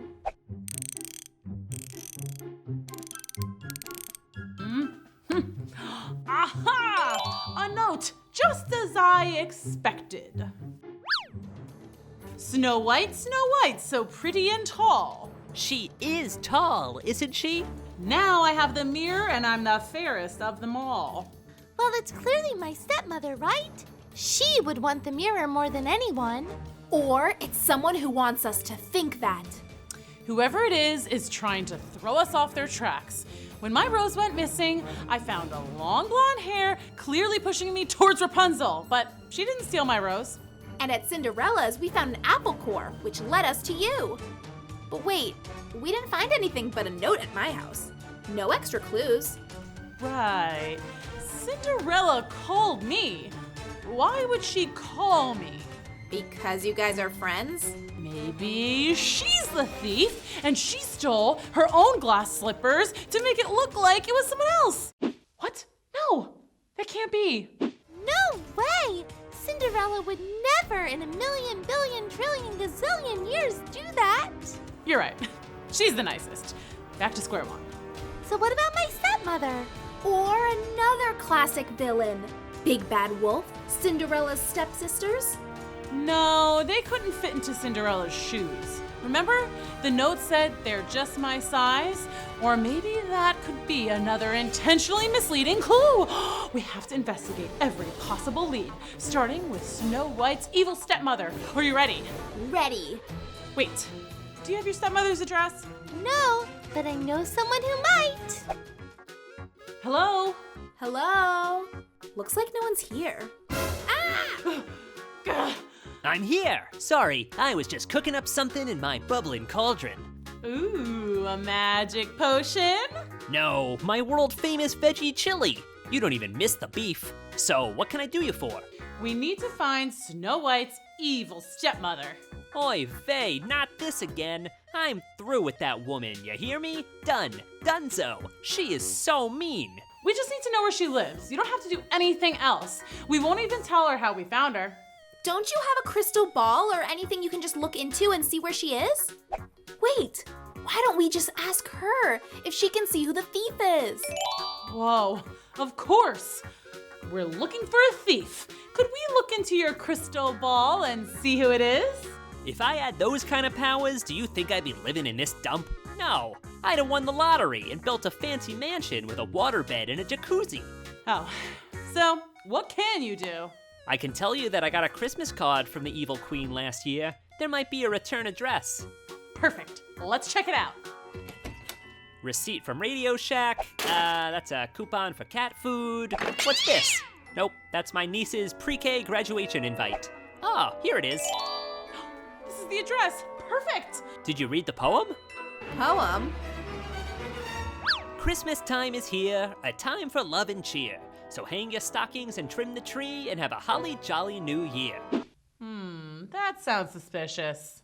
It's a lot more cheerful than I would expect from an evil queen. Yeah, but the rhyme scheme is super similar to the notes our thief has been leaving. It's gotta be her, right? Only one way to find out. Thanks, ma'am. Hey, aren't you gonna at least buy something from my shop? Oh, sure. Sorry about that. How about that disguise? The Groucho. Nice choice. And they're buy one, get one free. Cool, let's go. Oh, hold up. Hi, hun. It's my boo. Oh, he's cute. Ah! Exactly. Belle, I'm going full beast mode over here. It's true. He's growing at an alarming rate. He's eaten every scrap of food in the kitchen. We're talking everything. Dried pasta, bags of flour, even the cat food. Yeesh. Well, don't worry, guys. I'm gonna find that rose. With that, Belle and Rapunzel, the crime-solving duo, went back out into the grim forest to find Snow White's stepmother and possibly their thief. But this time, someone was following them.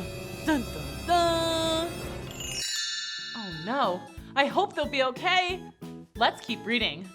Chapter 4, here we go. Wiggle, snap, story time. Did you hear that? What?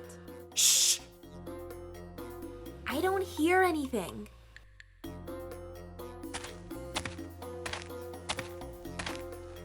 Wait, shh!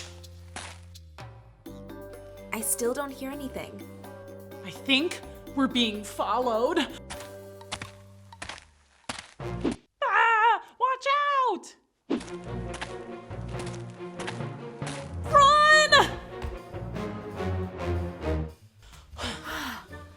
We lost him. Phew. Oh, look. I think this is it. Really? It's cute. I wouldn't have expected a quaint cottage for an evil queen. Former evil queen. She got booted after the whole trying to get rid of Snow White thing. Oh, right. Well, she's still a villain, right? I just wouldn't expect a villain to have such a charming flower garden. Ah! That was really scary. I mean, hello. We were just admiring your garden. Those are white oleander, pure poison. And that's hogweed. Looks so pretty, but one touch will turn you into a walking blister. Now what can I do for you, darlings? Do you have any enchanted roses in this garden? What? Sure, play coy. We're on to you. Excuse me? We're here to investigate a crime. Oh, that explains the funny hats. Why does everyone keep commenting on our hats? They're not funny, they're totally standard detective hats. They're a little funny. Where were you this morning? And around lunchtime. And also yesterday. Where were you then? I was here. Got anyone who can confirm your story? Yes, my security cameras will show you I was here the whole time. Oh, okay. You like to rhyme, don't you? Rhyme? Yeah. Make up poems, little sing-songy riddles and rhymes. How about this rhyme? Mirror, mirror on the wall, who's the fairest of them all? You like that rhyme? Oh goodness, is this about that magic mirror? I hope I never see that wretched thing again. Wow, that is so mean. Wait, really? It ruined my life. I used to live in a castle. I was a queen. And then I got obsessed with looking in the mirror. Obsessed with myself. It's no way to live. One moment, please. Do you think she's telling the truth? She could just be saying that to throw us off. Maybe she has the mirror in her house right now, right beside your hairbrush, Cinderella's glass slippers, and my enchanted rose. Do you mind if we take a look at that security footage? Be my guest. Meanwhile, in another garden not too far away, the wedding planner and almost invisible Gustav were running all over looking for the enchanted rose. The prince had almost turned full beast. He wasn't used to it, and he was making quite a mess. Arr! You've got to find the rose! Ah! Have you heard from Belle? No! Ah! Keep looking! Aye, aye. Ah! Oh no, this doesn't look good. She's telling the truth. She's been here for days. And I don't see any sign of the mirror. Wait, what's that? What? Go back. Enhance, enhance, enhance. That! Looks like a wolf. As in, the big bad wolf? And look, this footage is from after we got here. We were being followed. Play it again. Looks like he's hiding something in the garden. Mind if we look around in your garden? Whatever, but remember, don't touch the oleander, or the stinging nettles, or the poison ivy. You put poison ivy in your flower garden? I'm a villain. We do things differently sometimes. Aha! There it is! that? A clue! You're gathering clues, running all around, but I can huff and puff and blow it all down. But where to next? How will you know? To the little pigs or to Grandma's house I go? P.S. Nice hats! I'll huff and I'll puff. The three little pigs. Grandmother's house. It's clearly the big bad wolf. But it just seems too obvious, right? Maybe it's one of the pigs, or Little Red Riding Hood, or even Little Red Riding Hood's grandma. Too many leads! But we saw a wolf on the security camera. You're right. Let's go find the big bad wolf. He lives that way. Giddy up! What do you think will happen next? Chapter 5, here we go. Wiggle, snap, story time. The two princess detectives hightailed it toward the big bad wolf's lair. According to my GPS, it should be here. Wait, we can't just ring the doorbell. He'll never answer if he sees us out here. Time to go undercover. OMG, I love it! Now, the big bad wolf won't know who he's dealing with. See? Oh, good thinking. Who is it? What should we say our names are? It's me. I mean us. It's, Ziggy and Pinocchio. Who? We're selling vacuum cleaners. You don't say. I could use a new vacuum. I shed a lot. Cool, cool. What now? Okay, let's just cut to the chase, Wolf. Where's the loot? Huh? The loot, the stuff, the stolen goods, the booty. You said booty. That was so funny. What are you talking about? Don't play coy with us, Wolf. We know you stole our stuff. Now give it up! Listen, I am a villain. That's undeniable, but you're looking at the wrong bad guy. I didn't steal anything. We saw you on the security camera. Look. That's not me. Look at the tail. It's striped. So? Oh? But the note said, I'll huff and I'll puff. That's your thing. The note? Yeah, the culprit has been leaving us these notes as clues, or I guess as non-clues to throw us off. They're probably out there stealing more stuff as we speak. Someone left a mysterious note here just today. What? No way! Yes way. Looky. You thought you had me, that you had won, but it can't be over, that would spoil all the fun. Alas, here it is, your very last clue. Look for the girl who looks up to you. What would you do if you were there? The girl who looks up to you. So we're looking for someone short. Thumbelina. Ooh, but she's like really teeny tiny. I don't think she could carry all that loot, right? Someone who looks up to us. Not at us. It said the girl who looks up to you. You know, like she admires us, wants to be like us. Well, that could be anyone. Who doesn't like princesses? I don't. Okay, well, you're a villain. So, wait a minute. You're a wolf. Yes? So, can't you, like, sniff the note and lead us to the culprit? I could, but what's in it for me? Villains aren't really into the whole helping princesses thing, if you know what I mean. How about all the doggy treats you can eat? Ow! Let's go! Meanwhile, things were advancing quickly at Belle's castle. The prince was almost completely beastified. He had transformed every inch of him except for one teeny tiny pinky toe. That's it! That's all that's human about me now! My pinky toe! The one that goes wee wee wee all the way home. That's the one! Well, maybe it's not so bad. You could wear your wedding ring on your little toe, right, Gustav? Gustav? Oh no, I hope they'll be okay. Ah! Floating head! Yeah, I'm almost 100% invisible now. Oh dear. I hope Belle finds that rose.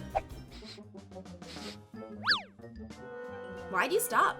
The smell! It stopped! Here? we're out of school. I don't think our seasoned criminal mastermind is a second grader at Herbert Hoover Primary School. Do you smell that? What? My rose? No! I think it's pizza day. Oh, we don't have time for this. My prince could be a beast by now. The spell will be irreversible if we don't find that rose. Do you know what that means? What do you think is gonna happen next? Let's keep reading. Chapter 6, here we go. Wiggle, snap, story time. Belle, Rapunzel, and the big bad wolf had tracked the scent of the suspected thief all the way to a school which was currently at recess. Could be him, or her, or him, or her, or the teacher, or the principal. This could go all the way to the top. Or it could be her. The eagle has landed. And these are my new shoes. Do you like them? They're a little big, don't you think? Thought they were just your size. Who are you? Who are we? I'm pretty sure you know who we are. We're Belle and Rapunzel, aka the princesses you stole from. Princesses! Wow. What's with the hats, though? Okay, they're detective hats, okay? Because we're solving a mystery. The mystery of the missing rose. That was hilarious. And hairbrush. And magic mirror. And glass slippers. And it looks like we just caught our culprit. Hey, wait up! We need our stuff back! Wolf, help! Wolf! Wolf! Ah! Wolf! I mean, hi, what's up, guys? Hand over the goods. Fine. Now, why did you take this stuff? These are important things to us and our friends. It isn't very nice to take things from people. I know, but you're real fairy tale princesses and I'm just a regular girl. I wanted to be special. I thought if I had special princess stuff, like glass slippers and a magic mirror, I could be just like you. Oh, well, that's kind of sweet, actually. Yeah, I can't be mad at that. But why all the mysterious clues and the dressing up like a wolf to throw us off? I like mystery novels almost as much as fairy tales. I thought it would be fun. Oh, now I get it. It was actually pretty fun. Yeah, it was. It was? Yeah. Wait, why do you not think you're special? I don't live in a fairy tale. My life isn't enchanted. I don't have any magical stuff or a fairy godmother or anything like that. Listen, wait, what's your name? Sally. Listen, Sally, you're super special. You wrote really funny clues with cool rhymes, and you really had us guessing. Yeah? You think I'm funny? Yes, and very creative. We were totally on a wild goose chase. You might grow up and write your own fairy tales or mystery stories one day. Really? You think I could do that? Totes. But we do still need to take all that princess stuff back. I know. Wait, where's my enchanted rose? Oh, the rose was dying, so I put it in some water. It's in the science lab. No. We have to save it. Oh no, run! This way. Hey, it totally is pizza day. Cool.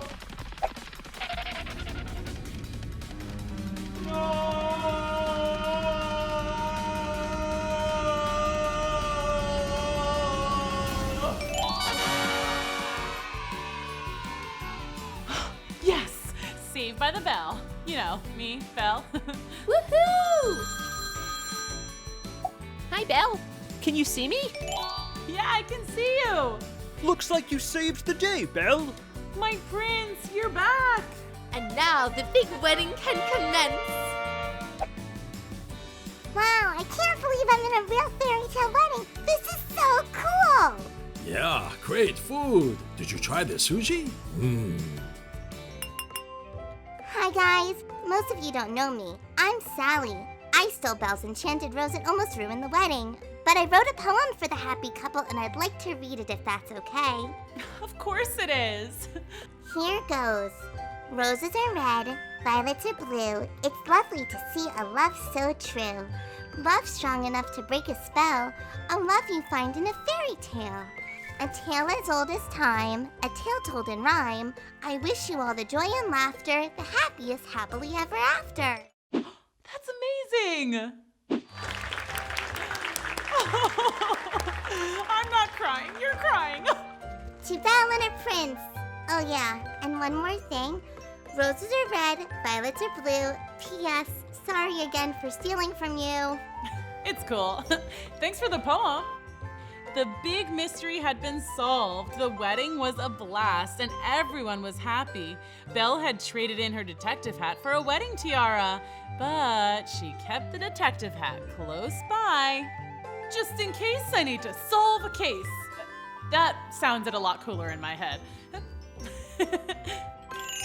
Wow, that was so much fun. I just love happy endings. Thanks for coming. Bye.